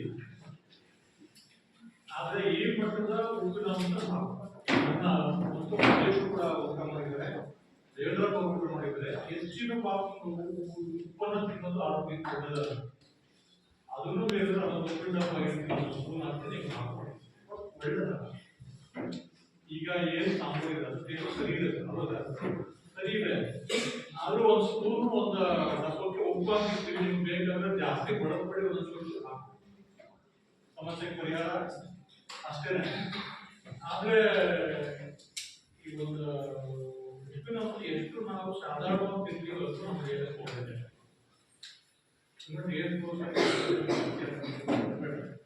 ಆ ಸಮಸ್ಯೆ ಬಗೆಹರಿಸಿ. ಎರಡನೇದಾಗಿ 10ನೇ ತರಗತಿ ವಿದ್ಯಾರ್ಥಿಗಳು ಲೈಟ್ ಮತ್ತು ಫ್ಯಾನ್ ಇಲ್ಲ ಅಂತ ಹೇಳಿದ್ರು. ನೋಡಿ ಸರ್, ಆ ಗೋಡೆ ಮೇಲೆ ಕ್ಲಿಪ್ಗಳು ಕಾಣ್ತಾ ಇದ್ದಾರೆ, ಗೋಡೆ ಮೇಲೆ ಕ್ಲಿಪ್ಗಳು ಕಾಣ್ತಾ ಇದ್ದಾರೆ. ಈ ಫ್ಯಾನ್ಗಳ ವ್ಯವಸ್ಥೆ ಮಾತ್ರ ಆಗ್ಬಿಟ್ಟಿದೆ. ನಮ್ಮ ಈ ವರ್ಷದ ಮಕ್ಕಳಲ್ಲ, ಹಳೆಯ ವಿದ್ಯಾರ್ಥಿಗಳು 2 ವರ್ಷದ ಹಿಂದಿನ 24ನೇ ಸಾಲ ಅವ್ರಿಗೊಂದು ಸ್ವಲ್ಪ ನಿಮ್ಮ ಬುದ್ಧಿವಂತಿಕೆ, ನಿಮ್ಮ ಗುಣವನ್ನು ಬದಲಾಯಿಸಬೇಕು ಅಂತ ನೇರವಾಗಿ ನಾವು ಹೇಳೋದಕ್ಕೆ ಕಡೆ ದಿನಗಳೆಲ್ಲ ಟೇಬಲ್ಗಳು, ಇಲ್ಲಿದ್ದಂಥ ಚೇರ್ಗಳು ಮತ್ತೆ ಡಸ್ಟ್ಬಿನ್ಗಳು ಎಲ್ಲರೂ ಹೊಡೆದು ಮುರಿದು ಫ್ಯಾನ್ಗಳ ರೆಕ್ಕೆಗಳನ್ನೆಲ್ಲ ಈ ಥರ ಪ್ರಿಂಟ್ ಮಾಡೋದಕ್ಕೆ ಟ್ಯೂಬ್ಲೈಟ್ಗಳು ಸಹ ಇರೋದ್ರಕ್ಕೆ ಅಲ್ಲ 3 ದಿವಸ ಆಯ್ತು ನಾವು ಅದೇ ನೋಡಿ ಹೀಗಾಗಿದೆ. ಸೊ ಈ ಥರ ವ್ಯವಸ್ಥೆಯನ್ನು ಮಾಡಿರೋದ್ರಿಂದ ಲೈಟ್ಗಳು ಹಾಳಾಗಿದ್ದಾರೆ, ಹಾಕ್ಸೋಣ ಖಂಡಿತ. ಬಟ್ ಇನ್ನೊಂದೇನು ಅಂತಂದ್ರೆ ಈ ಕಿಟಕಿಗಳನ್ನು ಓಪನ್ ಮಾಡ್ಕೊಂಡ್ರೆ ಬೆಳಕಿನ ಕೊರತೆ ಇಲ್ಲ. ಈ ಒಂದು ವ್ಯವಸ್ಥೆಯಲ್ಲಿ ಬೆಳಕಿನ ಲೈಟ್ ಹಾಕೋ ಅವಶ್ಯಕತೆ ಇಲ್ಲ ಅಂತ ನನ್ನ ಭಾವನೆ. ಆದ್ರೂ ಬೇಕು ಅಂತಂದ್ರೆ ಖಂಡಿತ ಹಾಕ್ಸೋಣ. ಇನ್ನು ಸ್ವಲ್ಪ ಅದಕ್ಕಿಂತ ಒಂದು ಹಿಂದೆ ಹೋಗ್ಬಿಟ್ರೆ ಇದು 2010ನೇ ಸಾಲಿನ RMS ಬಿಲ್ಡಿಂಗ್. 2010ನ RMS ಬಿಲ್ಡಿಂಗ್ ಒಂದು 5-6 ವರ್ಷಗಳಿಂದ ಪ್ರಾರಂಭ ಆಯಿತು. ನಮ್ಮ RMS ನಮ್ಮ ವಂಶಾಲಲ್ಲ, ಇಡೀ ಜಿಲ್ಲೆಯ ದುರಂತ ಅನ್ಸುತ್ತೆ. ಅದರ ವಿಶೇಷವಾಗಿ ಹೊಸನಗರ ತಾಲೂಕಿಗೆ ಸಿಕ್ಕಿದಂಥ ಕಾಂಟ್ರಾಕ್ಟ್. ಆ ಪುಣ್ಯ 12ನೇ ಕಾಂಟ್ರಾಕ್ಟ್, ಸಬ್ ಕಾಂಟ್ರಾಕ್ಟ್ ಅವರು ಕೊಟ್ಟರು. ಅವರಿಂದ ಇನ್ನೊಂದು ಎಂತಹ ಕೆಟ್ಟ ರೀತಿಯಲ್ಲಿ ಕೆಲಸ ಮಾಡಿಸ್ಲಿಕ್ಕೆ ಸಾಧ್ಯ ಮಾಡಿದ್ರು. ಅದರ ಉದಾಹರಣೆ ಸಬ್ಬಕಟ್ಟೆ RCC ಪುಸ್ತಕದಲ್ಲಿ. ಆದರೆ ನಮ್ಮ ಅಧ್ಯಕ್ಷರು ಗೋಪಿನಾಥ್ ಅವರು ಅವಾಗ ನಮ್ಮ ಶಾಲೆಗೆ ಅವ್ರ ಮಕ್ಕಳು ಬರ್ತಾ ಇರಲಿಲ್ಲ. ಆದರೂ ಕೂಡ ಒಂದು ಸುಮಾರು ಮಧ್ಯಾಹ್ನ ಸಂಜೆ ಅನ್ಸುತ್ತೆ ಫೋನ್ ಬಂತು ನಮಗೆ. ನೋಡಿ, ನಮ್ಮ ಜಿಲ್ಲಾ ಪಂಚಾಯತ್ ಸದಸ್ಯರ PA ನೀವು ಕಮಿಟ್ ಆಗಿದ್ದೀರಂತೆ, ಕಾಂಟ್ರಾಕ್ಟರ್ ಬಂದಿದ್ದಾರೆ, ಭಾನುವಾರ ಇವತ್ತು ನೀವು ಕಮಿಟ್ ಆಗಿದ್ದೀರಂತೆ, ಬಿಲ್ಡಿಂಗ್ ಕೆಲಸ ಚೆನ್ನಾಗಿ ನಡೀತಾ ಇಲ್ಲ, ಹಾಗಾಗಿ ನೀವು ಅರ್ಜೆಂಟ್ ಬರಲೇಬೇಕು ಅಂತ. ನಮ್ಮ ಟೀಚರ್ಸ್ಗೆಲ್ಲ ಗೊತ್ತು. ಅವ್ರಿಗೂ ಕೂಡ ನಮ್ಮ ಗೋಪಿನಾಥ್ ಸರ್ ತುಂಬಾ ಬಹಳ ನಮ್ಮ FDMC ಮಾಜಿ ಅಧ್ಯಕ್ಷರು ಕೊಲಗೂರು ಸ್ಥಳಗಳು ಡೆಡಿಕೇಟ್ ಮಾಡಿದ್ದಾರೆ. ಬಹಳ ಒಳ್ಳೆ ಮನುಷ್ಯ. ಆ ಕೆಲಸ ಆಗಬೇಕು ಅಂತ ನಮ್ಮ ಗೋಪಿನಾಥರನ್ನೇ ನಿಂತು ಕೆಲಸ ಮಾಡಿ ರಾತ್ರಿ 10 ಗಂಟೆ 12 ಗಂಟೆ ಬಂದು ಕೂಡ ನಿಂತು ಕೆಲಸ ಮಾಡೋದಿಲ್ಲ. ಅವ್ರು ನಾವು ತುಂಬಾ ನೆನೆಸ್ಕೋಬೇಕು. ಸರಿ, ಫೋನ್ ಬಂದ ತಕ್ಷಣ ಇಮಿಡಿಯೇಟ್ ಆಗಿ ಒಂದು ಕಾರ್ಯ ಸ್ಟಾರ್ಟ್ ಮಾಡಿ ಅರ್ಧ ಗಂಟೆ ನನ್ನ ಸಾಗರದಿಂದ ಇಲ್ಲಿಗೆ ಬಂದೆ. ಗೋಪಣ್ಣ ಇದ್ದಾರೆ, ಗಣೇಶಣ್ಣ ಇದ್ದಾರೆ, ಸುಮಾರು ನಮ್ಮ ಸ್ಥಳೀಯ ಹುಡುಗರೆಲ್ಲ ಇದ್ದಾರೆ. ಈ ಬಿಲ್ಡಿಂಗ್ ಕೆಲಸ ನಡ್ತಾ ಇರುತ್ತೆ. ಅದು ಒಂದೇನು ಅಂತಂದ್ರೆ, ನಾವು ಕಾಂಟ್ರಾಕ್ಟರ್ ಬರೋರು ಏನೋ ಒಂದಷ್ಟು ಸಣ್ಣಗೆ ವ್ಯವಸ್ಥೆ ಮಾಡೋರು, ಮತ್ತೆ ಅವನು ತಲೆಗೆಡಿಸ್ತಿರ್ಲಿಲ್ಲ. ಅದೇ ಕೂಲಿ ಕೆಲಸಕ್ಕೆ ಬಂದಂತ ಹುಡುಗರುಗಳಿಗೆ ನಾನು ಹೇಳಿದೆ, ನೋಡಪ್ಪ ನೀವು ಅಕ್ಕಿ ಬೆಳೆದಂತ ಅನ್ನ ಮಾಡ್ಕೊಡ್ತೀವಿ, ನಾವು ಊಟದ ವ್ಯವಸ್ಥೆ ಕೊಡ್ತೀವಿ, ಮಾಡ್ಕೊಡ್ತೀವಿ, ಉಳಿಯೋದಕ್ಕೆ ವ್ಯವಸ್ಥೆ ಮಾಡ್ಕೊಡ್ತೀವಿ, ಅದು ಚೀಲ ಜಾಸ್ತಿ ಆಗಿ ಕಟ್ಟಡಪಾಯಿ ಅದಕ್ಕೆ ವಸ್ತು ಮಾಡಿಕೊಡಿ. ಅವರು ಕಡಿಮೆ ಆಗಿ ಸಿಮೆಂಟ್ ಅನ್ನು ಹೇಳ್ತಾರೆ, ಅವ್ರ ಹತ್ರ ಬಂದು ನಾವು ಜಾಸ್ತಿ ಆಗ್ತೀವಿ, ಚೆನ್ನಾಗಿ ಮಾಡ್ಕೊಡ್ತೀವಿ. ನನ್ನ ವಿಡಿಯೋ ಇದೆ. ಆ ಕಡೆಯಿಂದ ಬಂದಷ್ಟು ನೋಡೋಕೆ ಸುಮಾರು ಮಾಡ್ತಾರೆ. ಬಂದಿದ್ದೆಲ್ಲ ಒಂದು ಹಾಕಿ ತಗೊಳ್ಳಿ ಗಾಳಿ ಹಾಕಲು ಶುರು ಮಾಡಿದ್ದಾರೆ. ಆ ವಿಡಿಯೋವನ್ನ RMS ಇಲ್ಲ ಆಗದೇ ಇಲ್ಲ, ಈ ಕೆಲಸ ಮಾಡೋದೇ ಬೇಡ, ನೀವು ನಿಲ್ಲಿಸ್ಕೊಂಡು ಹೋಗೋದು ಬೇಡ, ಇಲ್ಲ ಹಾಕೋಣ ಸರಿಯಾಗಿ ಅಂತ ಹೇಳ್ಬಿಟ್ಟು ಮತ್ತೆ ಜಲ್ಲಿ ತರಿಸಿ ಒಂದು ಮಟ್ಟಿಗೆ ಒಂದು ಲೆವೆಲ್ ಹಾಕಿಸಿ ಅದ್ರ ಸಹಜಲ್ಲಿ ಹಾಕಿ ಕೆಲಸ ಮಾಡಿದ್ವಿ. ಎಲ್ಲರೂ ಕೂಡ ಉಳಿತಾರೆ. ಆವಾಗ ನಮ್ಮ ಸಾಗರದಿಂದ ಬಂದಾಗ ಗೋಪಿಯವರು ಈ ಬಿಲ್ಡಿಂಗ್ ಜಲ್ಲಿ ಇರಲಿಲ್ಲ, 1.5 ಅಡಿ ಮಾತ್ರ ಎಕ್ಸ್ಟೆನ್ಷನ್ ಇದೆ. ಆಮೇಲೆ ಇವರು ಅವ್ರ ಹೆಸರು ಕೂಡ ಆ ಕಾಂಟ್ರಾಕ್ಟರ್ ಮತ್ತೆ ಇಂಜಿನಿಯರ್ ಕರೆಸಿದ್ರು. ಅವ್ರ ಹೆಸರುಗಳು ಹೇಳೋದು ಕೂಡ ಕರೆಸಿದ್ದಾಯ್ತು.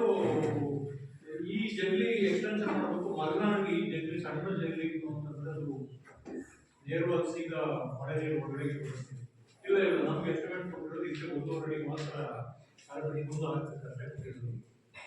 ಆಯ್ತು, ನಾವು ಇಲ್ಲೇ ಮಾತಾಡಬೇಕು. ನಮ್ಮ ಗೋಕರ್ಣ ಅವರು ಇಲ್ಲೇ ನಿಂತ್ಬಿಟ್ಟು ಕೆಲವೊಂದು ನಾಯಕರಿಗೆ ಪೋಸ್ ಮಾಡಿ ಕಾಗೋಟಿ ಮಕ್ಕಳಿಂದ 10 ಲಕ್ಷ ಎಕ್ಸ್ಟೆನ್ಷನ್ ಮಾಡ್ಕೊಂಡು ದುಡ್ಡನ್ನು 10 ಲಕ್ಷ ಕೊಟ್ಟರು. ಆಮೇಲೆ ಈ ಜಮೀನು ಸ್ವಲ್ಪ ದೊಡ್ಡದಾಯಿತು. ಅದಾದ್ಮೇಲೆ ಹೊರಗಡೆ 1-2 ಅಡಿ ಸುತ್ತ ಸುತ್ತ ಈ ಸಿಮೆಂಟ್ ಇದು ಹಾಕ್ಬೇಕಲ್ಲ, ಅದು ಹಾಕಿ ಹೋಗಿದ್ದಾರೆ. ಒಂದು ಗೋಕರ್ಣ ಬಂದು ನಿಂತ್ಕೊಂಡು ಗಣೇಶ ಅವರು ಗೋಕರ್ಣ ಅವರಿಗೆ ಕೈಯಲ್ಲಿ ಎಬ್ಬಿದ್ರೆ ಗೋಣ ಹಾಕ್ಬಿಟ್ಟಿದ್ದಾರೆ. ಗೋಣ ಹಾಕಿ ಕಲಸಿ ಬೆಳೆಸ್ಬಿಟ್ಟಿದ್ದಾರೆ ಒಂದು ಸಿಮೆಂಟ್ ಎಲ್ಲ. ನಮಗೆ ನೋಡೋದು, ನಮಗೆ ಸಿವಿಲ್ ವರ್ಕ್ ಬಗ್ಗೆ ನಮ್ಗೆ ಅನುಭವ ಕಾಣೋದು, ನಮಗೆ ಚೆನ್ನಾಗಿ ಮಾಡಿದ್ದಾರೆ. ಅದೇ ಸುಮ್ಮನೆ ನಿಮ್ಗೆ ಗೊತ್ತಾಗಲ್ಲ ಅಂದ್ಬಿಟ್ಟು ಗೋಕರ್ಣ ಕೈಯಲ್ಲಿ ಎಬ್ಬಿದ್ರೆ ಒಳ್ಳೆ ದೋಷ ಎಲ್ಲ ಮುಗಿದ್ಬಿಟ್ಟಿತ್ತು. ಸೊ ಇಂಥ ಈ ಕೆಲಸ ಏನು ಮಾಡೋದಾದ್ರೆ ಹೊರಗಡೆ ಅಂದ್ಬಿಟ್ಟು ಅವತ್ತು ಬೇಗ ಕೆಲಸ ಮಾಡೋದಾದ್ರು ಮಾಡಿ ಏನು ಸಹಾಯ ನಾವು ಮಾಡ್ತೀವಿ, ಇಲ್ಲ ಇಂಥ ಕೆಲಸ ಮಾಡೋಣ. ಸೊ ಇವೆಲ್ಲ ಅಷ್ಟೊಂದು ತಲೆ ಕೆಟ್ಟುಕೊಳ್ಳೋದು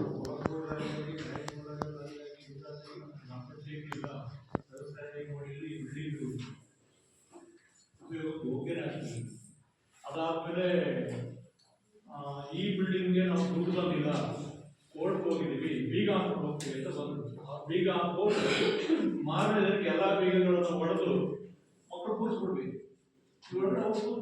ಯಾರು ಬಂದು ಏನ್ ಮಾಡ್ತಾರೆ 5 ರೂಮ್ಗಳನ್ನು ಅಪಾಯಿಂಟ್ ಮಾಡ್ತೀನಿ. ಆಮೇಲೆ ಇದು ಕೋರ್ಟಲ್ಲಿ ಇದೆ, ಕೋರ್ಟಲ್ಲಿ ಇದ್ರು ಕೂಡ ಮಕ್ಕಳನ್ನ ಹೊರಗಡೆ ಹಾಕಿ ಬಂದ್ ಮಾಡಿ ಅಂತ ಯಾವ ಹೇಳಿಲ್ಲ. ಹಾಗಾಗಿ ಇದನ್ನು ಒತ್ತುವರಿಕೆ ಪಾಲಿಕೆಯಲ್ಲಿ ಕಳಿಸ್ಕೊಡ್ವಿ. ಶೌಚಾಲಯಗಳು ಹೋಗಿದ್ದಾರೆ. ಆಮೇಲೆ ಇನ್ನೊಂದು ವಿಷಯವನ್ನ ಇವರು ಮತ್ತೆ ಪೋಷಕರು ಮತ್ತೆ SDMCಗಳು ಮತ್ತೆ ಗ್ರಾಮ ಪಂಚಾಯತಿ ಸಮ್ಮೇಳನ ಬಯಸ್ತೇನೆ. ನಾವೇನೋ ಒಂದು ಅಂದಾಜಿನ ಮೇಲೆ ಖರ್ಚಾಗಿದೆ. 1-4-2023ರಿಂದ 31-3-2024 ಆ ಅವಧಿಯನ್ನು ಸರ್ಕಾರ ಸಾಮಾಜಿಕ ಲೆಕ್ಕಪೋಷಣೆಗೆ ಒಳಪಡಿಸಿತ್ತು. ಪಾಸ್ಬುಕ್ ಮತ್ತೆ ಸರ್ಕಾರದಲ್ಲಿ ಆ ಪ್ರಿಂಟ್ಔಟ್ ಅನ್ನು ತಂದು ಪ್ರಿಂಟ್ಔಟ್ ಅನ್ನು ತಂದು ಅದನ್ನು ದೇವೇಂದ್ರ ಕೊಟ್ಟು ಅದರ ಪ್ರಕಾರ ಪೇಜ್ ಬೈ ಪೇಜ್ ಏನಿದೆ ಅದ್ರ ಪ್ರಕಾರ ನಾವು ಕೊಟ್ಟಿದ್ದೀವಿ. ಅದಕ್ಕೆ ರಸೀದಿ ಕೊಟ್ಟಿದ್ದೀವಿ. ನಾವೆಲ್ಲ ಆಗಿದೆ ಒಂದು ಪೈಸಾ ಕೂಡ ಇದು ಆಗ್ತಿದೆ. ಇನ್ನೊಂದು ವಿಷಯ ನಾಗೇಶ್ವರ ಅವರಿಗೆ ಮತ್ತೆ ದೇವೇಂದ್ರ ಸರ್ ಅವರಿಗೆ ಹೇಳ್ತೇನೆ, ಯಾವುದೇ ಹಣ ನಮ್ಮ ಶಾಲೆಗೆ ಬಿಡುಗಡೆ ಆಗಲಿ ತಕ್ಷಣ ಅದರಲ್ಲೂ ಕೂಡ ಏನಾದ್ರು ಒಂದು ಸಣ್ಣ ಪುಟ್ಟ ಮಾಡಿಫಿಕೇಶನ್ ಮಾಡೋದಾದ್ರೆ ಅದು ಶಾಲೆಗೆ ಮಕ್ಕಳಿಗೆ ಅನುಕೂಲ ಆದ ರೀತಿಯಲ್ಲೇ ಬಳಸ್ತೀವಿ. ಎಲ್ಲೋ ಒಂದು ಚೂರು ಜೊತೆಗೆ ಇನ್ನೊಂದು ಗಮನಿಸಲು ಬಯಸ್ತೇನೆ, ನಮ್ಮ ಟೀಚರ್ಸ್ ಎಲ್ಲಾದ್ರೂ ಮಕ್ಕಳನ್ನ ಕರ್ಕೊಂಡು ಹೋಗಬೇಕು. ಮತ್ತೆ ಕರ್ಕೊಂಡು ಬರೋದಕ್ಕೆ ಕಾರ್ಯಕ್ರಮಗಳಿಗೆ ಶಿವಮೊಗ್ಗ ತನಕ ಹೋಗಿದ್ದಾರೆ, ಅವ್ರ ಕೈಯಿಂದ ಹಾಕೊಂಡು ಹೋಗಿದ್ದಾರೆ. ಈಗ 11,000 ಚಿಲ್ಲರೆ ನಮ್ಮ ಕ್ಯಾಲ್ಕ್ ಟ್ರೈನಿಂಗ್ ಅಲ್ಲಿ 11,000 ಚಿಲ್ಲರೆ ಬಿಡುಗಡೆ ಆಗ್ತಿದೆ.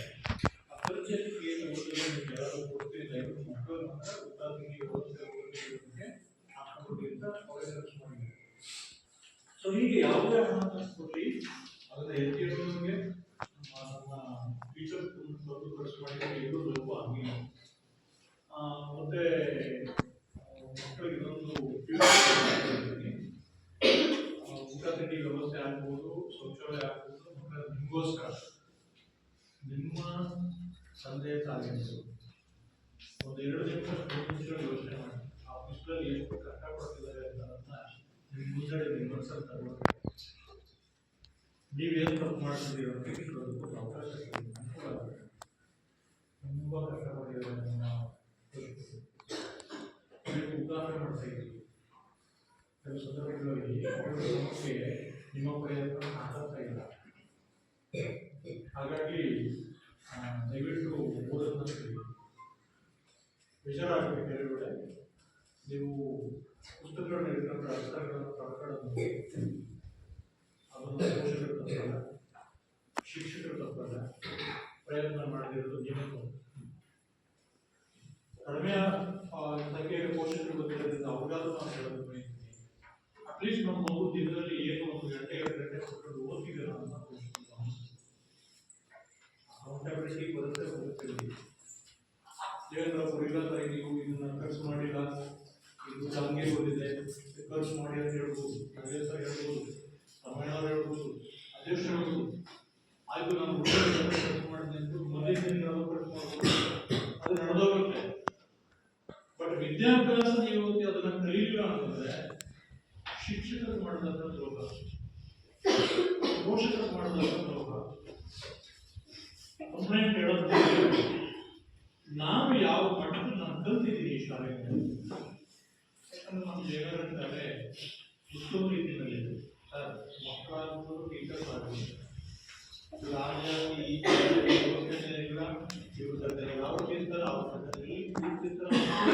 ಟೀಚರ್ಸ್ ಆಗಿದೆ. ನಮಗೆಲ್ಲ ಒಬ್ಬರು ಒಂದೇ ಮಕ್ಕಳು. ಸೊ ಎಲ್ಲ ರೀತಿಯಲ್ಲಿ ಶಾಲೆಯ ಪರಿಸರ ಚೆನ್ನಾಗಿದೆ, ಸಹಕಾರ ಚೆನ್ನಾಗಿದೆ, ಹೊಂದಾಣಿಕೆ ಚೆನ್ನಾಗಿದೆ. ನಾವು ಅವ್ರ ಜೊತೆ ಕೆಲಸ ಮಾಡ್ತೀವಿ, ಅವ್ರಿಗೆ ಮಾಡೋಣ ಅಂತ ಅದನ್ನು ಕೂಡ ರಿಸೀವ್ ಮಾಡ್ತೀವಿ. ಉತ್ತಮವಾದ ಶಾಲೆ ಇದೆ, ಅದನ್ನು ನೀವು ಬಳಸ್ಕೊಳ್ಳಿ ಅಂತ. ಮತ್ತೆ ಅದನ್ನು ಮೀರಿ ನೆನ್ನೆ ಮೊನ್ನೆ ಹೇಳಿದ್ದಲ್ಲದೆ ಇನ್ನೇನಾದರೂ ವಿಷಯಗಳನ್ನ ನೀವು ಮಾಡ್ತಿದ್ರೆ ಇವತ್ತೇ ನೇರವಾಗಿ ಹೇಳಿ, ನನಗೆ ಆಗ್ಬೇಕಾಗಿದೆ ವಿಷಯಗಳು ಅಂತ. ಅಲ್ಲ ಸರ್, ನೇರವಾಗಿ ಇವತ್ತು ಹೇಳಿ ನಿಮ್ಗೆ ಅವಕಾಶ ಇದೆ. ಮತ್ತೆ ನೀರಿನ ವ್ಯವಸ್ಥೆ ಚೆನ್ನಾಗಿದೆ, ನೀರು ಅವರೇ ಆಗ್ತಕ್ಕಂಥ ಬಿಸ್ನೆಸ್ ಬೇಕು, ಅವರೇ ಅದು ಅಲ್ಲೆಲ್ಲ ಒಂದು ಕಡೆ ನಾಲ್ಕು ತಮಿಳು ಹೋಗಿಲ್ಲ, ಈ ಕಡೆ ನಮ್ಮ ದೇವರು ಗಣೇಶರೆಲ್ಲ ಚೆನ್ನಾಗಿದೆ. ಇದಕ್ಕಿಂತ ಒಂದು 100% ಯಾರು ರೀಚ್ ಆಗಕ್ಕಾಗಲ್ಲ. ಅದು ಎಷ್ಟು ಸಾಧ್ಯ ಅದನ್ನ ನಾವು ಸರ್ಕಾರದ ಒಂದು ಅನುಕೂಲಗಳನ್ನು ಮಕ್ಕಳು ಕೊಡ್ತಕ್ಕಂಥ ತಲುಪ್ತಿದ್ದೀವಿ. ಅದಕ್ಕೆ ನನಗೆ ನನ್ನ ಶಿಕ್ಷಕರ ಸಹಕಾರ ಇದೆ, NDFC ಸಹಕಾರ ಇದೆ, ಪಂಚಾಯತ್ ಸಹಕಾರ ಇದೆ, ಪೋಸ್ಟರ್ ಸಹಕಾರ ಇದೆ. ಇನ್ನು ಇದನ್ನು ನಾವು ಉಪಯೋಗಿಸಿಕೊಳ್ಳೋದು ಸಾಫ್ಟ್ವೇರ್ಗಳಾಗಿ ಒಂದು ವಿಚಾರವನ್ನು ಈ ಸಂದರ್ಭದಲ್ಲಿ ಅಬ್ದುಲ್ ಕಲಾಂ ಅವರು ಅವ್ರ ತಂದೆ ತಾಯಿ ದುಡಿದ ಸಂದರ್ಭದಲ್ಲಿ ತುಂಬಾ ಬಡತನದಲ್ಲಿರುವಂತಹ ವ್ಯಕ್ತಿಗಳು. ಇಡೀ ನಮ್ಮ ರಾಷ್ಟ್ರ ಪ್ರಪಂಚವೇ ಅವ್ರ ಬಗ್ಗೆ ಗಮನ ಹರಿಸಿ ಅವ್ರ ಬಗ್ಗೆ ತಿಳ್ಕೊಳ್ತಕ್ಕಂಥ ಪ್ರಯತ್ನ ದುಡಿದು ಬಂದಿದ್ರು. ಆ ಮನೆ ಕೊಡ್ತದೆ ಅವರಪ್ಪ ಹಂಗೆ ಕಂಬ ಹೊಡ್ಕೊಂಡು ಓದ್ಕೊಂಡಿದ್ರು. ಅವರೆಲ್ಲ ರೊಟ್ಟಿ ಮಾಡ್ತಾ ಇದ್ರು, ಅವರು ಸ್ವಲ್ಪ ನೀಟಾಗಿ ಬಂದಿದ್ರು. 2 ರೊಟ್ಟಿ 3 ಜನ ಇದ್ರು. ಆ ರೊಟ್ಟಿ ಒಂದು ಸ್ವಲ್ಪ ಸುಟ್ಟೋಗ್ಬಿಟ್ಟಿತ್ತು, ಕರ್ಲಾಗ್ಬಿಟ್ಟು. ಆ 2 ರೊಟ್ಟಿನಲ್ಲಿ ಮಗನ ಬಂದ್ಬಿಟ್ಟು ಅಪ್ಪ ಅಮ್ಮ ಅರ್ಧ ರೊಟ್ಟಿ ತಿಂತಕ್ಕಂಥ ಪರಿಸ್ಥಿತಿ ಮಾಡ್ತಾರೆ. ಇವ್ರು ಗಮನಿಸ್ತಾ ಇದ್ರಂತ, ಓದ್ತಕ್ಕಂಥ ಗಮನಿಸ್ತಾ ಇದ್ರಂತ, ಆ ರೊಟ್ಟಿ ಅಷ್ಟೊಂದು ಸುಟ್ಟೋಗ್ಬಿಟ್ಟಿದೆ. ಅಪ್ಪ ಮೋಸ್ಟ್ಲಿ ಅವನನ್ನ ಬೈಬಹುದು. ಈಗ ಅವ್ರು ಹೇಳಿದ್ರಪ್ಪ, ನೀನು ಅಷ್ಟು ಕಷ್ಟಪಟ್ಟು ಮಾಡ್ಕೊಂಡ್ ಬಂದಿದ್ದೀರ, ದುಡ್ಕೊಂಡ್ ಬಂದಿದ್ದೀರ, ಅಮ್ಮ ರೊಟ್ಟಿನ ಅಷ್ಟು ಕರೆಕ್ಟ್ ಮಾಡಿ ಕೊಡ್ತಾ ಇದ್ದಾರೆ, ಬೈರಿ ನೀವು. ಆದ್ರೆ ನಾವಾಗಿದ್ರು ಏನ್ ಮಾಡಿದ್ದೇವೆ ಅಂತ ಅಂದ್ಬಿಡ್ತಿದ್ವಿ ನಾವು. ಅವ್ರು ಖುಷಿಯಿಂದ ತಿಂದ್ರಂತ ರೊಟ್ಟಿನ, ಖುಷಿಯಿಂದ ತಿಂತಾ ಇದ್ರು. ನಿಮ್ಗೇನು ಸಿಟ್ಟೆ ಬರ್ತಾ ಇಲ್ವಾ ಅಂತ ಕೇಳಿದಾಗ, ನನ್ನಷ್ಟೇ ಅವಳು ದುಡ್ಡಿದ್ದಾಳೆ, ಅವಳು ಕಷ್ಟಪಟ್ಟಿದ್ದಾಳೆ, ಇದನ್ನ ಪ್ರೀತಿಯಿಂದ ತಿಂದ್ರೆ ಈ ಕರ್ಕಾಗಿರೋ ರೊಟ್ಟಿನೂ ಕೂಡ ರುಚಿಯಾಗುತ್ತೆ. ನಾನು ಬೈ ಕೂಡ ಬಿಡೋದಲ್ಲ. ನಾನು ಬಂದ ಸ್ವಲ್ಪ ರೆಸ್ಟ್ ಮಾಡಿದ್ರೆ ಆದ್ರೂ ಅವಳು ನನಗೋಸ್ಕರ ಏನೋ ಒಂದು ಮಾಡ್ತಿದ್ದಾಳೆ, ಅದನ್ನ ಪ್ರೀತಿಯಿಂದ ತಿಂದ್ರೆ ಏನು ಕೂಡ ರುಚಿ ಚೆನ್ನಾಗಿರುತ್ತೆ. ನೀವು ಪ್ರೀತಿಯಿಂದ ಊಟ ಮಾಡಿ, ತಪ್ಪರೂ ಸರಿ. ಮಕ್ಕಳೇ, ಸಂದರ್ಭ ಹೊರಗಡೆ ಪ್ರೀತಿ ಹೊರತು ದೂರುಗಳು ಮುಖ್ಯ ಅಲ್ಲ. ಅದು ನಿಮ್ಮ ದೂರುಗಳನ್ನು ಸ್ವೀಕರಿಸಿ. ಮತ್ತೇನಿದ್ರು ಪೋಷಕರು ಮತ್ತು ಮಕ್ಕಳು NDFC ನಾವು ಪ್ರತಿ ಮೀಟಿಂಗ್ ಹೇಳ್ತೀವಿ, ಬದಲಾವಣೆಗೆ ನಿಮ್ಮಿಂದ ಸಲಹೆಗಳು ನಮ್ಗೆ ಅಗತ್ಯ ಇದೆ ಹೇಳಿ. ಸೊ ಅವಕಾಶವನ್ನು ನಿಮಗೆ ಬಿಡ್ತಾ ಇದ್ವಿ. ನಮ್ಮ ಶಾಲೆಯ ಹಣಕಾಸು ಮತ್ತು ಎಲ್ಲ ರೀತಿಯ ನಿರ್ವಹಣೆಗಳು ಉತ್ತಮವಾಗಿದೆ. ನಮ್ಮ ಶಿಕ್ಷಕರ ಸಹಕಾರ, ಪೋಷಕರ ಸಹಕಾರ, ವಿಶೇಷವಾಗಿ ನಮ್ಮ NDFC ಅವರ ಸಹಕಾರ ಮತ್ತು ಮಾರ್ಗದರ್ಶನಕ್ಕೆ ಯಾವ ಸಂದರ್ಭದಲ್ಲೂ ನಮ್ಮ ಜೊತೆ ನಿಂತಿದೆ. ಎಲ್ಲರಿಗೂ ನಾವು ಧನ್ಯವಾದಗಳು ಹೇಳ್ತಾ, ದೇವೇಂದ್ರಪ್ಪು ಕೂಡ ಏನು ವಿಷಯಗಳನ್ನ ಹೇಳ್ಬೇಕು ನೇರವಾಗಿ ನಮಗೂ ಹೇಳಿದ್ರು. ಈಗ ಬಂದ್ರು ಏನೋ ಒಂದು ಮಾಡಿದ್ರು ಹೋಗ್ಬಿಟ್ರು ಅಂತ ಅನ್ಸ್ಕೊಳ್ಳಿಲ್ಲ ಅವರು. ಸರ್ ಈ ವಿಷಯ ಇದೆ ಸರ್, ಇದು ಸ್ವಲ್ಪ ಗಮನ, ಅದು ನಿಮ್ಮಿಂದಲೇ ಆಗಲಿ ಸರ್. ವೈಯಕ್ತಿಕವಾಗಿ ನಿಮ್ಗೆ ಹೇಳ್ತೀನಿ, ನಿಮ್ಮ ಒಂದು ಸಲಹೆ ಸೂಚನೆಗಳಿಗೆ ಧನ್ಯವಾದಗಳು.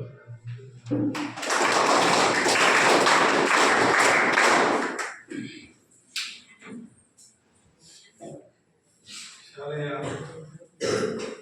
ಎಲ್ಲ ವ್ಯವಸ್ಥೆಗಳನ್ನು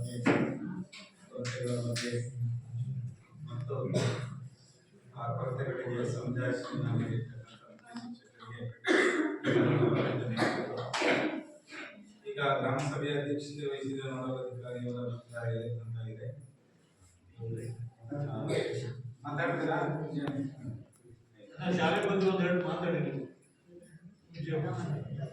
ಸರಿ ಆಯ್ತು. ನೇರವಾಗಿ ವಂದನಾರ್ಪಣೆ ನಮ್ಮ ರೈತ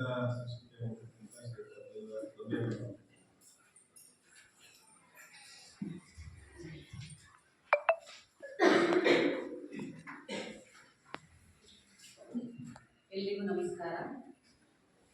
2023-24 ಸಾಲಿನ ಸಮಗ್ರ ಶಿಕ್ಷಣ ಯೋಜನೆಯಡಿಯಲ್ಲಿ ಸಾಮಾಜಿಕ ಪರಿಶೋಧನಾ ಸಭೆ ಹಾಗೂ ಗ್ರಾಮ ಸಭೆಯ ವರದಿಯನ್ನ ಇಲ್ಲಿ ಪ್ರಸ್ತುತಪಡಿಸಿದ್ರು. ಹಾಗೆ ಒಂದು ಉತ್ತಮ ಶಾಲೆ ಅನ್ನುವಂತಹ ಅಭಿಪ್ರಾಯವನ್ನು ಅವರು ಕೊಟ್ಟಿದ್ದಾರೆ ಅಂತ ಆಶಿಸ್ತಾ, ಹಾಗೆ ನಾವು ಇಡೀ ತಾಲೂಕನ್ನು ನೋಡೋದಾದ್ರೆ ಅದರಲ್ಲಿ ಒಂದು ಉತ್ತಮ ಶಾಲೆ ನಮ್ದು ಖಂಡಿತವಾಗ್ಲೂ ಆಗಿದೆ ಅಂತ ಹೇಳಿ ಹೆಮ್ಮೆಯಿಂದ ಈ ಸಮಯದಲ್ಲಿ ಹೇಳ್ಕೊಳ್ತಾ ಈ ಸಭೆಯ ಮುಕ್ತಾಯದ ಹಂತಕ್ಕೆ ಬಂದಿದ್ದೀವಿ. ಈ ಸಭೆಯ ಅಧ್ಯಕ್ಷತೆಯನ್ನ ವಹಿಸಿಕೊಂಡಂತಹ ನಮ್ಮ ಶಾಲೆಯ ಪೋಷಕರಾದ ಶ್ರೀಮತಿ ವಿಜಯ ಅವರಿಗೆ ನಮ್ಮ ನಿಮ್ಮೆಲ್ಲರ ಪರವಾಗಿ ತುಂಬು ಹೃದಯದ ವಂದನೆಗಳನ್ನ ಸಲ್ಲಿಸುತ್ತೇವೆ. ಹಾಗೆ ಈ ಸಭೆಯಲ್ಲಿ ಪ್ರಾಸ್ತಾವಿಕ ನುಡಿಗಳನ್ನಾಡಿದಂತಹ ಶ್ರೀ ನಾಗೇಶ್ ದೇವಿ, ಸಾಮಾಜಿಕ ಪರಿಶೋಧನೆ ತಾಲೂಕು ಕಾರ್ಯಕ್ರಮದ ವ್ಯವಸ್ಥಾಪಕರು, ತಾಲೂಕ್ ಪಂಚಾಯತ್ ಹೊಸನಗರ ಅವರಿಗೆ ನಮ್ಮ ನಿಮ್ಮೆಲ್ಲರ ಪರವಾಗಿ ತುಂಬು ಹೃದಯದ ವಂದನೆಗಳನ್ನ ಸಲ್ಲಿಸುತ್ತೇವೆ. 3 ದಿನಗಳ ಕಾಲ ನಮ್ಮ ಶಾಲೆಯಲ್ಲಿದ್ದು ನಮ್ಮ ಶಾಲೆಯಲ್ಲಿ ಎಲ್ಲವನ್ನ ಅಧ್ಯಯನ ಮಾಡಿ ತುಂಬಾ ಒಳ್ಳೆಯ ರೀತಿಯಲ್ಲಿ ವರದಿಯನ್ನ ಮಂಡಿಸಿದಂತಹ ಸಾಮಾಜಿಕ ಪರಿಶೋಧನೆಯ ಗ್ರಾಮ ಸಂಪನ್ಮೂಲ ವ್ಯಕ್ತಿಗಳಾದ ಶ್ರೀಯುತ ದೇವೇಂದ್ರಪ್ಪ ಸರ್ ಅವರಿಗೆ ನಮ್ಮ ನಿಮ್ಮೆಲ್ಲರ ಪರವಾಗಿ ತುಂಬು ಹೃದಯದ ಧನ್ಯವಾದಗಳನ್ನ.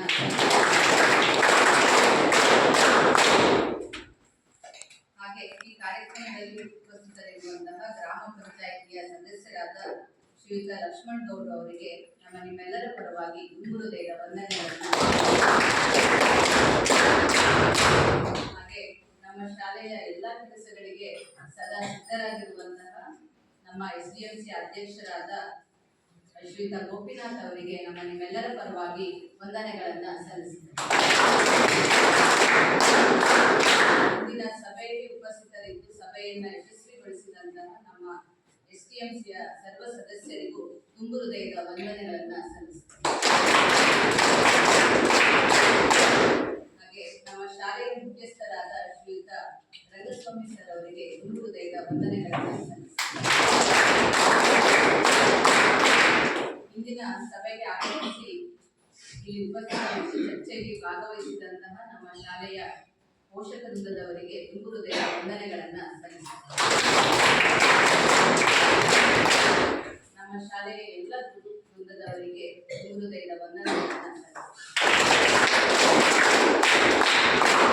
ಹಾಗೆ ನಮ್ಮ ಶಾಲೆಯ ಬಗ್ಗೆ ವರದಿಯನ್ನ ಕೇಳಿದಿರಿ. ಇನ್ನು ಈ ಉತ್ತಮ ಶಾಲೆ ಆಗ್ಬೇಕು ಅಂದ್ರೆ ನಮ್ಮ ಎಲ್ಲ ವಿದ್ಯಾರ್ಥಿಗಳ ಕಲಿಕೆ ಮಟ್ಟ ಅಷ್ಟೇ ಹೆಚ್ಚಾಗಬೇಕು. ಈ ಶಾಲೆ ಬಗ್ಗೆ ನಿಮ್ಮಿಂದಲೂ ಕೂಡ ಒಂದು ಅಭಿಪ್ರಾಯ ಹೊರಗಡೆ ಹೋಗ್ಬೇಕು ಅಂತ ಆಶಿಸ್ತಾ ನಮ್ಮ ಶಾಲೆಯ ಎಲ್ಲ ವಿದ್ಯಾರ್ಥಿಗಳಿಗೆ ವಂದನೆಗಳನ್ನ ಸಲ್ಲಿಸ್ತಾ ಈ ವಂದನಾ ಭಾಷಣ